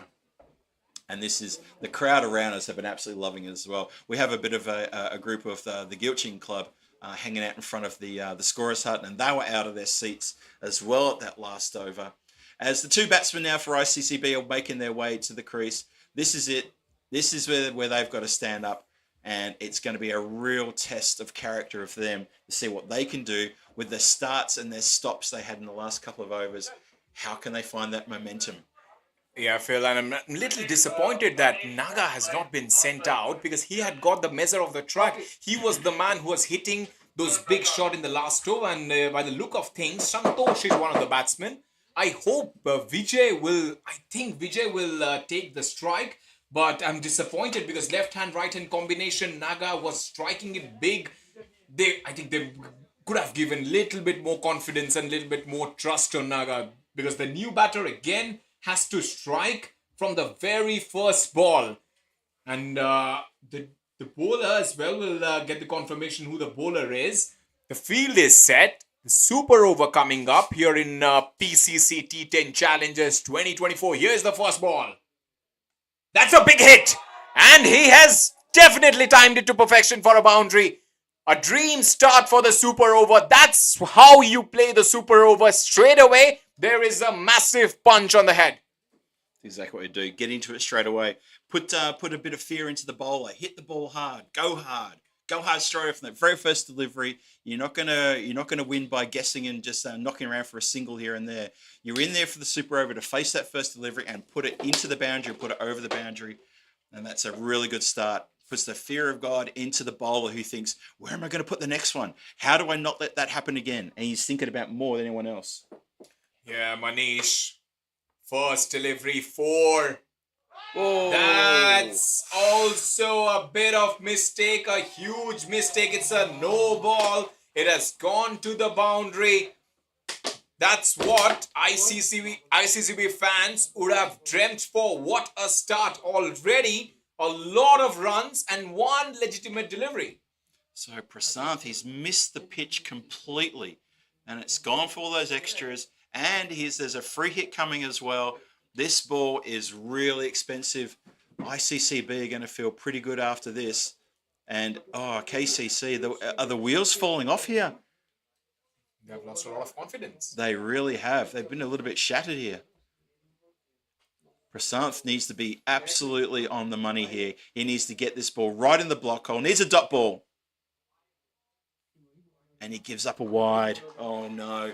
It's all going wrong for KCC at the wrong time of the match. And also Prashant feeling a lot of pressure for some. Actually, he bowled pretty well that penultimate over. But now here, he's not able to find his mojo again. Wide. Yes. Wide. No ball. Wide. First delivery has been 4. One legitimate delivery bowled. They have conceded 11. And when you concede anything above 15, you almost lose 80% of the matches where super over is being involved. So you have to keep an eye on the scorecard as well. Somehow he manages just to bunt it down the ground. They're coming back for the second run. Brilliant running between the wickets. They get 2 for that. 2 deliveries. 13 on the board. That's fantastic stuff. That's clever from ICCB. Bad bowling from KCC at a time where you needed a bowler to not only miss the pitch, but he needs to really get that ball up into the block hole. He needs to get the batsman playing and missing, playing and whatevering. But you can't bowl like this. This is not sustainable. These wides are going to destroy KCC's confidence. Big pressure. If you look in Prashant's body language, the shoulders have drooped. And he's not able to concentrate. There are maybe too many voices advising him, bowl this, bowl that. It is he who needs to decide what he needs to bowl. That's a big shot again, just lashing it towards backward point. They will get a single. That's all. Okay. Well, that's a better return from the bowler at least. But still, he must be a bit shaken. It's just gone 3 deliveries, 3 legal deliveries, 15 on the board in this super over. He needs to do so much better from these next 3 deliveries now. Well, that's hit with a bit more authority, but I think it's going to be fielded out there as well. Oh, it's a bit of a fumble. They're going to get back for a second. And it was a drop indeed. It wasn't just a fumble, it was an actual drop. We're just unsighted by the tents just in our vision there, but there was a drop on the boundary line, and they get back for 2. So 17 on the board, 4 balls gone, 2 to come in this super over for ICCB. Yeah, already 17. That figure will be definitely playing a big... and they're trying to get for a single there. And the keeper has missed the stumps. They run through for a bye. He's missed it badly too. I mean, he wasn't that far away, but the ball was nowhere near the stumps. Just a wild hurl, just a hoping. Hurl it and hope. So 1 more to come. 18 on the board. 1 more to come in this super over for ICCB. Batsman's just taking a moment to check his gloves. I'm not saying he's grandstanding or anything, but just pausing for a moment to get the good camera shot in there. Last ball of the over of the super over. Here we go. Swings it through the line. It's going to go. They're going to try for 2. Bowler, batsman running to the non-striker end, did really well to get on his bike and pedal hard and make sure that 2 was always on. And it's going to be 2 runs to finish the super over. Very good over that. 20 off it. 20 runs. That is imposing. Really imposing. ICCB are in the box seat. Yeah, they've got a very good score here. 20.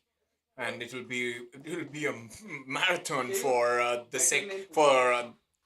opposition, because they have to somehow manage to get 6s here. And also, I feel when you have played already T10 or 10 overs, it's very hard to concentrate for that next 1 over. I feel a lapse of concentration, a little bit of lack of self-belief has costed the side 20 runs because ICCB were also struggling, but they somehow managed to keep their mojo. Yeah. They're a cohesive unit, as I mentioned it before, and they just showed it like 20 runs. And if you look, a lot of extras. They just scored 11 from the bat, and 9 have come through extras. It's incredible. That's incredible, isn't it? It's really, really quite incredible that it just shows that's what pressure can do to a bowler, and that's exactly what the bowler's done. The bowler succumbed to pressure. He got hit for a 4 off his first ball, and from that point onwards, it was wide.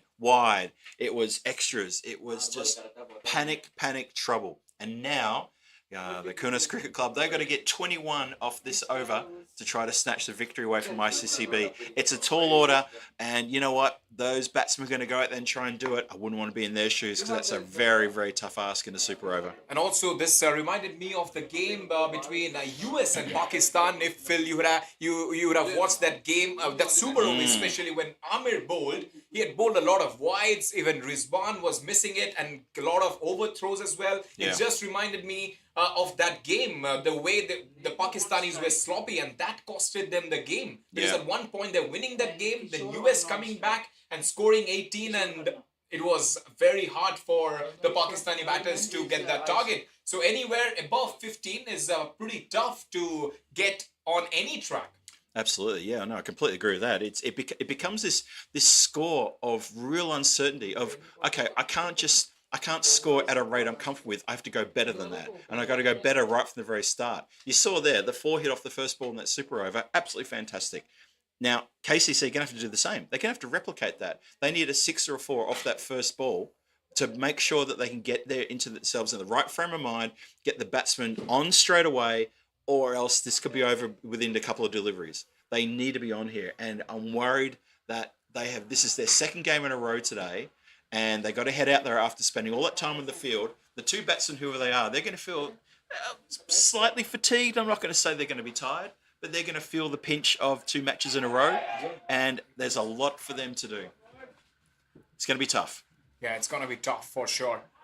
But yeah, that's what the men of steel do. They somehow manage to turn the tides.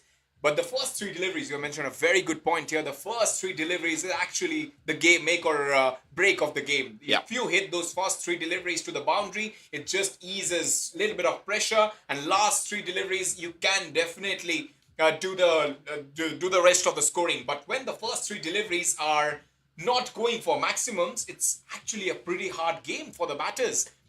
Truly is. And just looking at our little byline there, just don't read much into that apart from that 21 needed from 1 over. And it's KCC need 21. So ICCB have battered the super over. They scored 20. And now the Kaunas Cricket Club, they need to score. There we go. No, not just yet. We'll change that in a second. But Kaunas Cricket Club, they need to score 21 from 6 deliveries here in the super over. So we will see where they can go. It's going to be really, really tough here. Very, very difficult indeed. The 2 batsmen are striding out there to the centre. And, well, they know what they've got to do, and they've got no time to muck around. They've got to get in. And as we said, a 4 or a 6 off the first ball and maybe 1 off the second ball just to try to just wrestle some ascendancy back to their side. Because right now, ICCB have got to feel so good about the score that's on the board right now. KCC, I felt they almost had the game in their hands halfway through the game, but this is what we're looking at right now. Yeah, and looking at things, Jigyasu will be the bowler who will come around the wicket and will try to hit that wide line. That's gonna be his mantra to defend this kind of a total. Jigyasu. But it's very important for both the batters not to lose a lot of heart. They are still in this game. Maybe 3 sixes can also change the complexion of the game. Jigyasu has, sometimes he tries to do a lot of things. He doesn't have that pace of bowling that bouncer. So it's better to bowl full outside the off stump, hitting that Yorker mark, a little bit wider as well. First delivery onto the body. That angle is also sometimes, as a right-hander, it can become a little bit of a challenge to go for those cross-batted shots. And it's a very unusual angle as well. Right arm bowler coming round the wicket. And Renu did face that first delivery, and he was the guy who could have crossed that finishing line. And it's a big shot again, straight to the man. Couple of singles in the first two deliveries. Me and Phil were talking about the importance of the first three deliveries in the super over. And only two. They need 19 from 4. The game is slipping away in big style. This has got to go to the boundary. This has got to go over the boundary. Oh, and it does! It's a massive, massive 6 from the batter of Remu. There he goes. That's what he can do. So he's breathed light back into this game again. A single, and then a big shot for 6. That's 8 runs off the first 2. Well, they still need a lot off the next 3. Another couple of those. Oh boy. Yeah. But the next ball has to go to the boundary again. Yeah, they are still breathing. Renu has put that ball outside the fence. Renu again just covering his thumbs, trying to hit the ball to the leg side. Renu is fast. He will do it. And he does it at a canter. Now 11 from 12. 2 sixes needed to win this game. And if you want to put your money on someone who can do it, it has to be Renu. So Renu is the man who everybody is backing him to strike those 2 big shots. And he does. He gets a boundary. Last delivery, 7 needed. Well, he does get a boundary. It's a 4, but it's not enough. And now they've got to hope that the bowler infringes. They've got to hope that the next delivery is not a legal delivery. One more super over? 7 of 1 required. Yep, that's it. 7 off 1. You heard it from the scorers. 7 off 1. It sounds difficult. It has to be a legal delivery. As long as this delivery is legal, then ICCB will get the chocolates. They will win the match. If it's not legal, then, well, who knows? We're still on. Anybody fancying another super over? 6 will do it. And he holds his nerve, Jigyansu. Doesn't matter even if it goes to the boundary. By the barest of margins, ICCB hold their nerve and also hold this game and win it.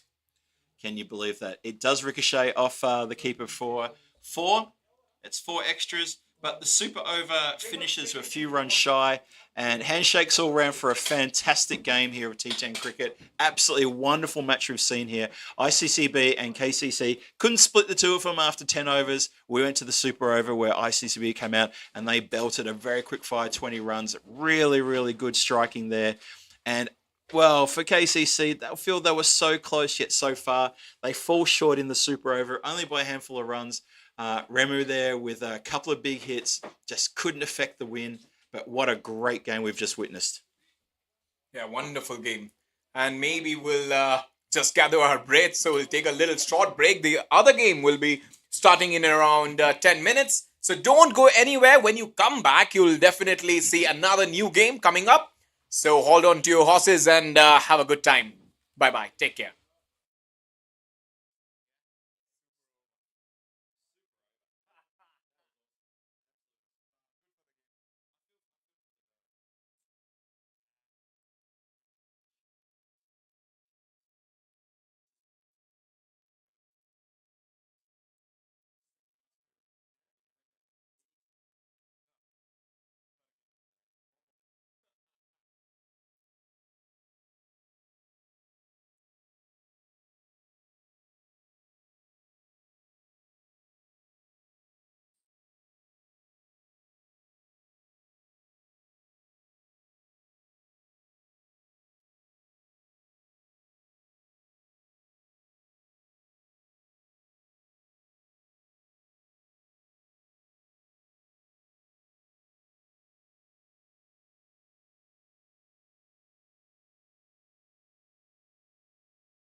Welcome back to Smithy, need Welcome to back repeat. to Prague T10 Challengers Who Cup is match striker? number 13. Berlin Cricket Academy taking on the Phoenix.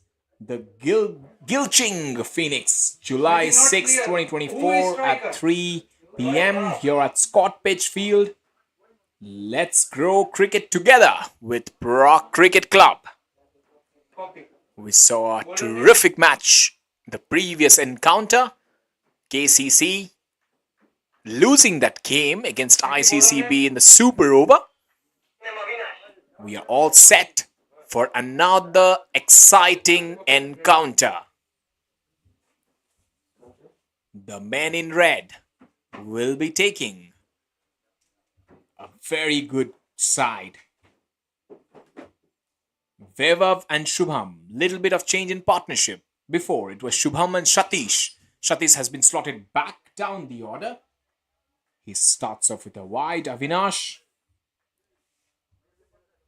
It'll be another game to prove their worth in this tournament. Will be BCA playing for pride. Has already lost a lot of games. So something to look forward to for BCA. He slashes it away. They say when you want to slash hard.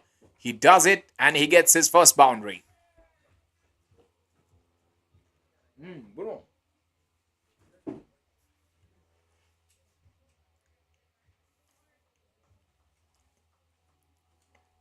They had some blazing starts before as well with SNS, Shubham and Satish.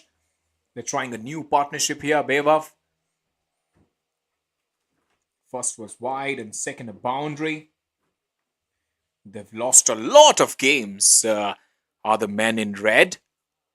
They've tried to fight, but that's not been good enough. If I talk about the leaderboards, Noor is actually leading the way when it comes to batsmanship. 155 runs with an average of 51 with strike rate of 271 for GCA. GCA have been fantastic in this tournament. While Gilching, Phoenix depend a lot in this game. They have played 3 matches. They have won 1 game. They have lost couple of games. Albi Zalmi, 4 matches, 4 wins. They're the top dogs of this tournament with 8 points. GCA, 4 matches, 3 wins, 1 loss. ICCB winning that crunching encounter in the previous game. They are also on 6 points. Phoenix, Cornus and BCA. That's up in the air and he takes it. The first blood has been drawn. Didn't know how he wanted to play that shot. He wanted to execute a miraculous shot there. Vaibhav, who is looking good, has to perish.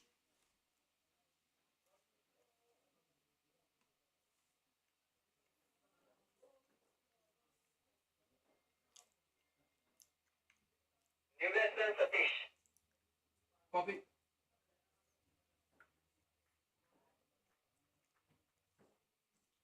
Satish on strike.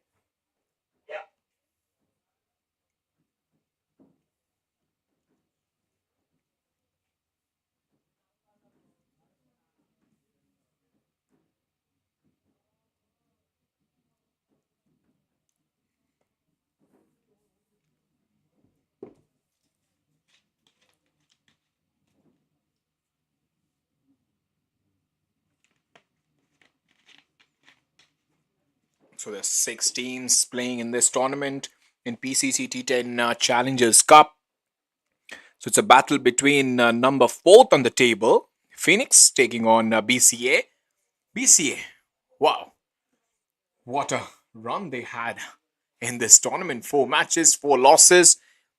They've lost heavily whenever they have played against any side. So every side wants to play the men in red because they feel that this team is slightly easier opponents. Satish, who has been batting, almost opening the batting. bearing that first game, has been slotted to number 3. He's in good form. Now again, that partnership, that opening partnership we have been talking about for BCA in the last 3 games has been is back. Shubham and Satish, left and right hand combination.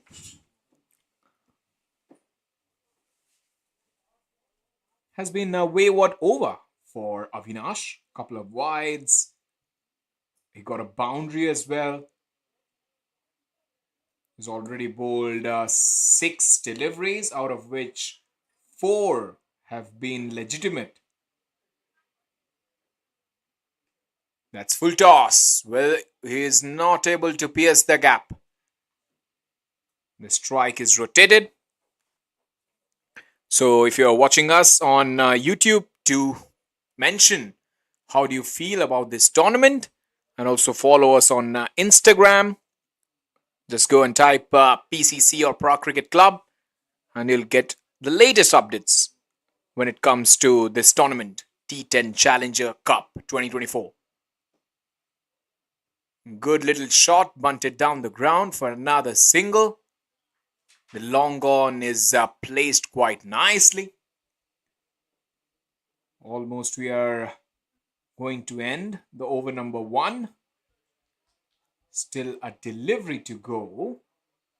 Little bit not sure about the bowler walking towards the umpire. In fact, the captains.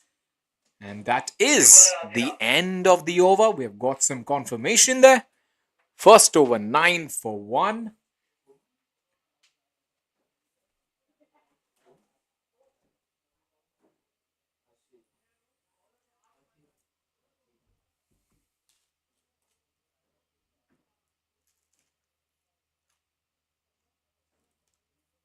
Second over. Good one from Hathiram.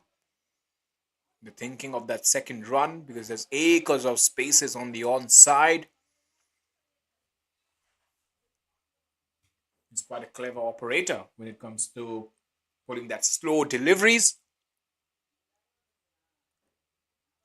But Phoenix will be fancy their chances in this game. The need to remove Shubham or Satish. Shubham actually played really well in the previous encounter.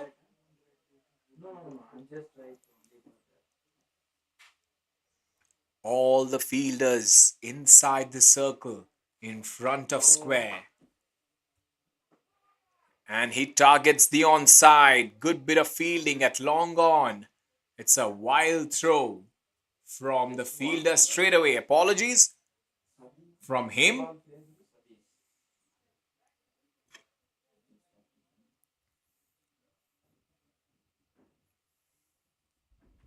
We've had a good start to this game.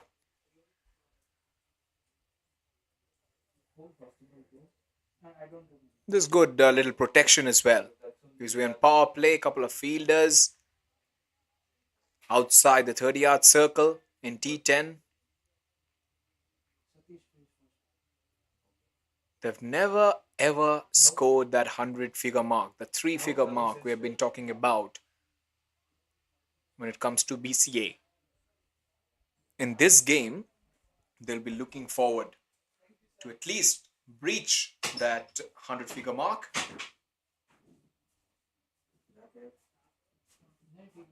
Again, trying to flake through the offside, doesn't get any connection whatsoever. When you are not in form, you see a delivery which is being pitched outside the off stump, you go for that drive, you miss it completely. Little short in confidence is Satish. Hasn't got good scores in the last couple of games. When your confidence is down, you tend to look to play these kind of shots to get your confidence back. That's a lovely shot there from the right-hander. He gets a boundary. A lot of a confidence booster for any right-hander. That was pitched right up. Almost saying to the batter, please hit me. And he obliged with that boundary. Couple of dots and then a boundary. They're trying to wrestle the momentum back. Is BCA as they lost that wicket in the first over.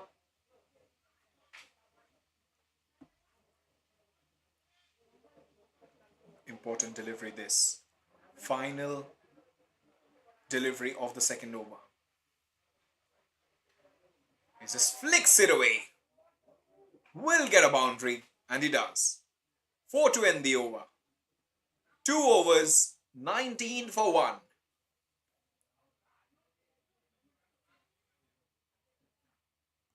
New bowler Akash. Copy.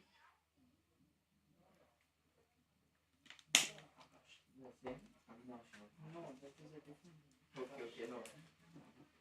You don't know difference between Avinash and Akash? No, I'm just like, Put one pencil under your chair. Batting team needs to do the score good. You remind him.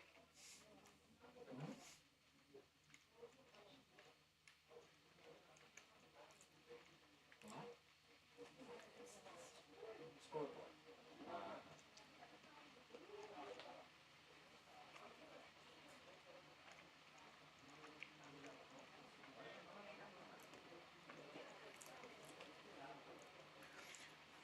Now it will be interesting. Off spinner against the left-hander.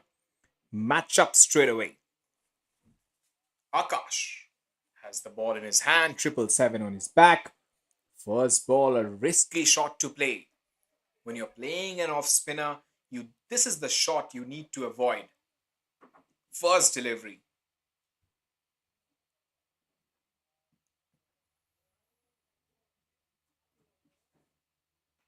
That's up in the air, toe end of the bat.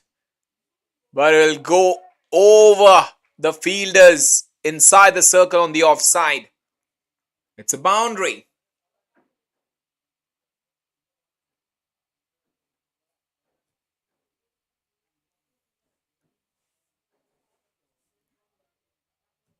Saturday afternoon, this game. You've seen plenty of scores in this tournament. A lot of bowlers doing well as well. We saw how the batters of ICCV chased, in fact, posted a big total in the super over and somehow managed outside edge, over the top again. Runs down the hill for 4. Shubham turning on the heat. Couple of boundaries, back-to-back boundaries. 10 of 5. Projected score looks better. But we have seen this story every match they have played. They have got off to a very good start via Shubham and Satish batting. Not able to handle the spinners in the middle overs. The pressure has gotten to them. That is short and quicker and wide. Another extra. Maybe Akash is trying to get out from this over without any more damage, because he feels that Shubham is bossing him. Shubham makes it happen again. Hat-trick of boundaries. It's 4, 4 and 4. Akash has no reply whatsoever. He's putting on a show here. Is Shubham on the offside. He looks so nice whenever he just opens the face of the bat, caresses it over extra cover or backward point.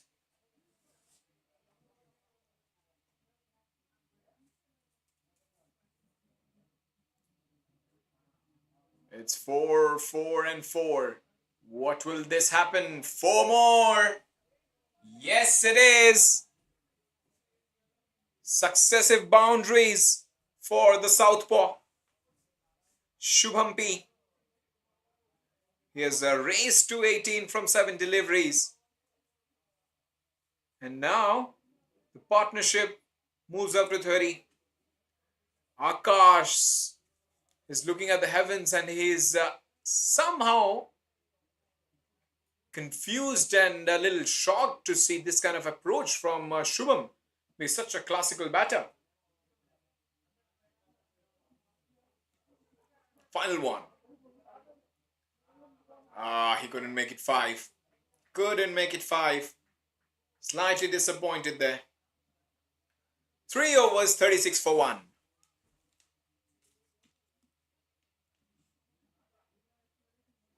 You bowlers are good.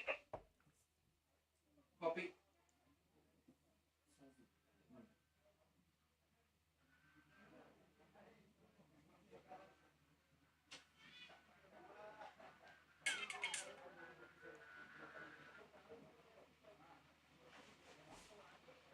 निकले जाओ. Okay. 11 from 7. Shubham 18 from 8.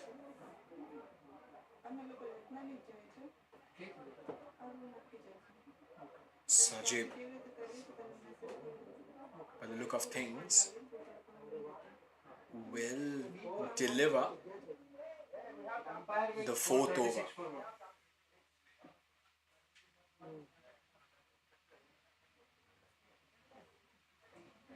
अटी seat से उसके आसपास है. जाओ तो. अरे तैरने का तुमको तो आता है.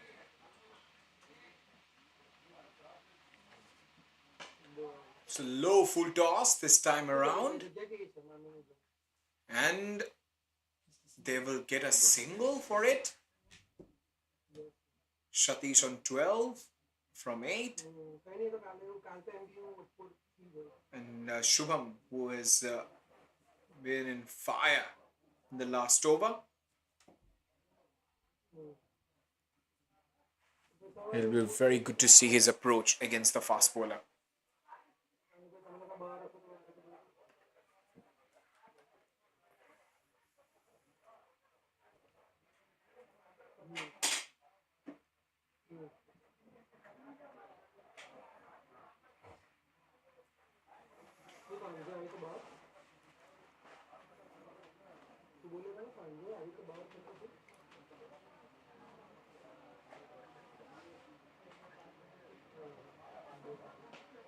Beautiful, excellent, gorgeous from the left-hander. There are times where he has shown a kind of batting which we have craved for, lot of elegance. He's just putting on a show here, the left-hander. Such a delightful batsman to watch. Because all his shots are of top tier. It looks like actually a batter is playing, not a slogger batting at number 3 or number 2. He's got the confidence of hitting those big shots. Edge luck favoring the brave. Shubham is playing brave cricket here. He's not taking his usual time to get off to a good score. He's just making things happen. He's not waiting for things to happen.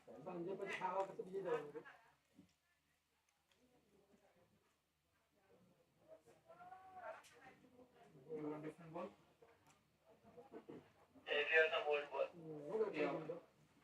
Found it, they found it for next.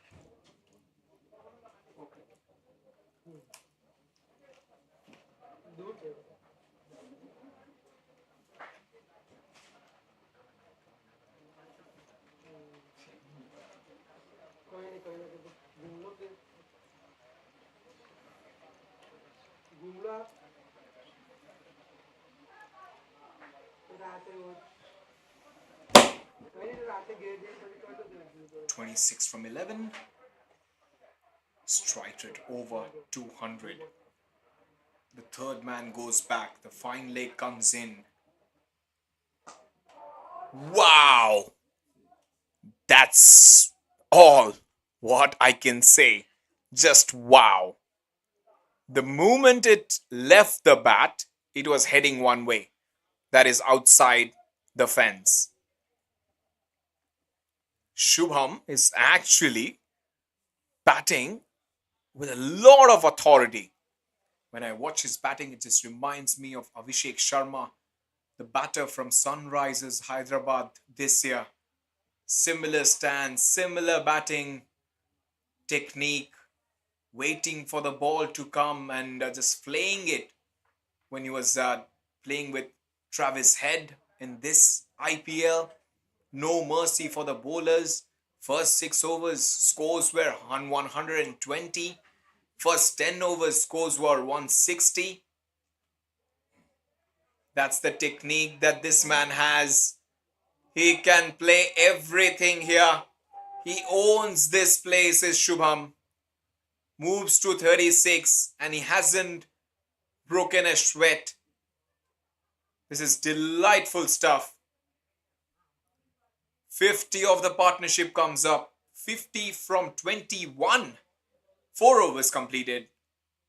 That's just a brutal score. 56 for 1.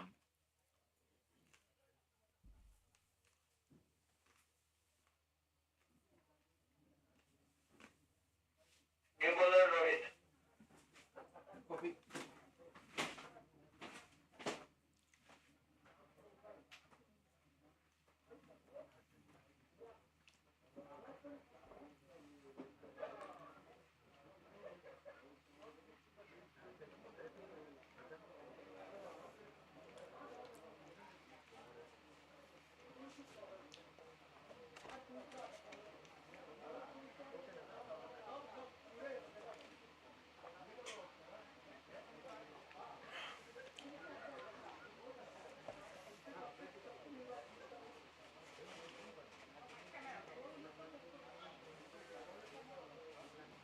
Rohit will come round the wicket with 45 on his back, of course. Making a lot of noise there. The batter covering his stumps. This is intelligent batting from the right-hander. Covered his stumps and just flicking it away behind square for a boundary. Satish is really good when it comes to these kind of strokes. Strokes that has fetched him a lot of runs in the past. Projected score 144. Wow. If they're able to score that, that will be the highest total in this tournament.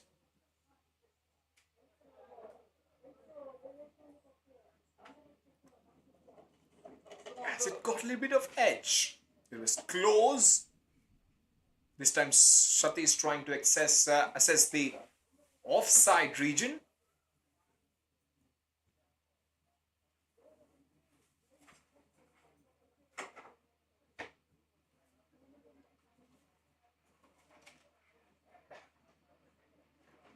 He got into a tangle there.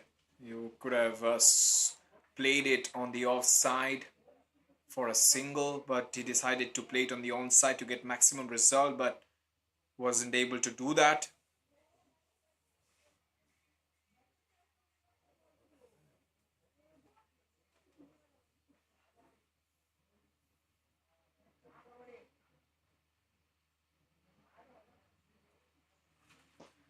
Wow, that's a top shot for 6.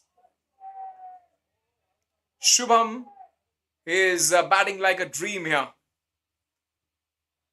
How much time this man has when he plays the shots.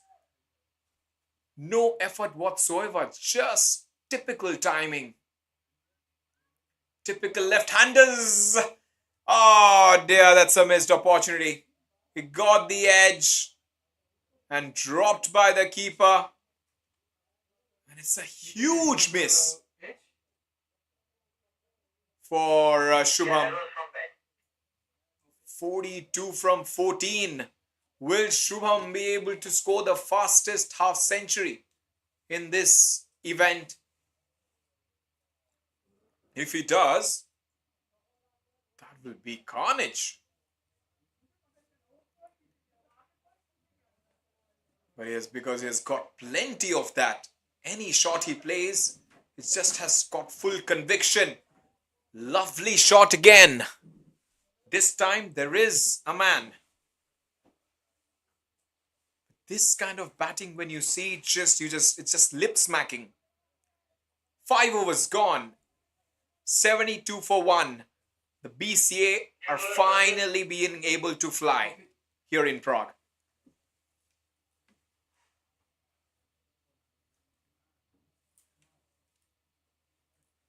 And we are back again, joined by Mr. Phil. Phil, welcome back to the Combox. And I think you have missed the best innings so far, which has been played by Shubham. Thank you very much for the welcome back. Yes, just off enjoying my lunch and a bit of a break after that massive game with the Super O we had recently. And, well, I'm hopefully going to see the rest of this wonderful innings by Shubham. So, 47 from 16, that's exciting stuff. Still how many overs? Still only halfway through the innings. Hopefully we'll see a lot more of this exciting cricket.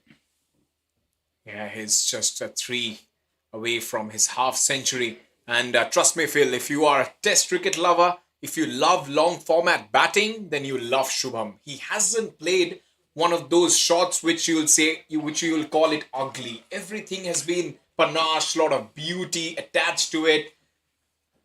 Terrific. Let's have a look. Oh, good charge. Lovely placement too. That is indeed the 50 up with a lovely shot through the cover region for 4. Well batted, sir. Look at that. Striking at 283, 18 deliveries. That is wonderful stuff. Well, looks like I've got here maybe in time to see him carry that on for a little bit more. Yeah, just a little glimpse you got, and how well he timed it. Are they trying to... Oh, they were getting a new ball out there, I think. Yeah, that shot has gone... I don't know if you saw, that shot has gone a long way over. That went into the other pitch. That's how far it went. So they're in danger of the archers, the Vinoj village archers who are practicing over there on the other pitch. Lovely strike. Well, I've seen enough to be happy already. Let's see what else he can do. Yeah, bringing up that half century, and bringing up that half century, and he's playing it on in a side which has lost all 4 games on the trot. Shubham goes back. Shubham is showing his power again. We have seen his class. Now it's the time of showing his absolute power. Just going back and just pummeled in front of square for 6. This man has a lot to offer when it comes to power hitting as well.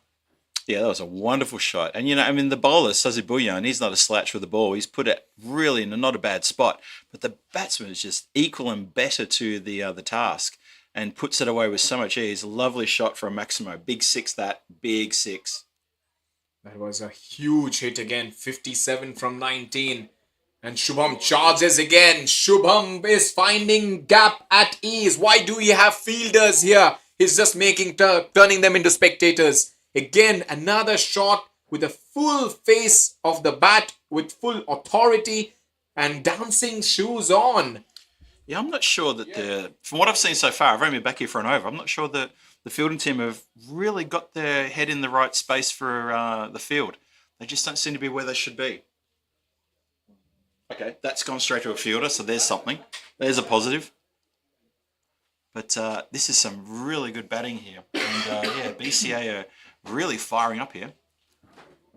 Yeah, absolutely. And Satish as well, he has batted also with a strike rate above 150. So it's just boils down well to any batting side if both the batters have shown their class with the bat. Final delivery coming up. Satish this time assessing the offside. That's again another beautiful shot and lovely end to the over. And they have reached a total of 91 after 6 overs, 1 wicket down. Yeah, that was a great shot. That was 1 bounce over the cover boundary for a good 4 runs there. So you've got Shubham at one end on 62 from 21, and at the other end, Satish ably assisting with a couple of good hits in that over as well. And suddenly for me, the fielding team are where do they turn to? I mean, they've managed to get only 1 wicket down in the 6 overs, but the run rate is climbing to scary proportions. And they're going to turn to spin, possibly. Looks like it. This looks like, is it Rohit? He's coming on. This will be his second over. He went first 16 off the first, so he's gone for a few runs. And wonder if maybe they're a bit limited in their bowling attack, unfortunately. I think it will be medium pace. Rohit had also bowled. Okay, he's been medium, yep. Yeah, he's conceded 16. Beautiful batting from Shubham when he took on Rohit. Rohit is helping Shubham to get to a big score here. That's a high full toss again. And Shubham will feel he missed out there. There was another opportunity to get another 6. But Phil, we have been discussing about classical batting. And Shubham's batting reminds me of, maybe you'll also relate, a little bit of David Gower. Oh, yep. I could see that. David Gower, very patient batsman. No relation to me, of course. But he is a very patient left-hander. Really was one of the quality batsmen of the 80s. That's not a bad shot. Is that going to be fielded out there? Just having a look. There is coverage out there. That's nicely picked up. Yeah, these batsmen not afraid to go aerial, but they're picking the gaps quite well. Yeah, David Gower, that's a good shout. That's a good shout for someone like Shubham. David Gower, maybe even something a little bit West Indian about him as well, just in some of these shots. Yeah. Stands quite tall.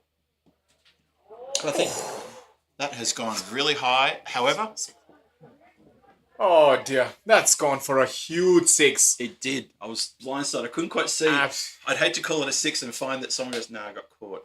So yeah, lovely hit again. More up than over, but enough to go over. And you mentioned about left-handers. When we talk about Caribbean flavor, you cannot go past Brian Charles Lara. Brian Charles Lara, if you are watching this, you will be happy as well. There is another magnificent strike for 6. Shubham is actually batting like a dream again.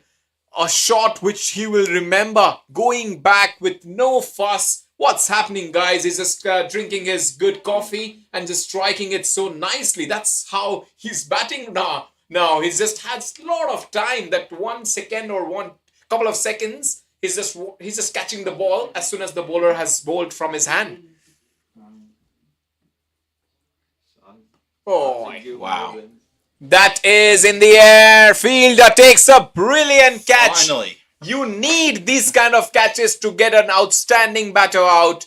And Shubham, take a bow, sir. 75 from 25. That's one of the innings to remember when we talk about Prague T10, PCC T10 Challengers 2024. This has been a remarkable innings, a remarkable catch. Just cut shots. Great batting. Yeah, this is a wonderful catch taken to dismiss a fantastic batsman. Couldn't have called it better. She'll be absolutely bang on. And you know what? He was marching on his way to a ton. He definitely was. He looks slightly dejected coming off, but he's given his team an absolute shot in the arm of posting a pretty big score here against this side. They're 105 for 2. It's still a fair few deliveries to come. So he's given them a really good impetus, and it's up to the rest of the BCA batsmen to carry on the good work. Yeah, the rest of the BCA batters actually needed a score, and now they have got a score. In the middle order, there's been a middle muddle, and Dildar Rajput walks in. He has also struggled in this tournament, and it's a good platform for them. At least the Shubham has showed how to play T10 cricket in Prague. Yep, that's it. It's a case of spotting that ball early, get in position, use your feet, and play the strokes that you've been taught to play. Don't get ahead of yourself. Don't play the rash cross-back shot there all the time. Play the shot that's needed. And that's a good shot out to the boundary line. Just the single, though, covered by the fielder patrolling the offside boundary. And that would be the end of the over. And that is 7 gone. And that's a pretty good score on the board. That's 106 for 2 on the board after 7. 3 overs still to come. And as Shubi just said there, a really good platform for a good score here. You'd expect this score to be pushing up into the 140s, 150s. However, with that strike batsman, Shubham now back in the pavilion, maybe a little bit of impetus might drop away. But the Berlin Cricket Academy, they need to keep the pressure on. They need to keep hitting the ball hard and looking for those 6s and 4s. Don't let one player's wicket take it away from you. You need to keep it going, keep the push. Satish is still out there after all, and he's been played a very good hand. He's on 22 from 13. Dildar just recently joined him. That's just been punched down the ground for an easy single.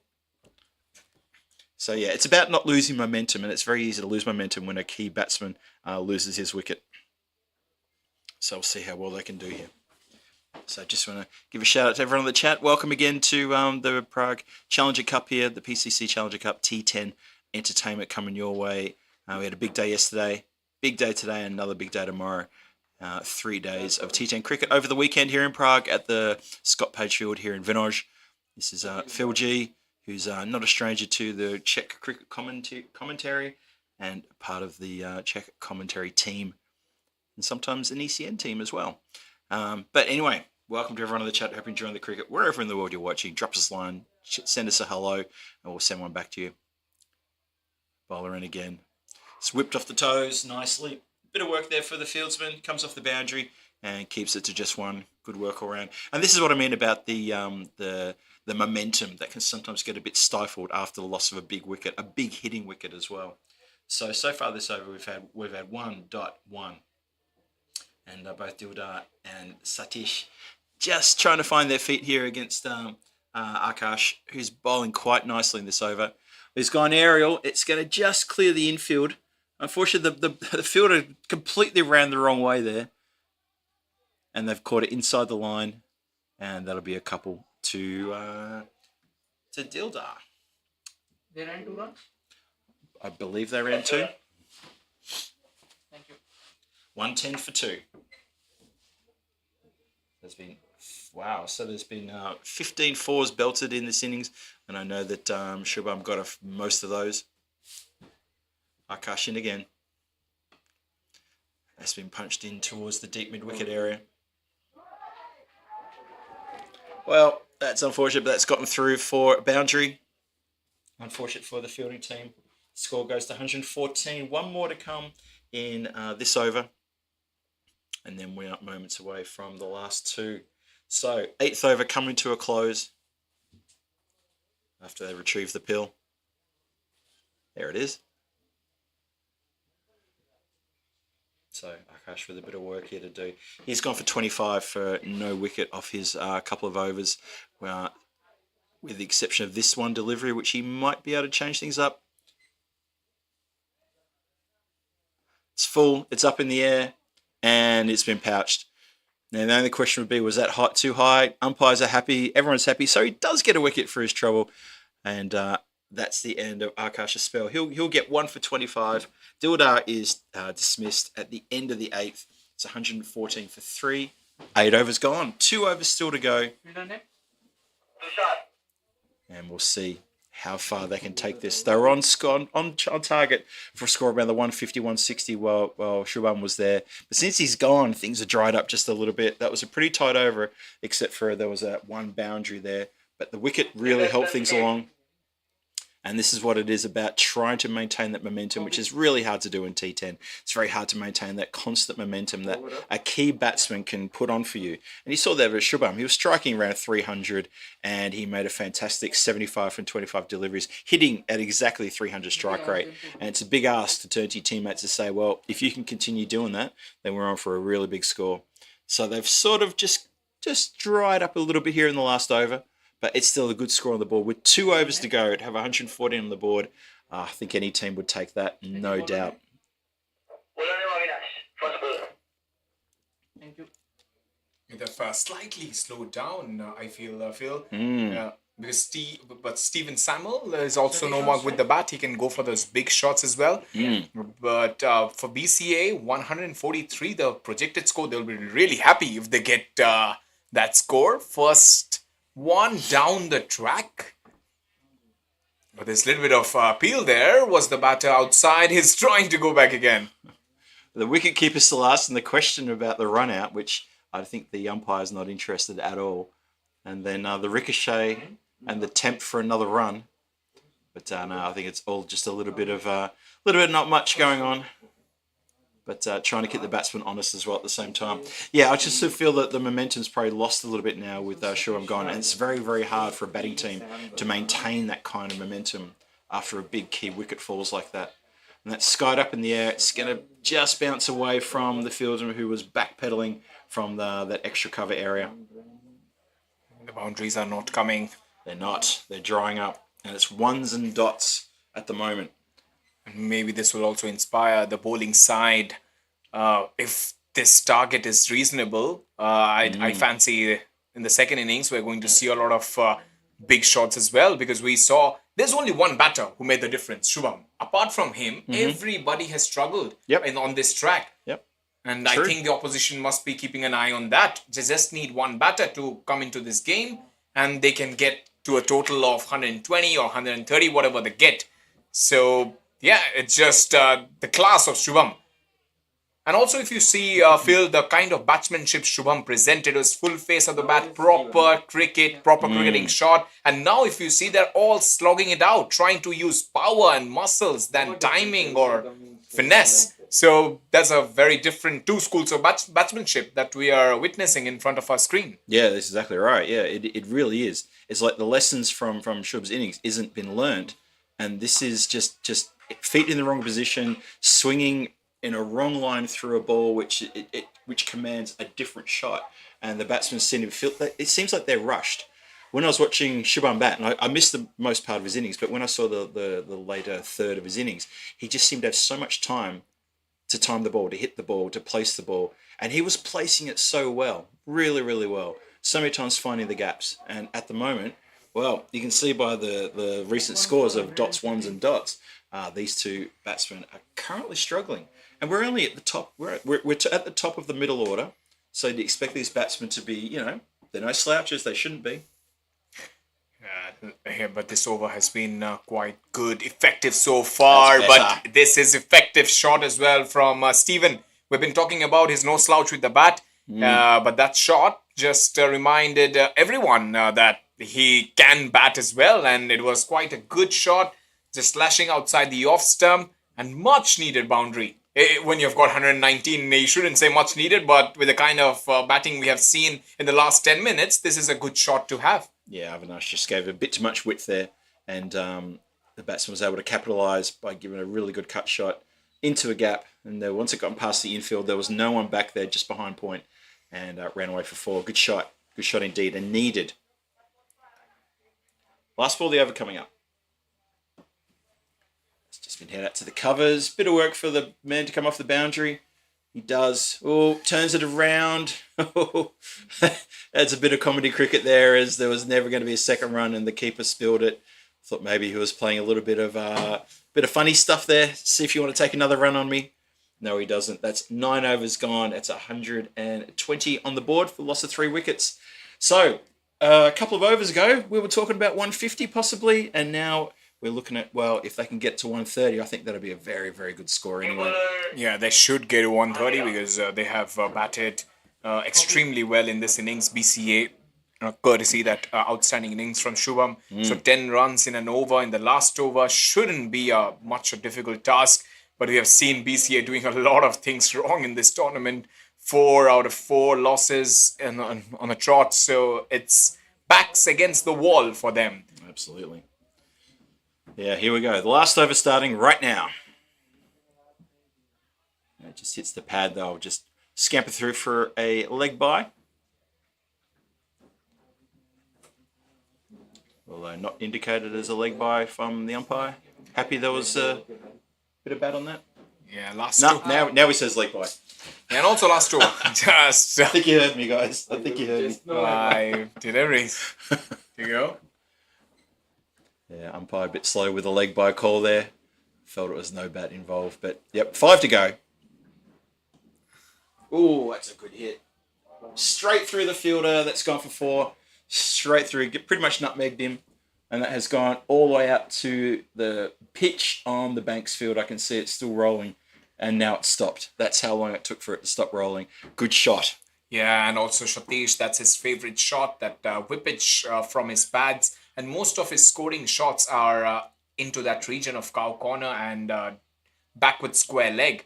shows anything around off stump or little bit middle, he will whip it. So Hathiram now needs to be little bit careful of not pitching it onto his pads, Satish. And as you know that you never bowl down to the pads when it comes to a batter from subcontinent. They're very good with this wristy kind of shots. So he just plays with his, he's got kind of rubber wrist, so which allows him to play a lot of shots on the onside.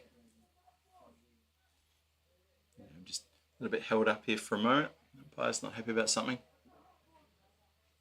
I think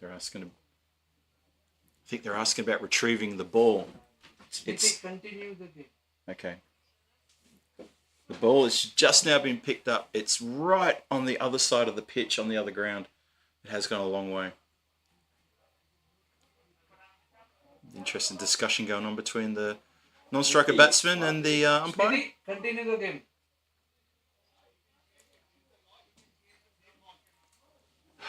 Anyway, a bit unnecessary, but we got the ball back. That's the important thing. And maybe the batsman will be happy now. Non-striker batsman still wants to have a conversation, doesn't he? Yeah. Get on with it. Let's go. But You're moments away from the end of the innings. yeah, only 4 deliveries to go, and good for Satish that he has got this crucial boundary. You've been talking about 130. Satish this time just cloths it. And catch is taken and held rather well. Just near to the extra cover boundary. Good catch indeed. And that's the end of Satish. Akash with the catch there. Very good catch. So he tried to go over the top there. Just didn't get enough elevation on that one. Couldn't find the boundary. And popped into the gloves of the man. Probably about 4 or 5 metres inside the boundary. And that's another wicket down here in the 10th. Yeah. And Hathiram has been a good bowler for his side. Be given the responsibility to bowl the last over. Just conceded 5 and has taken the wicket as well. Stephen Samuel stuck at the other end. He's also a good hitter, but losing Satish here. Satish again, it was kind of an innings. He couldn't break free. He batted a long time. He batted and batted and batted, but never had that kind of feeling that he will take the game away from the opposition. Yeah. It's been hard work out there, that's for sure. 125 for 4, still a couple to come. 3 balls to come in this innings. That could be almost a catch. It bounces at the feet of the fielder who doesn't get his fancy footwork to stop it getting past him, but he's got some backup behind him. Oh, they're asking the question for a run out. The ball's ricocheted off. It's all happening here. Ball ricochets one way than the other. Yeah. In the end, I think there's a couple of runs there. It would have been great if Bill Lawry would have called. It's all happening here. The immortal Bill Lawry, yes. I liked a bit of Bill. He was from Victoria, from my hometown. Yes. Yeah. Just walked. I've heard that he was just lived past the street and at the MCG. One of Bill Lawry's favourite things to say about a fellow Australian player was he would say, "And he's a Victorian," because it was all us Victorians, Melburnians, all stuck together. Yeah. Yeah. One of his favourite players was Dean Jones, who was also a Victorian. Victorian as well. So every time he hit a boundary, he would go, "Great play from Dean Jones," and he's a Victorian, just to remind everybody where he's from. And of course, you get all the fans from New South Wales and Queensland sort of going, "Yeah, come on, we still love him. He's an Australian, and that's what it's all about." And did he also do that with Shane Warne? Yes, he did. Yeah. Oh, any All opportunity. 700 times? Oh, whenever he could. I think he did it with players who weren't even from Victoria. Oh, really? He'd get carried away. He would. He'd get quite carried away. Chance to run out there, not to happen. And that is going to be all she wrote. And the innings will come to a close there. And it looks like it's going to be 129 on the board for 4 wickets. So BCA at one point on target for a 150, maybe 160. Well, Shubham was out there. And with his wicket falling sometime during the 6th or 7th over it was, the score has been held back slightly to 129. It's still one of the best scores we've seen today. So 130. The Phoenixes, the Gilching Phoenixes, need 130 from 10 overs to snatch the victory here. It's going to be a tough run chase. It's going to be a big run chase for them.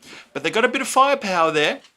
One player they've got in their side who's playing for them today is Sazi Buyan, who of course plays for the Bohemians here in Prague. He's got the Guernsey on for the team from Gilchin, and if he gets going, you never know what can happen. So the run chase will be on here in about 7 or 8 minutes' time. We'll be back here to talk you through it. Don't go too far. This is Phil G here with Shobby next to me. Signing off for now. We'll see you real soon.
Wow, man. He can tell stories. I mean, he knows how to tell stories. Wow. And he does it now. And are you happy with this kind of shift with channel? I know it's a Fox, right?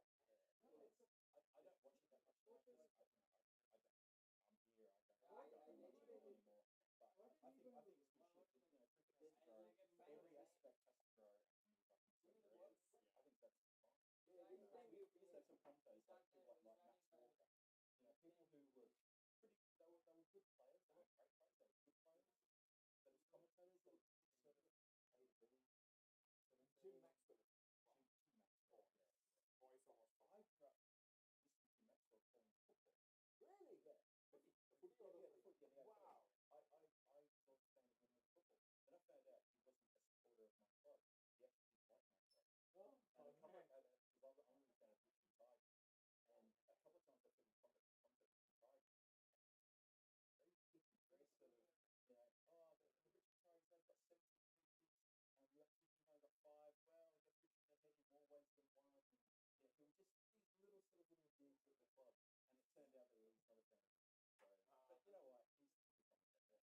They had, yeah. I mean, I used to listen to ABC Bandstand as well. But you have, but in Australia, the great thing is that you have all Triple M, you have Macquarie Sports. Yeah, that's such a very good thing. The radio is still there. It's such big. Is it still big now as well? Yeah, radio.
Chapel, because Ian Chapel used to come in Macquarie. There you go. So that's why I used to listen to Ian Chapel. Yeah.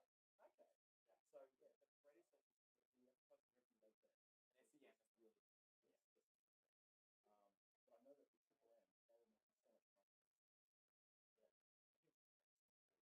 Triple M, they were making so much money. Yeah. I think they thought it was so great. And of course, he would pay the long for 20 minutes back on the show. Yeah, he could pay about $25,000 Oh, just for 20 minutes on the show. No problem. Radio station, no problem. Shell it out. All the money comes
That's a brilliant shot there from Sajib. Welcome back, Phoenix. Starting off 126 needed from 59, and he's one of the strokes that highlighted was that flashing blade of Sajib. Welcome back, Phil. Oh, thank you very much, and welcome back to you too, Shelby. I got to say, putting Sazi Bouyan in to open the batting, a brilliant idea. If he gets going here, he'll make some very quick runs, and I saw him make an absolute blinder of 100 in the recent ECS, and it was a rain-reduced match as well.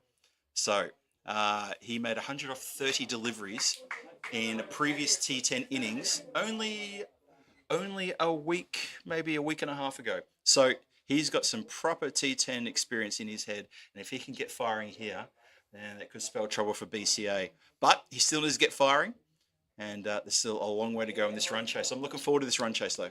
Okay, let me see what he's got. Sajib Bhuyan, as Phil was telling him. Oh, that's a good shot again. Down the leg side. Back-to-back boundaries. Very good start from Sajib. And as you mentioned that he was quite dynamic in that ECN.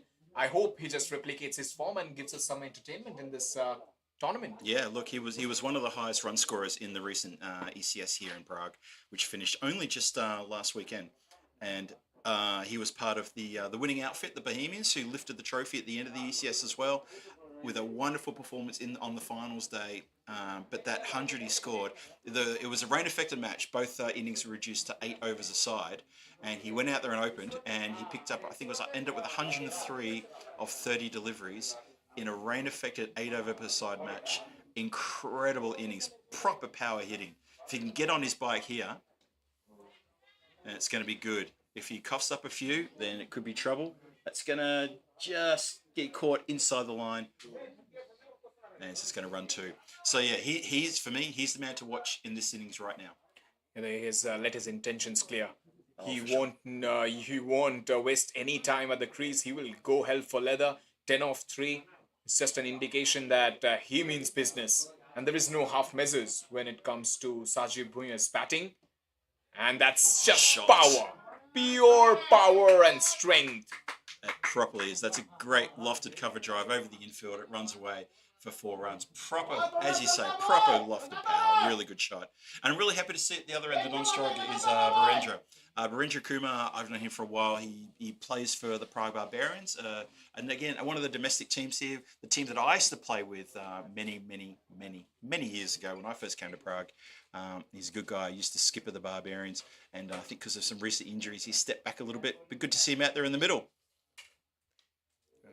He will get a single here. Oh, the fielder has made a mess of it. That's unfortunate. He went down. The fielder slipped, went down, and he's coughed up a couple of runs there. Where it would have been a quick single, it turned into a comfortable 2. Also watching Sajib Bhuyan's batting just before the ball is being delivered. He's in a power position. Mostly like I've watched it before, like Shahid Afridi. He's just lofts it bat and he's in a power position to hit the ball anywhere you bowl. He's gonna hit it. That's maybe he has done a lot of range hitting as well. Range hitting also helps you to get those big sixes. There is the power comes.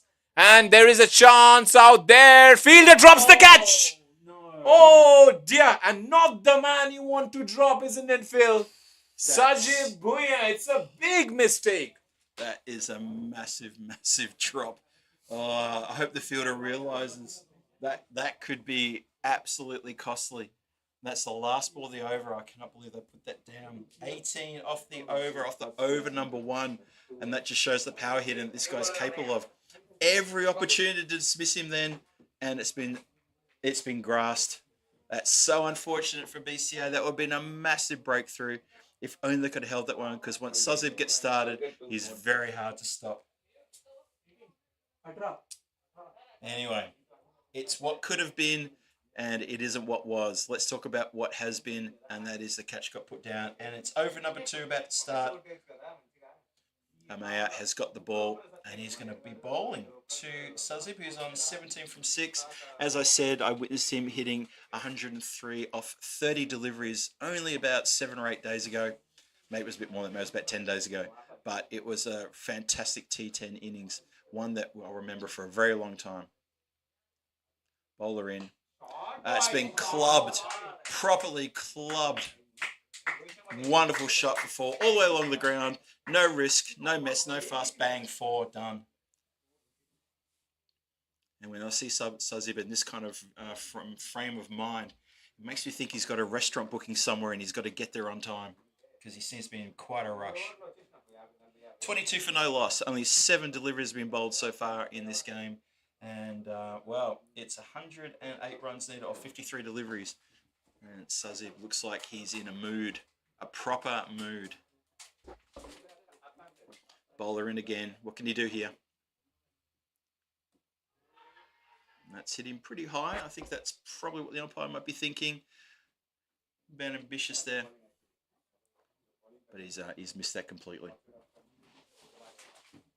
So it's a good start here in the run chase. Very good start. The Gilching Phoenixes not looking too bad at all. 22 for no loss here in the second. Just a reminder, they are chasing 130 for the victory.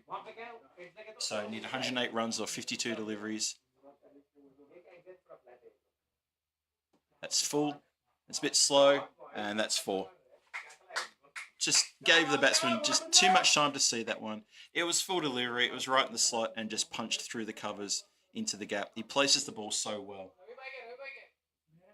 That's a good shot for 4. Sazib has already raced to 25. Poor old Berendra at the other end. He hasn't faced the delivery yet. He's just been a spectator to this show so far. I'm sure he'll get his chance soon. But so far, it's all been the Sazib Boyan show. He's got 25 from 9 deliveries faced. There's only been 1 extra. That's the only other score. That's short, and that is a Gundy ball, and that's been put out of the stadium. 6 runs. That will go that direction all day if you bowl like that to that man. He's not someone to let those balls go lightly. He will absolutely jump on top of that one. This partnership already worth 32 of only 10 deliveries. So Sazib, 31 from 10. He's properly on his bike. He's pedaling as fast as he can. But if you bowl short on this pitch to that man, you are going to get carted, taken to the cleaners. That's exactly what happened there. Amaya just straying, and that ball has gone a real long way. I'm on side to see how far it's gone. What I can see is people still looking towards the car park, wondering who's getting the ball. Could be a while here waiting for that pill to come back. It's going to come back with passport stamps, I think. Not sure where it is. It's come back now, is it? Ah, thanks, Shelby. There you go. Okay. That ball's going to come back with stories to tell. Something to tell his kids. That day that I got sent to the other side of the village. Bowler in again. Amaya, he's got to come back here. Nothing short. It's short. It's in the air. There's a chance here.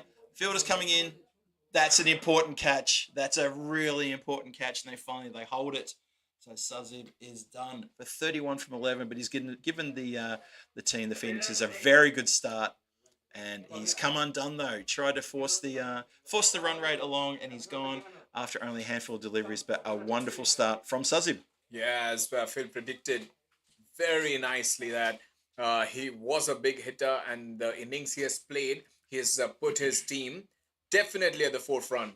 32 for 1, and he has done his job, I would say. With batting at a strike rate of 300, what more do you need? He played a cameo, which was much needed at the top, using the power play overs, and everybody in front of us, the team is actually in front of us, and they all are clapping for this man. What an innings. Yeah, it was a terrific innings. Generous round of applause, a few good cheers. Well done to them, and I'm even giving a thumbs up too. He's still shaking his head. He knows that short ball should have been put away, but he got on him a little bit quicker than he anticipated, and he came undone. But now it's up to his teammates to take over, and Rohit Goyal is heading out there, and it's going to be his chance to get out and get amongst the runs as well, and see what he can do here. Rohit Goyal is a new batsman in, and as I said, Virendra Kumar still at the non-striker's end, still hasn't faced the ball. Hasn't really moved that much from leaning on his bat, to be perfectly honest. Probably had to run a couple of singles here and there, a few doubles. But he'll get his chance. He will get his chance. But the important thing is that BCA have the breakthrough. And that's a wide to start things off against the new batsman. A clear pass from Amaya there. He's trying to pitch it again, one of the plans that has been used so far by most of the bowlers in this tournament, bowling it wide, not giving actually giving a lot of room to the batsman. But again, you cannot break free, you cannot go underneath that, and it's a little bit away from your arc. Whoa, that's a wide. If the previous delivery was so wide, it is so down to the leg side. Well taken. The keeper did well at the end, I would say, or else it would have gone for 5 wides. Keeper did a great job to get something on that to stop it going past. That was took a bit of a freaky bounce, that one. And finally, Virendra Kumar gets to face his first delivery. I feel like he's been out there forever being a spectator. He finally gets to face a ball. Takes his guard for the first time. Like I said, he's been carrying a bit of a niggling leg injury for a couple of months now. It stopped him playing in the local leagues here, but he says he's moving freely enough. Let's see how he goes here. Just plays a dab down shot. No run from that one, but he gets a bit of bat on ball, and that will see out the second over.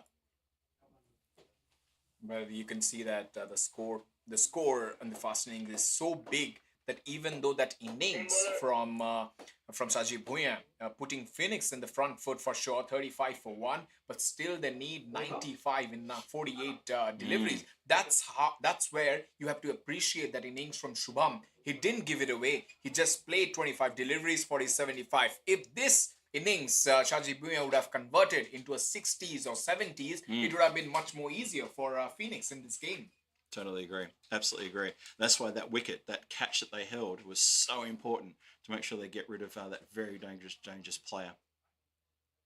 And now it's up to these two to rebuild.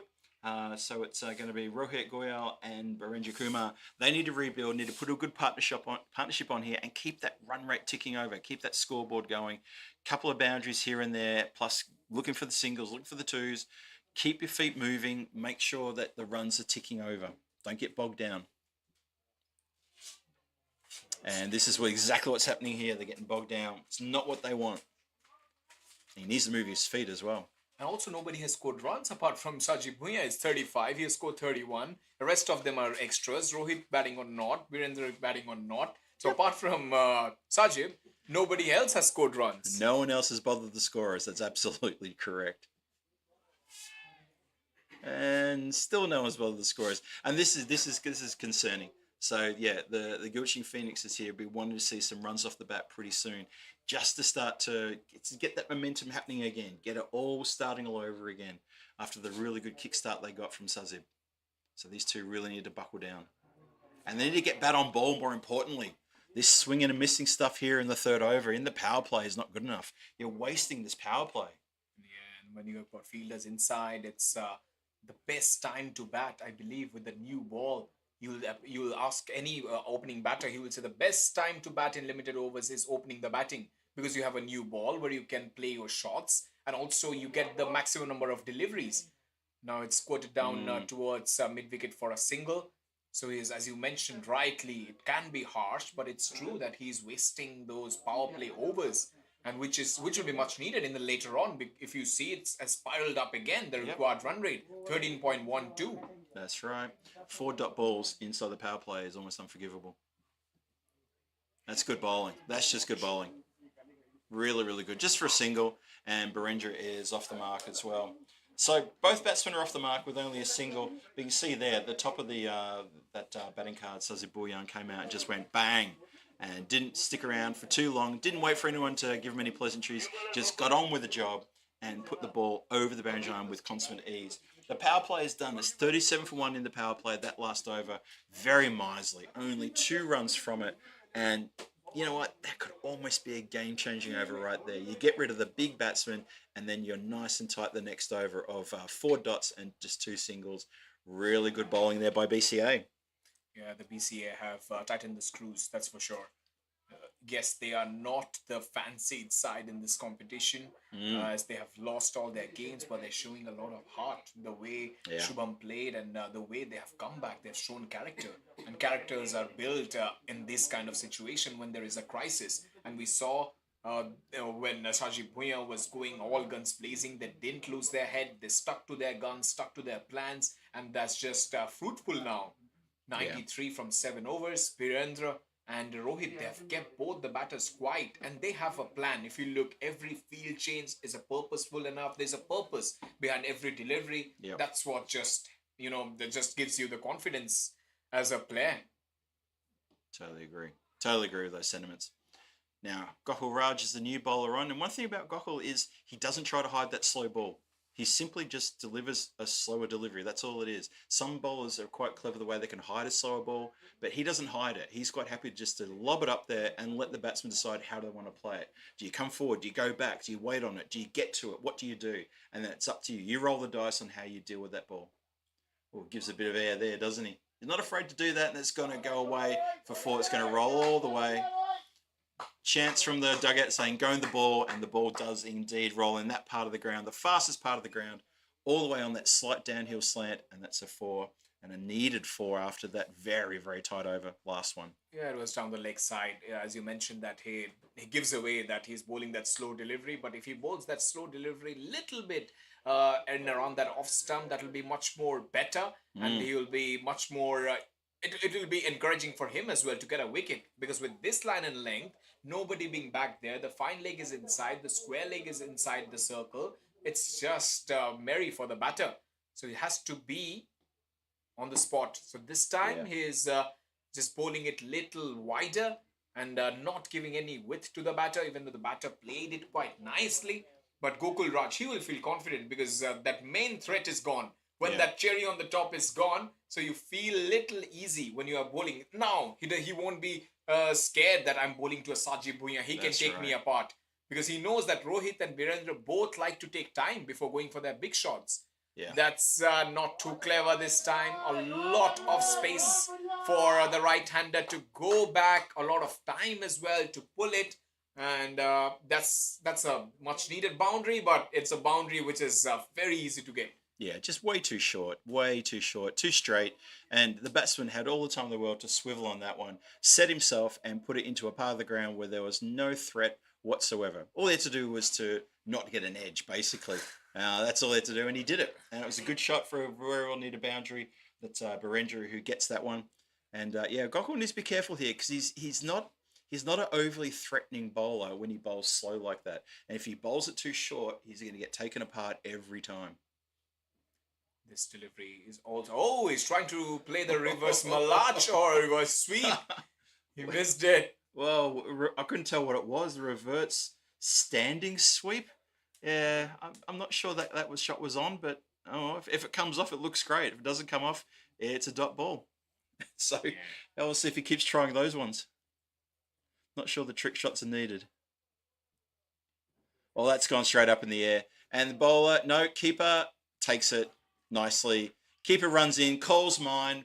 Bowler immediately withdraws from the contest and allows the keeper to take the catch. Well taken. And Virendra is done. His day is over.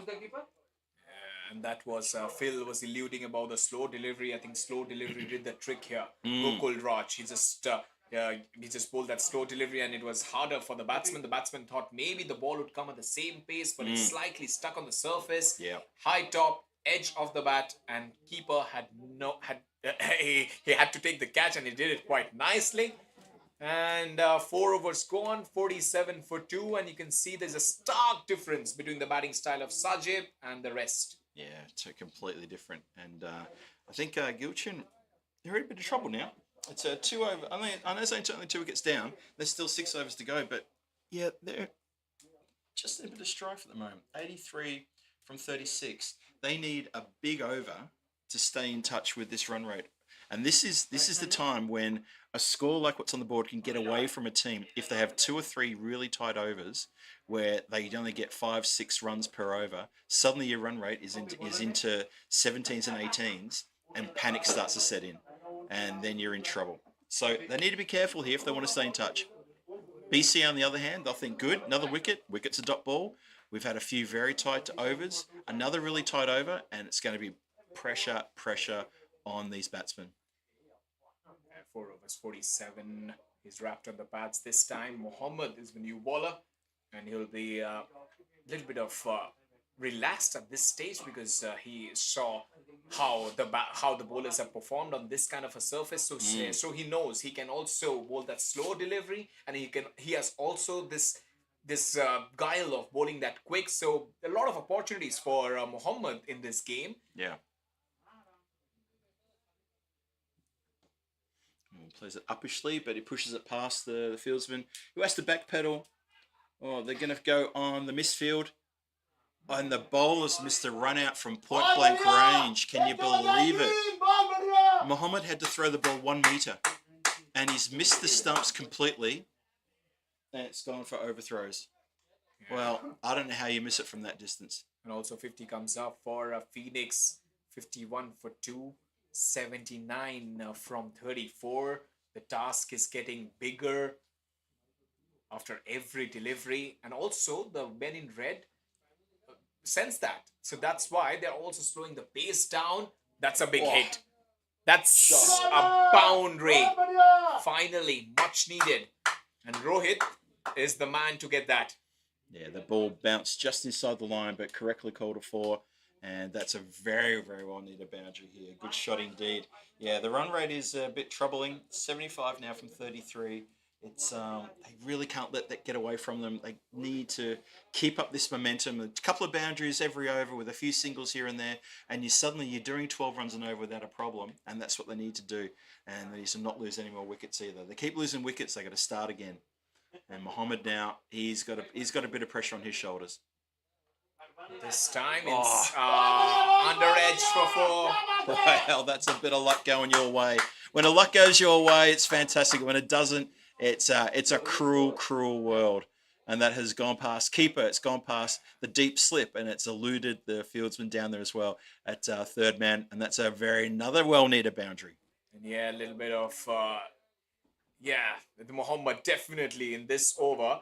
He can been a little unfortunate because that delivery didn't, the batter didn't meant to hit that delivery that way. But again, Phil, I believe as winning is a habit, losing can also become a very bad habit. It's a sad thing, isn't it? Yeah, Yes. BCA losing all 4 games. Now, if there is another team, they will think, okay, it's a good, you need 71 from 34. Yeah, we have a big time in this game. We can win this game. But with the kind of performance they have coming up, their confidence is down. So that's why they believe that they can lose the game from any position. So for BCA, they have to stick to their guns and stick to the basics. Right now, I can see a lot of things going around. The captain is also having a chat with the bowler. So that's not good signs. True. That's a terrific shot. Just falls in front of the com box. That's a magnificent strike for 6. Yeah, lovely shot there. Great way to finish the over. Look at that. Bang. 6 runs. That's 5 overs gone. 66 on the board. Well, they're halfway there in more ways than one. They're halfway there in terms of the score, and they're halfway there in terms of the overs bowled as well. So you could say now that with that shot, the BCA team, they're up against it. And I would say the Gilchin Phoenixes are where they probably want to be. I know they're 2 wickets down, but we're halfway there, and that's important for them. The run rate is still where it should be. It hasn't gotten any worse. It hasn't gotten any better. It's still where it was when we started this game. Yeah, it's halfway mark, 64 from 30. With 8 wickets in hand, you have to back the batting side. And especially when you're playing against BCA, you know what their bowling lineup is. They tend to rely a lot on their fast bowlers. Gokul Raj has been a shining star so far for BCA. He has picked up that 1 wicket and given away 10 runs in his first over. He's going to finish his quota. So the captain looking at senior men to do the job. And he's one of the seniors in the side. While Rohit, a couple of strikes, has been quite good. So he will fancy his chances in this over. I think they won't stop. They will go for those big shots. It's a dot ball to start things off. Generous applause from his keeper. Gets past the swinging blade there. I agree. I think that the batsmen need to continue being aggressive. They have to be aggressive. If you've got to score at least two boundaries per over plus a few runs, you need to be aggressive. So they need to get after Gokul. They can't let him get away with another cheap over here. They need to get onto him. And there's another dot ball. We're asking the question. And he did get a little tickle on that, and that's another wicket down. So not just a dot ball, but also a wicket. And that is curtains for Rohit. Rohit Goyal is on his way, caught behind. Yeah, dot ball bringing a wicket for BCA. And Gokul proving a handful once again for the Yeah. batsman. And Rohit, important batter, walks back to the dugout. Much needed one because this game was slipping away from their hands. And now the new batter will come in, take a little bit of time. And that's where they can get this game little bit in favor of them. With Tushar, 9 of 2, he's just stuck a big 6 in the last over. But I feel they've got a lot of power back in the tank. So, I mean, it doesn't matter even if they lose wickets. They're going for those shots. They're going for winning this game. So, it's a positive for Phoenix, for sure. Oh, yeah, definitely. Definitely. At 66 for 3. There's still every chance for either team to really, take control of this game. But there's still a lot of work to be done. A lot of work to be done by both teams. We shall see. Hathiram batting, his career strike rate is 148. By the looks of things, he can strike that big ball and has that big boy power, as they mention all the time. Maybe first ball, is he brave enough to go after? And that slow delivery, that never arrived, Phil. That never arrived. That was a funny old moment there, wasn't he? He just checked his shot, and he was seen completely perplexed by the pace there. Had no idea what was happening, and just in the end had to let it go through. Strange old leave, that one. Yeah. Brought the bat up high to play the shot, and then it was already past him. Just completely misjudged. Almost played 5 shots before the ball arrived. There Pulls it this time over the top for 6. That cow corner region is being preferred by most of the batters in this tournament. No wonder Hathiram, second ball, 6 more. I get the feeling that was probably the shot he was looking at in the previous ball, but the pace of the ball just completely bamboozled him. On that one, no mistake, no problem at all. Got in position quickly and hit really hard into the ball, through the ball, and took it to cow corner. And it's rolled quite a long way onto the other pitch. Just been retrieved now, but a lovely strike. 72 for 3 in the 6th. Yeah, that's a massive strike. Massive strike from Hathiram. Tushar and Hathiram both have stuck 6. And second ball goes again. Not timed it. Big moment in the game. And he takes an extraordinary catch running back. These are the catches which makes you win the game. And that's a very good catch under pressure, Phil. I cannot believe that they have lost another wicket, other Phoenix. That's a really, really good catch under a lot of pressure. That was in the air for quite a while, but that's been taken so well. And unfortunately for Hathiram, he's back in the pavilion after a very quick fire. Well, basically 6 and out sort of thing. And his day is done. And that is a very important catch. And once again, Rahul Raj with that variation of pace and bounce. And he's picked up another one. Very good bowling from Rahul Raj. I got to hand it to him. He's still got one more to come. He's got 3 for 16. 3 really important wickets as well. And he's still got one more ball to come. Let's see what he can do here. And 2 in this over. Yeah, that's a proper catch. And you're talking about seniors leading from the front. Gokul Raj has come up and come up. What beauty. He has come up trumps. And viewers from India who are watching this contest, if they watch this catch, that will remind them of that catch that Kapil Dev took in 1983 to dismiss Vivian Richards. Exactly the same position, running back from the mid-wicket position and catching it. So it is an extraordinary catch, extraordinary moment in this game. And they just need 58 in 25 now. So the task definitely getting bigger and bigger every ball for Phoenix. But Phoenix definitely have the power. They're not stopping. So it'll be really interesting. Last 4 overs coming up in front of you. Last delivery of the 6th over. Goes for the big shot. Slow delivery. And it's a wide. Batsman really wasn't sure about that one. Again, completely had no track on the pace of that ball as it came through. He was through his shot before the ball had got to him. And he was made to look a bit sillier. Lucky to get away with the wide, so the ball gets rebowled, and he'll probably be better with his timing of this shot now. Nope, same again. Just unsure about the pace of the ball. Looks like it's coming in faster, and it's really not. And that is going to be the end of the over. 73 for 4. 6 overs gone, and that's how we're looking. That's not a bad looking little card there for the bowlers. They've really done well. They've really tried hard as well. And the catching in the outfield has been very good too. Saw a really good catch in that last over, as you described beautifully there, Shelby. The running backwards, over the shoulder catch. Really, really good stuff. And yeah, this is a good contest. Really good contest. It's still 57 from 24 needed. It's still anybody's game. But I got to say, for me, I think BCA just got the nose in front. I'm not totally confident that the Phoenixes have got what it takes to get these runs. Yeah, whenever we have put BCA in favorites, they have the weight of expectations have always had an effect on them, and it's a good delivery. Sudesh is pulling it slightly quicker. The ball not bouncing much, and he's a tall guy, is Tushar, so he has to come down and hit that shot. But yeah, if someone can do it, then Tushar can, for sure. And I think he's the favored batter for Phoenix at this stage of the game. 57 the need.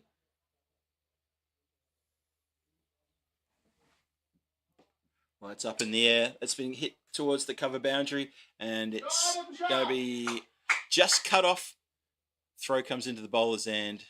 It was a bit of a funny old throw. Bounces and easily back for 2. Yeah, cut off on the boundary just in front of us here, and only 2 runs. Luckily, they could cut that off though. What you looking at? Yeah, 55 from 22.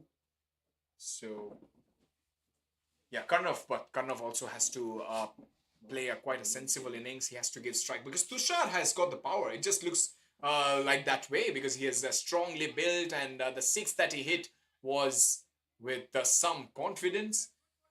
But as you mentioned, BCA, they have done something very different this time around, putting up a high total. Their bowling is accurate. Sudesh is a canny operator, bowling those back of the hand, slow deliveries, not giving any pace to the batter.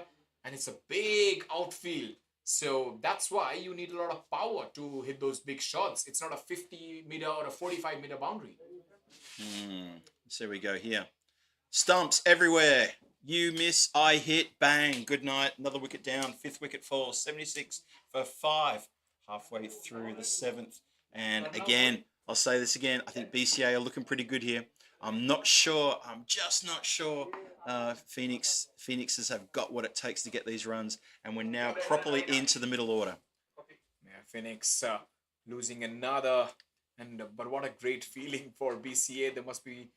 They will taste a little bit of success as we go along in this tournament. This might be their night, their day of celebration. They've come so far to play this tournament. And when you get that first win under the belt, and the next game, just you feel a little easy because you know how to win. Sometimes that last huddle is really difficult to pass. Yep, that's really true. It's really, and you mentioned it before about teams get in the habit of losing and getting used to losing. Therefore, it becomes this circuit that they go through. And to break that circuit is really hard to do. It's not as easy as simply saying we've just got to get the win. They've got to work towards it. They've got to do something different because they haven't done anything different, which is why they're losing. Suddenly, they do something different and they get a win on the board. And it's just that moment you can break that circuit and something different happens. And maybe that's all it is for BCA. Maybe we're seeing it here. We're also seeing Sudesh with his slow deliveries. Again, another So swing close. and a miss. So close to Oh, that stump. so close indeed. Bowler can't Almost kissed believe that it. off stump. It really did. Another coat of paint, maybe. Wow. Bowler couldn't believe his misfortune that he didn't collect a stump there. He keeps bowling like this, he's going to get another one. Yeah, he's very clever as well. He's not moving away from his channel. Just doing the basics, right? And he has a very different action as well. He just does a little... Oh, yes! Told you, he would do it again. I just had that feeling he'd hit the stumps another time in this over, and he sure as has hit it. That is a great delivery. So he's gone wicket in the end of that over. And he's finished the 7th over in style with a couple of wickets. He ends up with, he's got 2 for 3 in that over. So, I mean, that's a great return. Yeah, Phil the Accurate. Oracle. Thank I you. would say the Oracle. You predicted, and that's what happened. The That's a Oracle is great in. call. That's right. I'll do palm readings for a $5. No problem at all. Start queuing up. Absolutely. But yeah, we got a feeling Sudesh will attack the stumps, and he did it. and is putting his side on the course of the first victory in this tournament. Yeah, clever bowling, really clever bowling there. Could see that we're into the middle order where the Gilchi Phoenixes were swinging. They were swinging and not really moving their feet, and that's a good sign of a good bowler to be able to say, you know what, if you miss, I'm going to hit the stumps, I'm going to hit the pegs, and he hit them twice in that over. Did very, very well to do that, and he's put the brakes on completely here. Top stuff there from the right down base bowler. I mean, look at that. That required 54 from 3 overs. That's tough. That's 18 runs and over we need. And in anyone's language, that's a tough ask for 3 solid overs to go 18, 18, 18. Not just 18 then a few runs. 18 for 3 overs in a row. That's hard. Really, really hard. Just too much. It is too much from the lower order. It's asking a lot. Exactly. And you can say now we're now into the lower middle order. You know, the tail are going to come in and the next wicket falls, if not already. So there's trouble aplenty. The Sharks are circling. Tushar. Will he be able to hit those big shots? He times it quite brilliantly there. Very for a well. boundary. Really good timing. Picks the gap perfectly and goes for 4. So there's still a bit of an Alamo last stand here, maybe. These two here, if they could put something together quickly in this over, you never know. Last man standing will be Tushar, 16, the last hope for the Phoenix. If he's able to pull this off, it will be quite spectacular. This time, he just helps the ball on its way for another boundary. Are we seeing something else? That's clever. That's really clever. That's a short delivery. It's straightened up down the line, and the batsman's just too good. Just sizes it up and says, thank you, 4 runs. Didn't have to belt the cover off the ball, just helped it on its way, and the fielder could not get around in time, and that is 4 runs well earned. Back-to-back boundaries here. Still life left in this body. Don't you worry about that. Don't go away anyone. This game has still got a fair way to go. Yeah, maybe, Phil, we don't know something which Tushar knows. Maybe Tushar wanted to make it much more interesting, and then now he wants to score the runs. 46 from 16. Entirely possible. Tushar was trying to show us up there. Yeah. So, yeah, watch this, comms boys. Watch this. Well, he's punched that into the covers. It's a race on between a couple of fielders. One fielder gets around there, fires in the throw.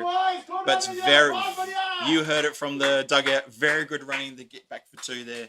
There's probably always going to be 2, but they had to hustle. And it was a bit of a weak arm, though, from the fielder on the boundary line who couldn't rifle it in quick enough to stop that second run or to give a threat for a run out. So that's 10 off the first 3 deliveries in this over. Yeah, this game going down to the wire, that's for sure. That's slow, and that's, oh yeah, that is pressure, isn't it? Slow and leg side for a dirty old wide. We'll have to re-bowl that one again. It's a bit of a gimme, that. 87 for 6. Ooh. And still, the bowler has 3 deliveries to go, 4-4-2 wide. And it can be a long over for Kulkarni. It could be. 3 deliveries to go. Oh, he's gone leg side again. Did you get something on that? No.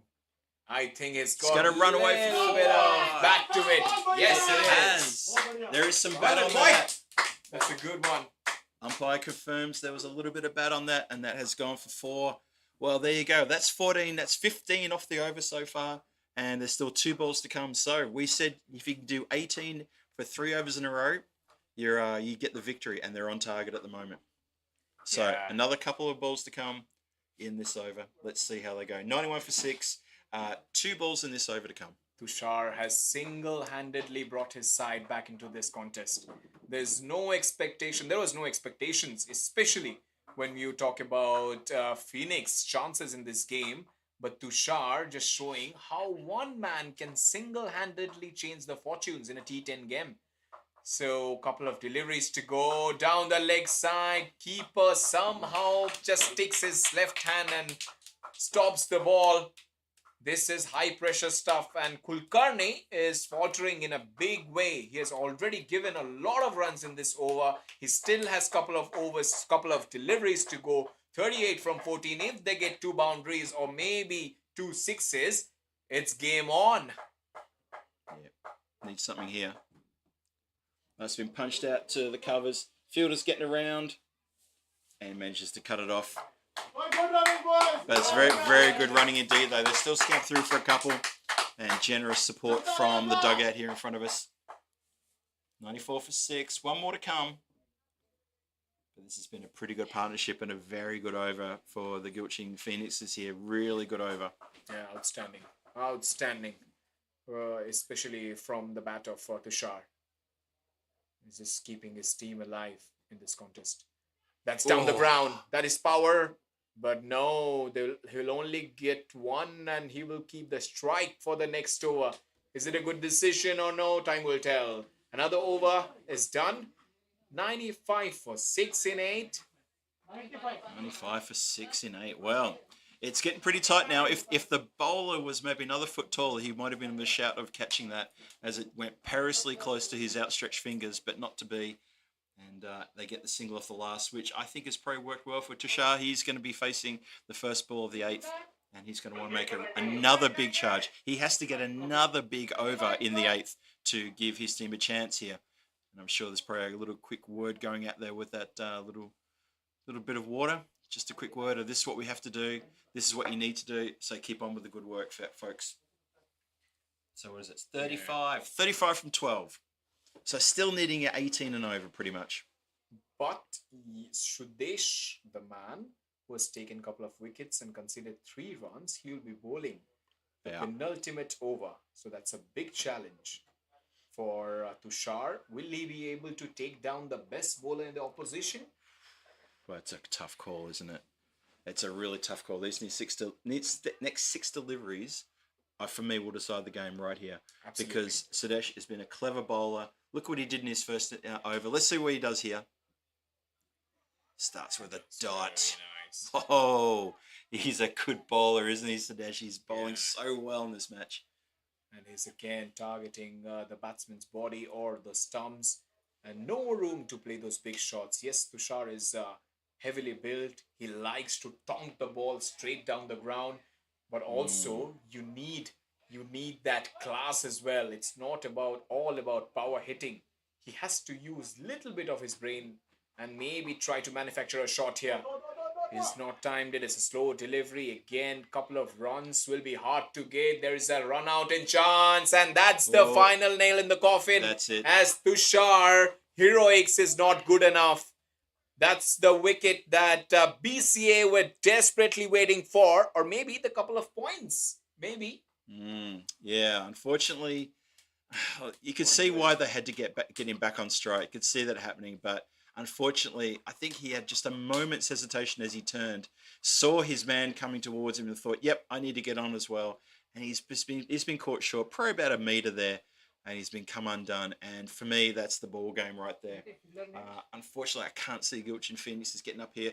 A miracle, a few 6s in a row. You never know. It's a beauty T10. You never know. So let's see what happens here. Let's see what the new batsman can do as he heads out here.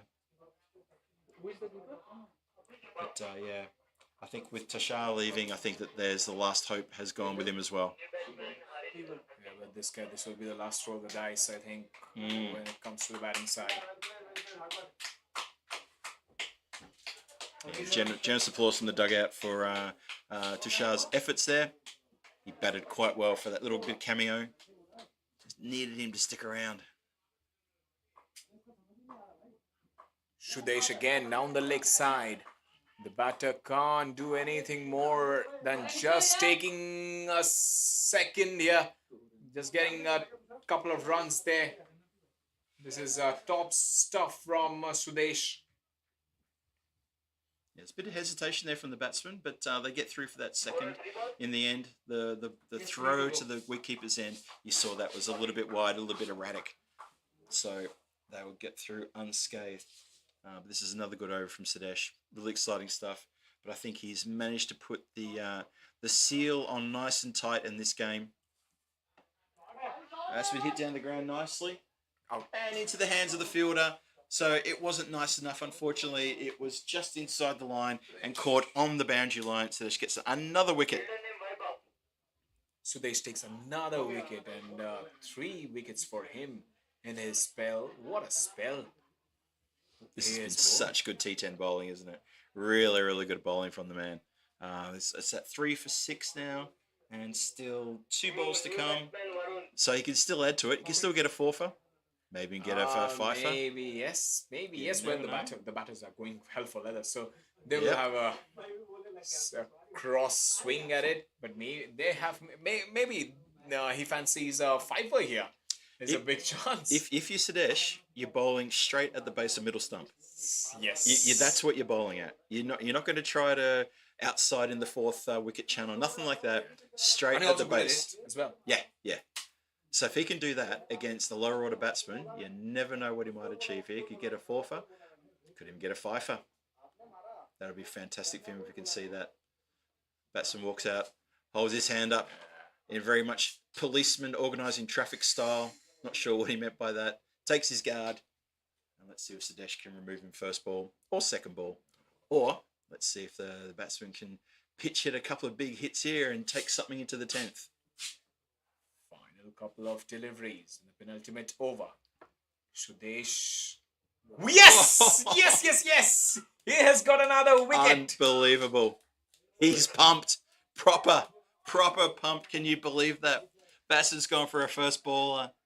And again, as I said, if you're Sadesh, what are you doing? You're bowling straight. You are bowling dead straight, hit the timber, and he's suddenly got a 4-4. And that puts him on a hat-trick. Yeah, he definitely has an earpiece where Mr. Phil is definitely letting him know what to bowl. Because that was exactly what Phil just suggested a couple of seconds back. You can hear everything I'm saying. That's scary as well. I don't like people knowing what I'm saying. That's why I love doing commentary, so everyone can hear what I'm saying. 98 for 9. Bowlers on a hat trick. Last ball of the 9th coming up. Everything's happening here. But I think the game has well and truly been taken away now. BCA on the cusp of a pretty good win here. A really good win, actually, against the Gilching Phoenixes, as they've capitulated just towards the end. The chase was fits and starts. A couple of good innings there, but not good enough partnerships to get them across the line. But they're a fighting team. We'll know we're going to see them. When we see them again next time, they're going to be really chafing at the bit to get that win. But this is the hat-trick ball. Here we go. Sadesh, hat-trick ball. Can he pick it up? Comes in. Oh, just been bunted away onto the leg side. All the fielders are up to help him try to get it.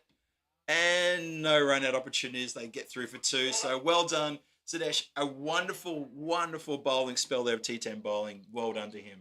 Yeah, that's wonderful stuff. It's literally every T10 bowler will envy those figures. 4 for 8. Wow. 4 for 8. Come on. You bowl 12 deliveries, you get 4 wickets, and what more can you ask? And Phoenix at the other end have choked, I would say, because 100 for 9, 30. Lead it from the last. Maybe I don't want to use that C-letter word, but I feel somehow it's a game that let it slip because they have got up to a great start with the bat of Sajib, but then after that, not able to carry that momentum forward. Last over, Mohammed has been bunted down the ground. There is protection. There's only a single. But what a win for BCA. Nobody expected them. No one fancied side. No one expected it. No, absolutely not. And unless this ball goes over the boundary line, that's pretty much the match done and dusted. I'm not sure what can Ravi do here. He's only faced 1 delivery for his 2. He's taken his guard. If he could put a 6 on here, well, one's not enough. He has to do 2, 3, and then 4 of them. So he's going to do quite a fair bit of work here in the next 5 deliveries. But I think BCA put together a very good win here. No one saw it coming. Oh, lofted very nice. 1 bounce and covered off by the fieldsman. That's Sadesh who gets around to cut it off. So there you go. And maybe Akash is trying to push his case. Maybe bat up the order with that shot with a straight lofted drive, holding the pose, high elbow. Yeah, textbook looked terrific. Absolutely fantastic. 1 minute More than again. a chance. It's a dirty leg side. Umpire's might have got something on it. No, nothing on it, and that's a wide delivery. I'll re-bowl that one again. It's one of the things about T10, isn't it? Keep fighting till the fight is done. You never know. Get a few silly wides, maybe even no ball, maybe get a free hit. You never know what can happen. Just keep that momentum going and keep hitting as hard as you can. Yeah, but Muhammad will love to get a wicket here. He has been thrashed in this innings because he has already conceded 22 runs. His first over was erratic. Yeah. Everybody waiting, especially to catch the ball because they've got a slip as well. The fine leg is inside the circle. There is a mid-wicket square leg. Oh, just making it a little longer. So he makes us wait, then he bowls a leg side wide. Obviously, Mohammed's got no restaurant booking he has to get to after this. He's maybe he's delaying things until maybe his bus turns up in about half an hour. I'm not sure, but that was a dirty leg side wide. Come on, Mohammed, bring it home. That's what we're all chanting. Bring it home, Mohammed. You can do it. Yeah. BCA, they want to be able to celebrate this win, and they want to do it straight after this game. That's a good shot and something for pride. He gets a boundary. This game is done and dusted, but Akash can definitely show that he has the potential with the bat. Yeah. Good shot. Really good shot. Keeps hitting through. Keep going. Might as well. While the fight's still on, you keep fighting. Yeah, keep pushing. Always keep pushing. And Mohammed, yep, he has been dealt a pretty heavy couple of blows in this over and his previous over. He's been picked apart a little bit here. There's a lot of discussions if you look at the screen behind square. The keeper may be discussing about next game, or I'm not seeing any smiles there. There's a lot of frowning going out. Oh, I think they're talking about where the after party is going to be, because this is going to be a good win for BCA. That's what they're talking about. Oh, takes a hand off the bat, punches it down. Cow corner. Oh, good fielding. Good fielding. Good throw. Can't stop the two though. There's a tracked tap towards the leg side. Couple of runs, and his teammates also wanted him to run too. A lot of fat burning there. Yeah, they're still having a chat, aren't they? The slip and the keeper still in deep conversation about something. It's probably not even cricket related. It just seems very focused about something. Oh, that's a shot and a half. Yep, goes inside out. And there's coverage out there though. And an easy two there. Yeah, they got two and only one delivery to go. Comfortable win for the men in red, the first in this tournament. And something for them to take out from this game, and they'll be G'd off for the next game. Yeah, I think poor old Mohammed, he's suffered a little bit of the bowling here. He hasn't had a great afternoon with the bowl, especially in this match. Been spanked like a rude child. Oh, there you go. Picks up a wicket. Well done, you. And that is the side away on the last ball of the innings. Bowled out for 112 on the last ball of the innings. Mohammed does get a wicket finally, and that's for a bit of toil and trouble. He gets his man. So well done to him. But well done to the Berlin Cricket Academy for picking up that win today. Fantastic stuff. Enjoyable game. Some really good hitting in the first innings, and some promising hitting in the second innings that just couldn't quite carry through. Yeah, a really fun game to watch though. How have you enjoyed that, Shelby? Yeah, exactly. Wonderful win for BCA. I'm really happy for the guys. They've come a long way away to play this tournament, and first win on the board. Couple of points. Yeah. So I'm looking forward for the next game, how they look. They will definitely be confident, but tasting that win just gets much more sweeter. So yeah, we'll be back again for the next game, final match for today in Prague T10 Challenges Cup, and we'll take a little short break, and when you come back, we will catch you at the other side. Perfect. So take care. Ciao. Bye.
that enough?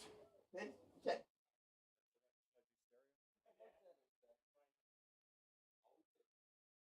Oh, you want another chair?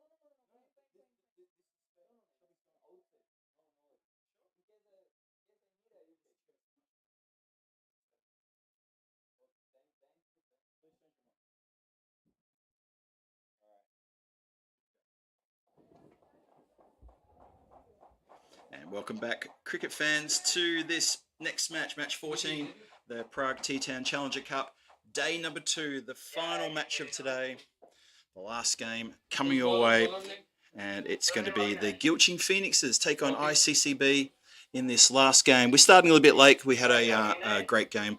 Well, the two previous games are fantastic, but the game number 12 in the middle of the day there went to a super over, so that's why we're running just a little bit behind time. But we're about to start now in this final T10 confrontation here. Last match of the day coming your way right now. This is Phil G on comms, running solo as my good mate Shelby had to head off and execute other duties this afternoon. So you'll be running solo with me. Hopefully that's not a problem, and hopefully I can bring you a good description of what's happening, maybe a few behind the scenes little things as well. We'll see how we go. And we are moments away from the start. You'll be able to hear some of the scorers chat behind me as well. So it's a bit of an insight into what goes on here in the production area. And here we go. And the first ball is just edged behind. Bit of a fumble there in the field. Gets away from the fielder, but there's just the single. They weren't looking for two there. The batsman just happy with the single there, and Vinay is off the mark immediately. So it's Vinay and Yash to open the proceedings for ICCB, and Avinash is going to start the bowling from the southern end. There's a bit of recent cloud cover coming over. You can't see that from the camera position there, but I can tell you now, some pretty heavy clouds coming over, but it doesn't look like it's going to rain and interfere with this game, but there was rain forecasted later this evening. That's a good ball straight through him. Really good delivery, cut him in half, and good carry through to the keeper too. Good to see the good carry on this pitch. This pitch that we spent a lot of time cultivating and making sure it plays really well and true. And this pitch has seen a lot of action this summer. I can tell you now, in case you're wondering why I'm talking about we and I'm saying this sort of stuff, I work here as the operations manager and the league administrator for Czech cricket, and myself and the ground staff put a lot of work in every week on the ground here to make sure it's ready for the weekend games. Oh, did you get a tickle on that? He doesn't think so. Every other person on the field thinks so except the umpire, and he's the most important one. And it's time to move on and pass the ball around and keep going. Because once the umpire says no, it's a no. Don't you see those things overturned? Yeah, so that's the reason I talk about that sort of thing. My role here in Czech cricket is to oversee the league. We have a T20 league going on at the moment, been going on since April, and we halted the league at the start of June, about a month ago now, for a series of internationals. And of course we had our European Cricket Series. ECN were in town. We had a Central European Cup, one of our trophy tournaments, which went really well. It was a girls only affair with the Czech women taking on the taking on the women's team from Croatia, and of course the women's team from Gibraltar in a fantastic tri-series.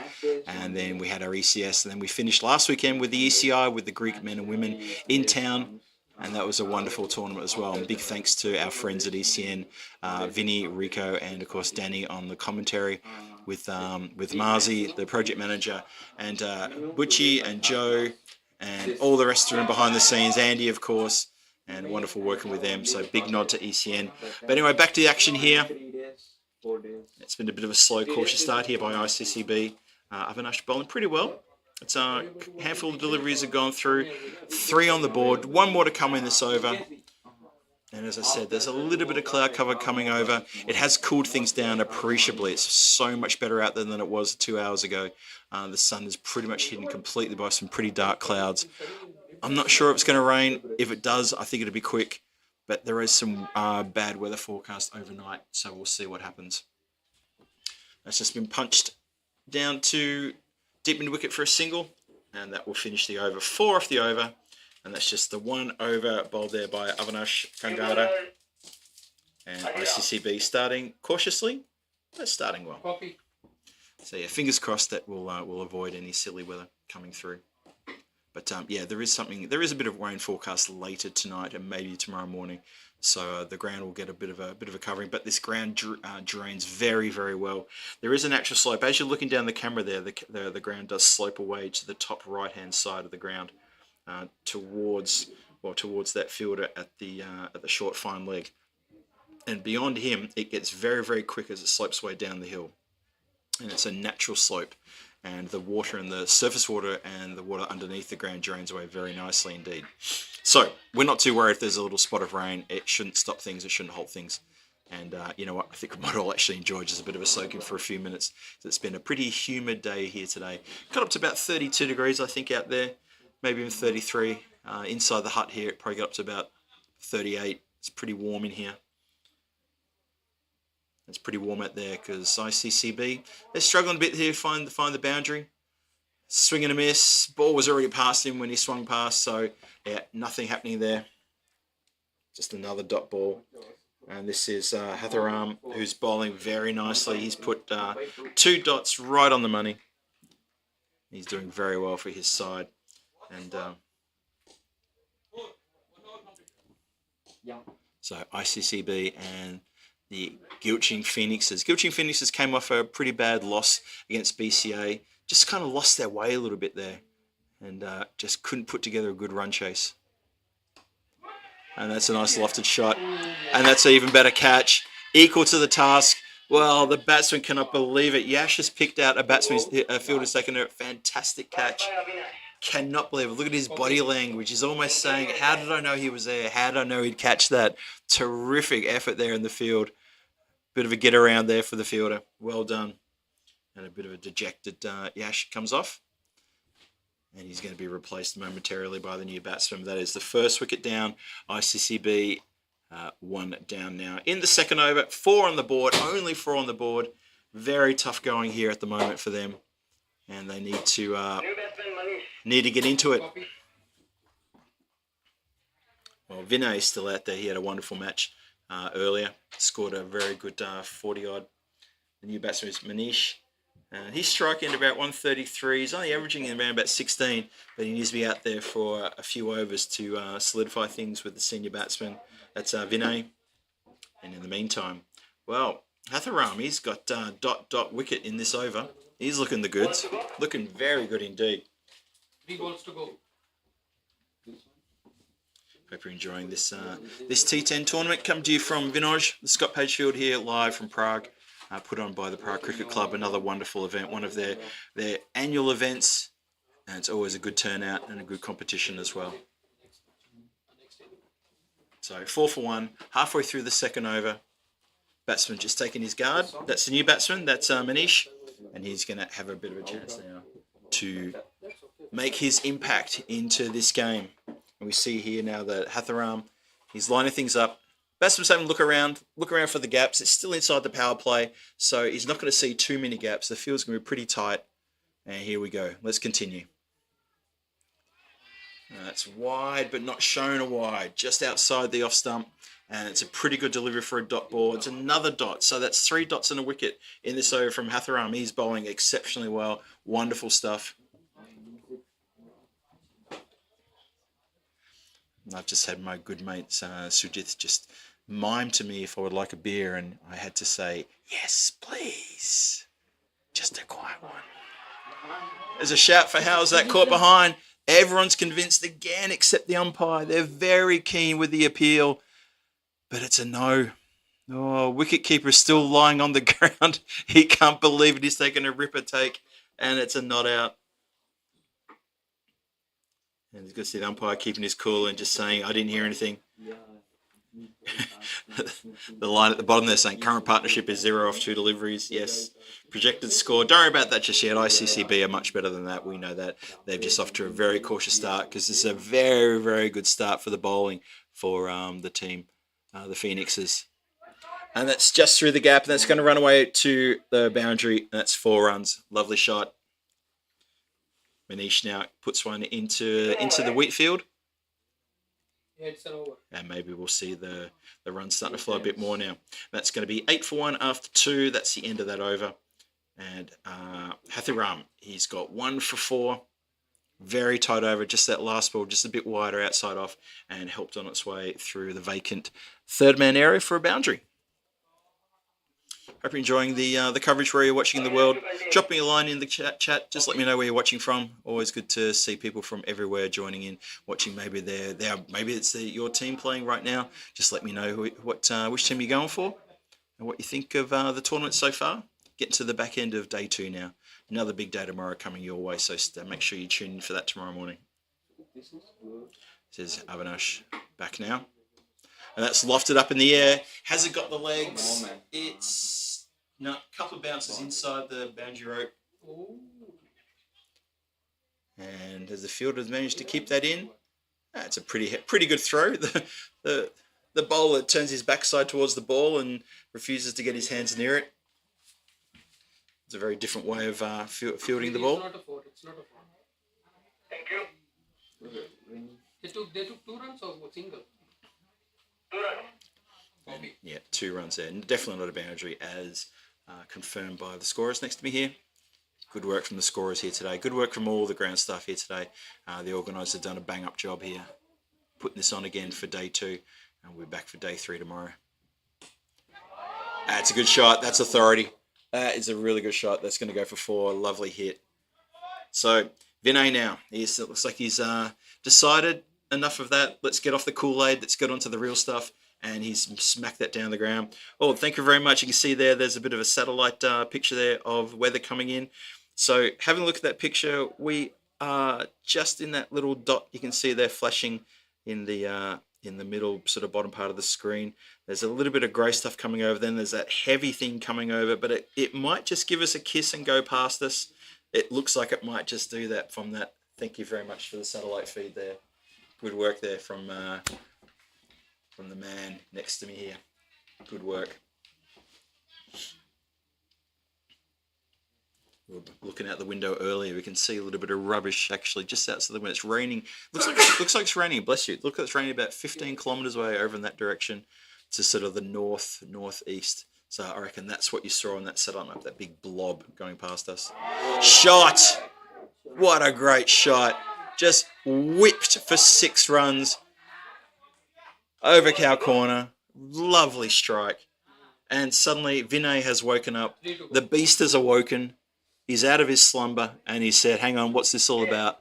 Why are we only on 20-something runs? We're only on a few runs. Let me get going here. So suddenly Vinay wakes up and he's on 14 from 5 deliveries. 3 to go. 3 to go. Halfway through the third. Still 3 balls to come in the power play. 20 on the board here in the power play. No, the first ball 2 runs. 1 4 dot 4 2 6. No, 2 4 6. Right? Just double checking the scoring here, making sure everyone's happy. In the middle it was dot before this. Okay, so do dot 2 4 6. Just want to make sure we get everything right, of course. Before 6 there was dot. Okay. And I think we have a consensus on the scoring, and we are where we want to be. Bowler in. Just been slightly mishit out to the covers. They'll run a quick single there. Or keeper does a bit of tumbling work to stop it going for overthrows. Good work there by the keeper. The standard fielding actually has been pretty good. We've seen a couple of drop catches, but more often than not, the catches are going to hand. And I think the keepers are doing a good job as well. Really good work from everybody all over. So Manish gets back on strike. Gets a chance from Vinay to have a look at the bowling. Avinash, he's gone for 17. Last ball of his second over. Last ball of the power play coming up. And just miss hit into the ground for a dot ball. And that is how the power play will finish. 21 for 1 after 3. Vinay at the top there with 15 from 7, striking very nicely. And Manish, who's joined him just recently, who's a pretty big hitter as well. Copy. 21. So 21 the score. 3 overs gone. Power play done. Umpire gave the signal that power play's all done and dusted.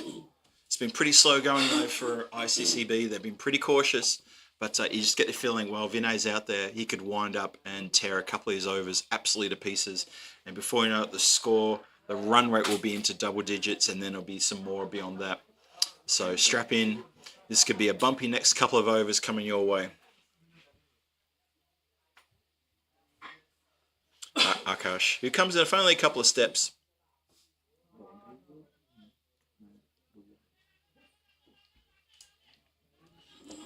A few shouts in the field there, and they settle for just the one. No, they don't. It's going to be an overthrow. The throw came in a bit too high, and the bowler wasn't ready for it, and he's let it get through his hands, and it's gone pretty much almost all the way to the boundary line, but just caught in there, and that's going to be 2. And Vinay retains the strike, 23 for 1. Just reminded too that ICCB, they won the toss and they elected to bat first, so it's been pretty slow going for them. Akash treats us to a wide. I'm going to try that one again.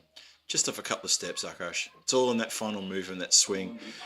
Wasn't hit cleanly, but that is going to run away for a really good shot through the covers for 4. Yeah, didn't really get all of that, but got enough power behind it. He's a tall lad, got a lot of power behind it, and it's run away all the way along the ground. 4 runs, lovely shot.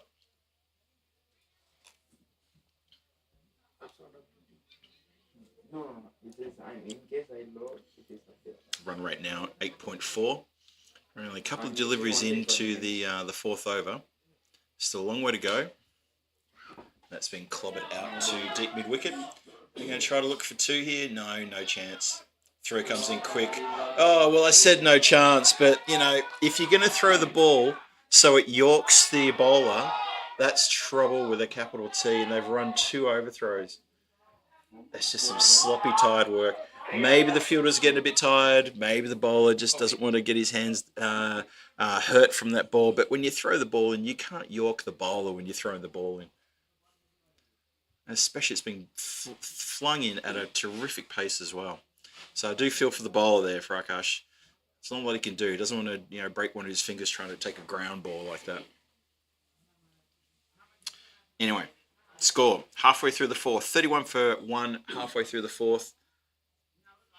ICCB with a bit of work to do here to get a decent score on the board, but they're building slowly.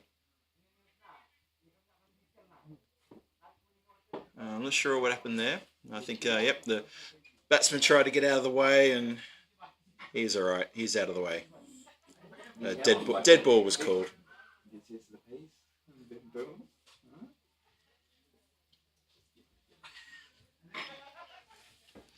And fair enough too. Dead ball was called. Nothing going on there.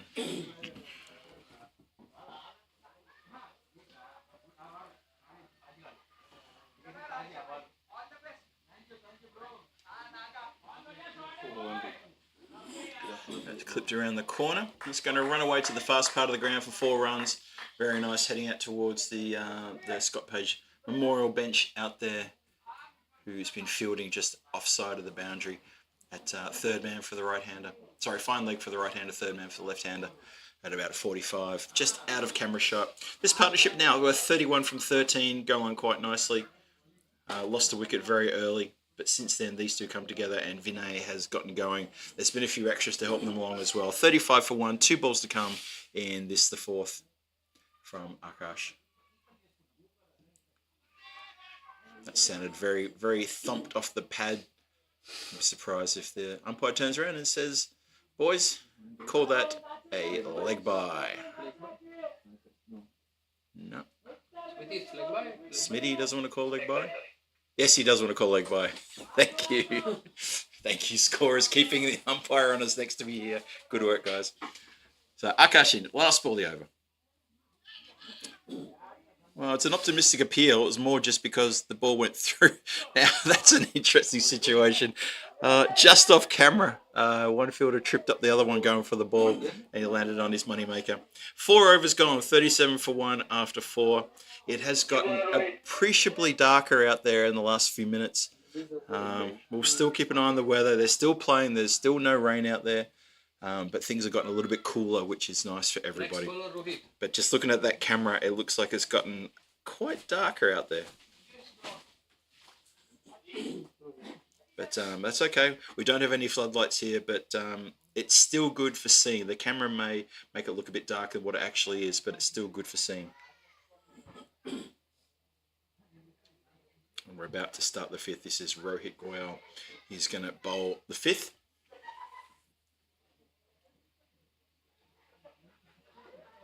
And I'm just looking around outside to see there's still a nice little steady breeze out there, keeping things cool for everybody. But the cloud cover's getting quite thick and heavy now. Oh, gets one through Vinay.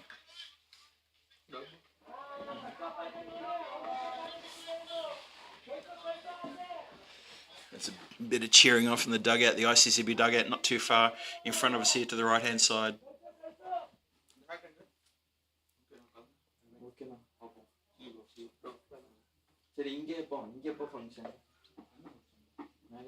So bowler in again. That's been lofted up in the air. But there's protection out there. So score goes to 38 for 1. Still slow going here. ICCB still struggling just to find their strides here. Vinay's hitting the ball well, but fits and starts. Manish, yeah, fits and starts. The bowling's been hot and cold.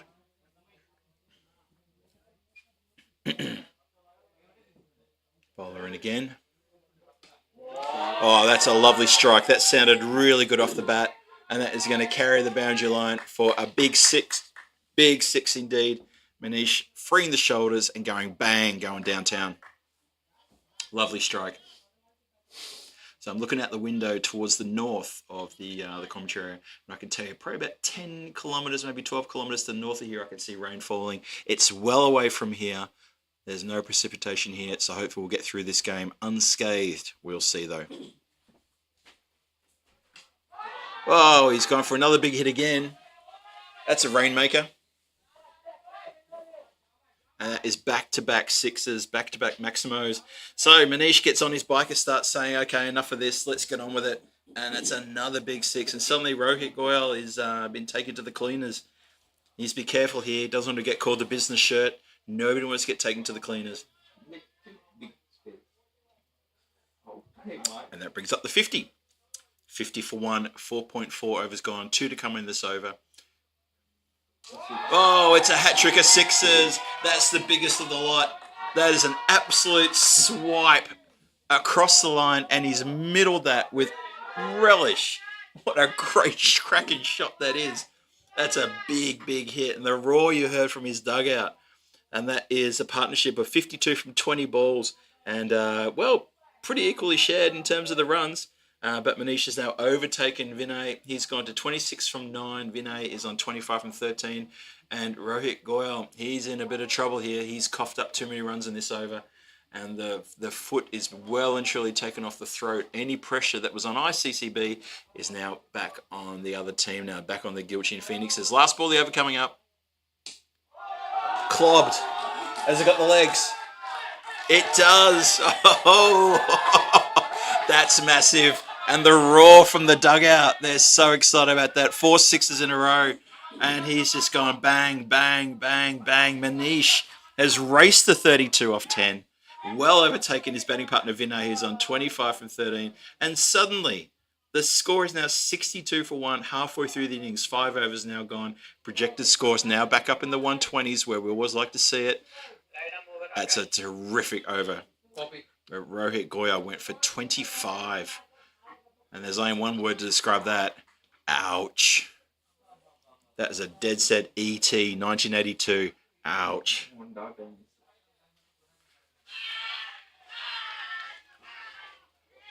There's a big appeal, but I think it bowled him. So I don't think you need to appeal the bowls. But there you go. It looked... Akash. Yep, that looked to me like bowled. I was a bit bemused by the appeal. Unless it maybe came off the leg and the first appeal was LB. But it cannoned into the stumps. And that is the end of Vinay. Well, with Manish going gangbusters in the last over, I don't think ICCB were too upset about this. Maybe Vinay, he's a good batsman, he's a quality player, but he sat back in that last over and watched Manish go absolutely ballistic with the bat, and he's now come undone. 62 for 2, really good innings there. Monarch Shah is the new batsman in, but that is a good 50-plus run partnership from Manish and Vinay. They really turned the screws and turned the game around, to be perfectly honest. Really spun things, put the game on its head, and now it's the Gilchin Phoenixes who are searching for ways to pull this scoring back. I think part of that will probably involve not bowling Rohit Goyal for his second over, maybe trying to find a sixth bowler who can take that place. Because he went for 25, which was just, well, that's carnage.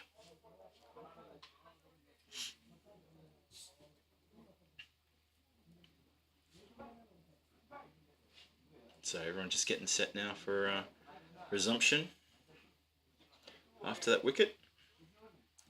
That was Akash. Akash now coming into bowl to the new batsman. To the lefty.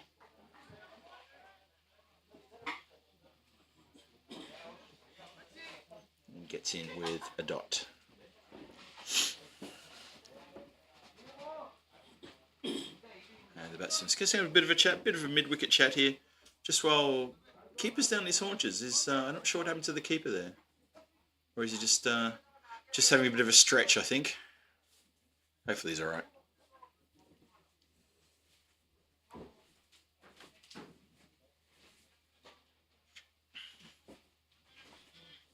So, bowler resetting, batsman resetting, and the keeper resetting.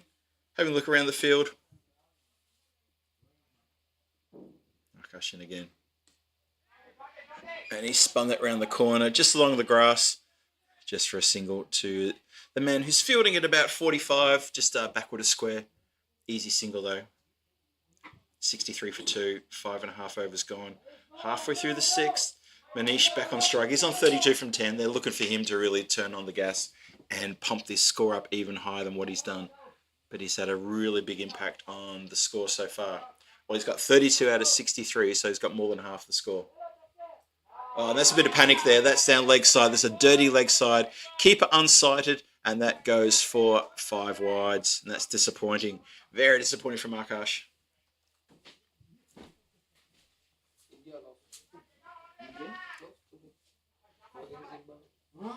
These are just valuable runs for the batting side to just pick these up in extras. Really valuable. 5 wides.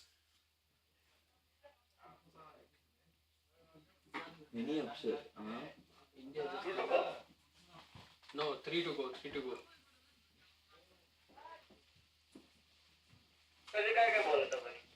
પહેલો બોલ bold, બીજો બોલ 0, ત્રીજો બોલ single અને આ પછી wide 4. Yep, just double checking there. 3 to go. I concur. If I've seen a wide, dot 1 and 5 wides, that makes 3 to come. The scorers are bang on correct, as I would expect. Akash now.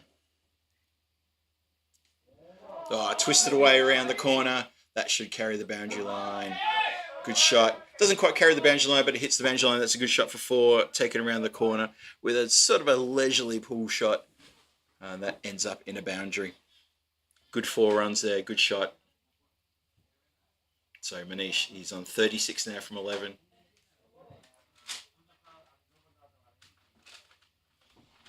How's the satellite looking?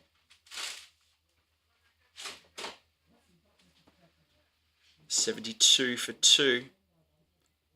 5.4. Still 2 balls to come in this over.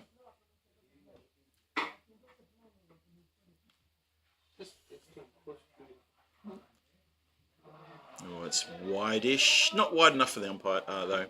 And that is dot ball. Our satellite's up again. Thank you very much for that. So we're positioned just over near the Prague Cricket Club symbol. You can see there the bad weather is just skimming past us. And then at that point, it looks like it could run into us. But for the most part, it's skimming straight past us. Interesting stuff. Thank you very much for that. And they're still running. That's some good quick running there. Yeah, Manish is doing very well. He's 75 for 2 after 6. And, well, the bowler's been taking a bit of stick here. Rohit Goyal especially going for 25 from his over. I'm not sure who they're going to get to replace him for his second over or whether they're going to throw him the ball.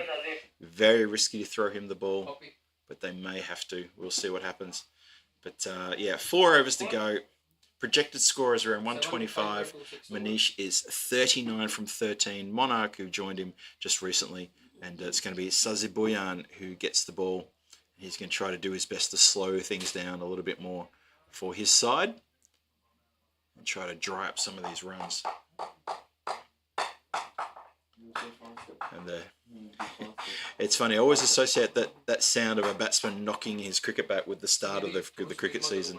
And you can hear that coming through the effects mic, I'd say.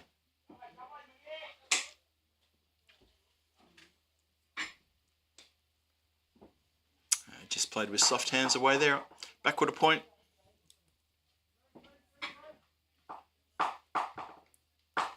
So we're into the 7th now. Remember, ICSB, they opted to bat first. And it looks like they're heading for a score in the 120s, which will be a very good score. Be really, really good.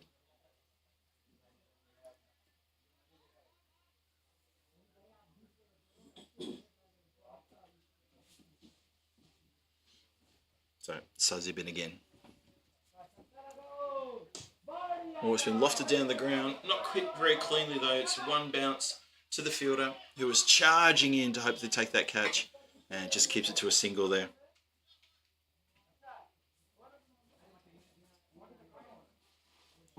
Score cruises along ever so slowly. But importantly for the Gucci Phoenixes, they're not being struck with boundaries. They've dried up a little bit, although Manish is on strike. He's got 40 from 14, and he had that big over a couple of overs ago. We got 24 with consecutive sixes, 4 of them in total. Oh, good effort from the fielder out there, but he does cough up the boundary. And that is 4 runs. Went for the catch. If he'd taken the catch, it would have been a big one to dismiss Manish. He spilled it, and it got past him for 4. Sometimes it pays off, and sometimes it doesn't.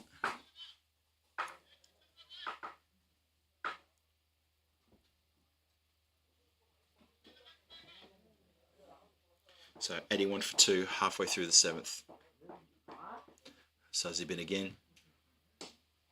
Oh, played nicely through the covers. 4 runs. 4 off the bat immediately. Lovely shot. Just opened the face, elevated it nicely, but picked the gap even better. 4 runs, good shot. So Manish, he's on 48. He's got 48 from 16. He's on the cusp of picking up a very well-deserved half-century. If he can put this next one away, we'll see. He's got plenty of time to do it as well. He was ably supporting Vinay early on, and then he became the aggressor when Vinay took a back seat. Oh, he's played a very similar shot, and that's gone for another boundary. That's lovely striking, and that's his 50. Well done, Manish. He's got 52 from 17. And a generous round of applause from his dugout. 52, striking at 305 with 6 4s and 4 6s. That's properly good striking.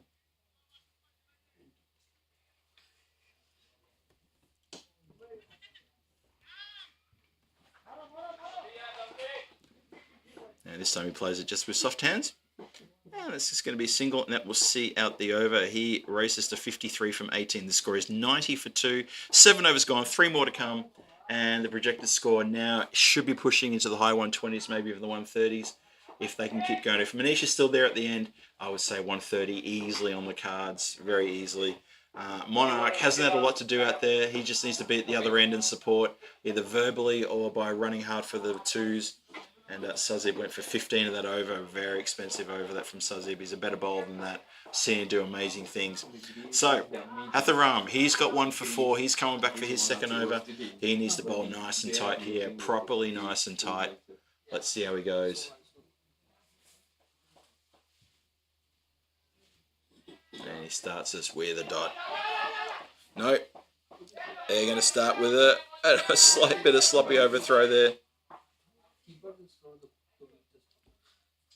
I'm not sure what happened there, but they've scampered through for a bye. Just a momentary lapse of reasoning coming from the keeper and the fielding team. Try to shy the stumps when it probably wasn't there to be shied at, and they run through an overthrow.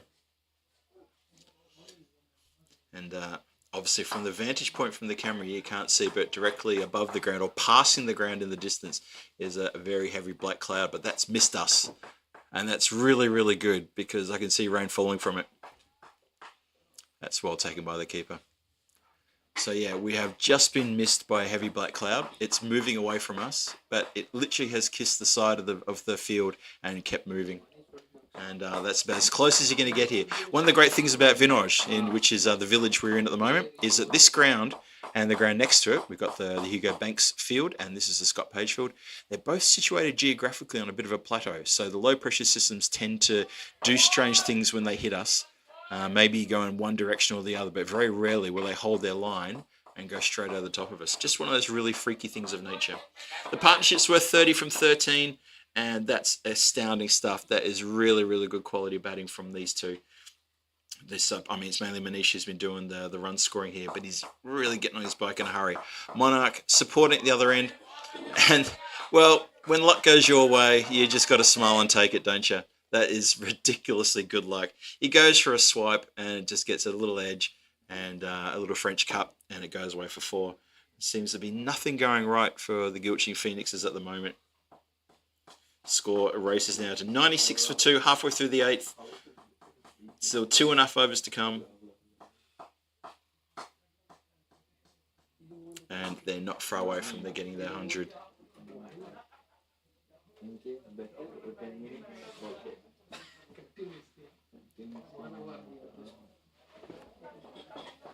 So, bowler Hatharam has to come back from that one. Yeah, I think that really surprised him, that boundary. And that's been swung. Just one bounce to the fielder. Throws an awkward throw to the bowler, who looks back at Sazib and says, "Why'd you ping it at me that hard? That hurt my hands."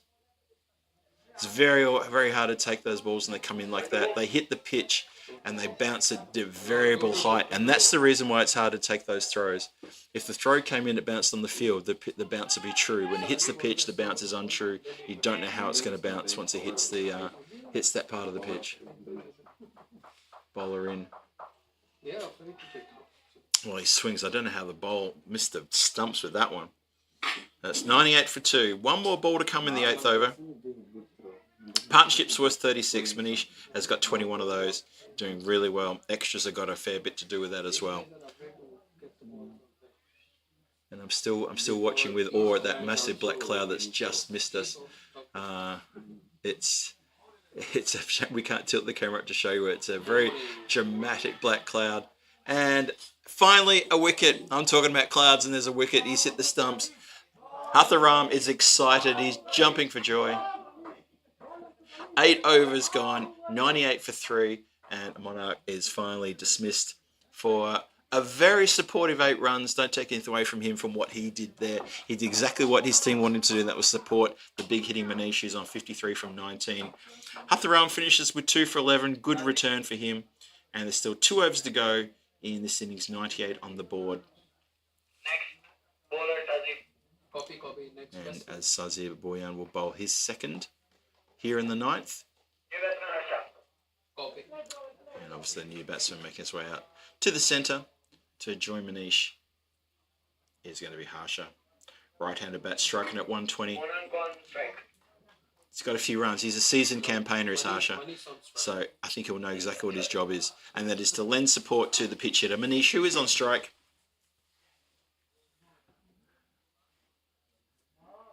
Yeah, it is quite a sight. As I'm looking at this now, you can't see it in the picture there, but there's a massive cloud. It is raining from that cloud, but it is raining probably about 2 kilometres away. You can see it tumbling down, but it's not hitting us, and that's the important thing, that we're not getting rain here, and this game's going to continue, of course. Oh, it's a shorter ball, but it's a bit quicker. Good ball from Sazib there.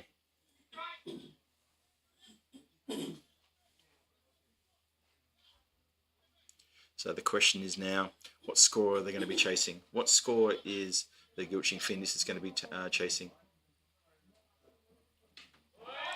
It's been lofted, but it's going to be a long way to. Oh yeah, the fielder had to run in a mile to try to get to that one.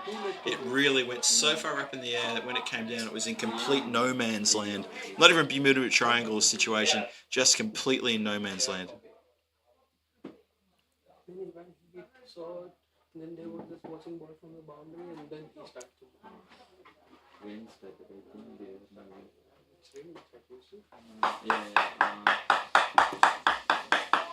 That's a very aggressive bit of breaking in your bat there as they walk past the commentary area. I'll have to take that hammer off him and hide it a bit later. Last 2 overs coming up. We're halfway through. Wow, that's a great shot. That sounded really good. Big 6, that one. Manish continues on his merry way.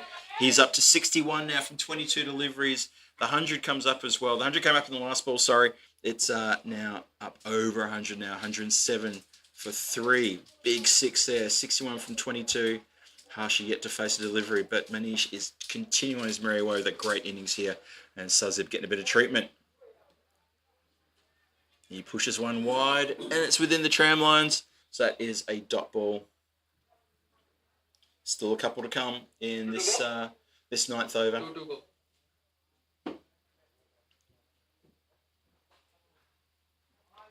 Well, he's got in a position to play that shot really quickly. He's just managed to get some bat on that and turn it around the corner to a very vacant fine leg area. Very clever batting there from Manish. A little bit of finesse, gets his score up to 65. And that's a good boundary. Well batted indeed. One more to come. The Sazib has been quite expensive. He's gone for 28 off his 28 off his 1.5 overs. And he needs to do something here. So 111 for 3. Lord Nelson's up. And that's where the score will finish after 9. That's exactly where it finishes after 9. 111 for 3 after 9. And 1 over to come. And the dominant man in that scorecard is Manish. He's got 65 from 25. Have a look there. There's the vision I was talking about. Thank you very much for that. You can see there, you can see the rain literally tumbling down on the left-hand side of that massive black cloud. That has literally kissed the edge of the field as it's gone past us. It's very dark and foreboding, despite the fact that you've still got some blue sky over in the left-hand side as well. Really good vision there. Great work. Thank you very much for that. But you can actually see the rain tumbling down. That's probably not even a kilometre away from us. That's so close. Last over. Shouts for LB. Hits him on the full. And Harsha. Pretty sure that came off the pad. Smithy leg by. Smitty, leg by is the call. Leg by. Yeah, umpire Smith Patel there with the call of leg by eventually. Bowler in again. Oh, just a bit of a miss hit down the ground, and that's going to run across the boundary for another 4. Manish up to 69 now from 26. The score trundles along to 116 for 3. 4 balls to come in this innings for ICCB, and they've recovered quite well from a very slow start. I think they were 4 for 1 after the first over, then they were 8 for 1 after the second over. Power play got up to about 20, I think it was. So these middle overs have really gone crazy. Manish particularly has really opened his account and hit with authority. Now that is going to fall short. Just. Good catch. Good catch. Copy. Right on the boundary line. He's getting some Bronx cheers from the ICCB dugout. But the catch was taken. The clean catch was taken. It was inside the line. It's all good. It's all good. Some comical hollers of boo coming from ICCB dugout as Manish holes out to deep long off. But his contribution is on the board, and Santosh now comes on. He's only played 5 matches, relatively new to this competition. But the damage has been done. Manish's bat has done the damage. He's played a wonderful innings. 116 for 4. 3 balls to come. 3 to go. But a terrific innings from Manish.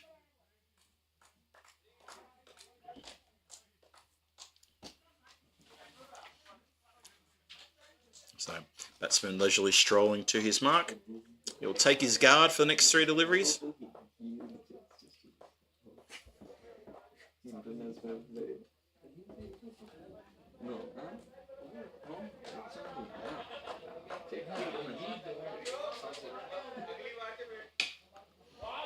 It's been clipped away to the fielder.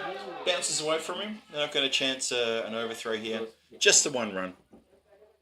So 117 for 4. 2 balls to come in the innings. 120 still the expected score. So 11 fours and 6 sixes in this innings in total so far. Nobody's moving to away. So Rohit. So he did eventually get his chance to bowl again. He did pick up a wicket. That's been just miss-hit. A pull shot that's been miss-hit. Went very straight. And they're going to chance their arm. Oh, the throw is wild. Really wild. And unfortunately, no chance to an overthrow there. And that's 2 runs there. So 119 for 4. 1 more ball to come in this innings. Rohit Goyal. He's not gone as expensive as his first over, so he can take that away. And he's picked up a wicket. He's at a leg by, a 4, a wicket, a 1 and a 2.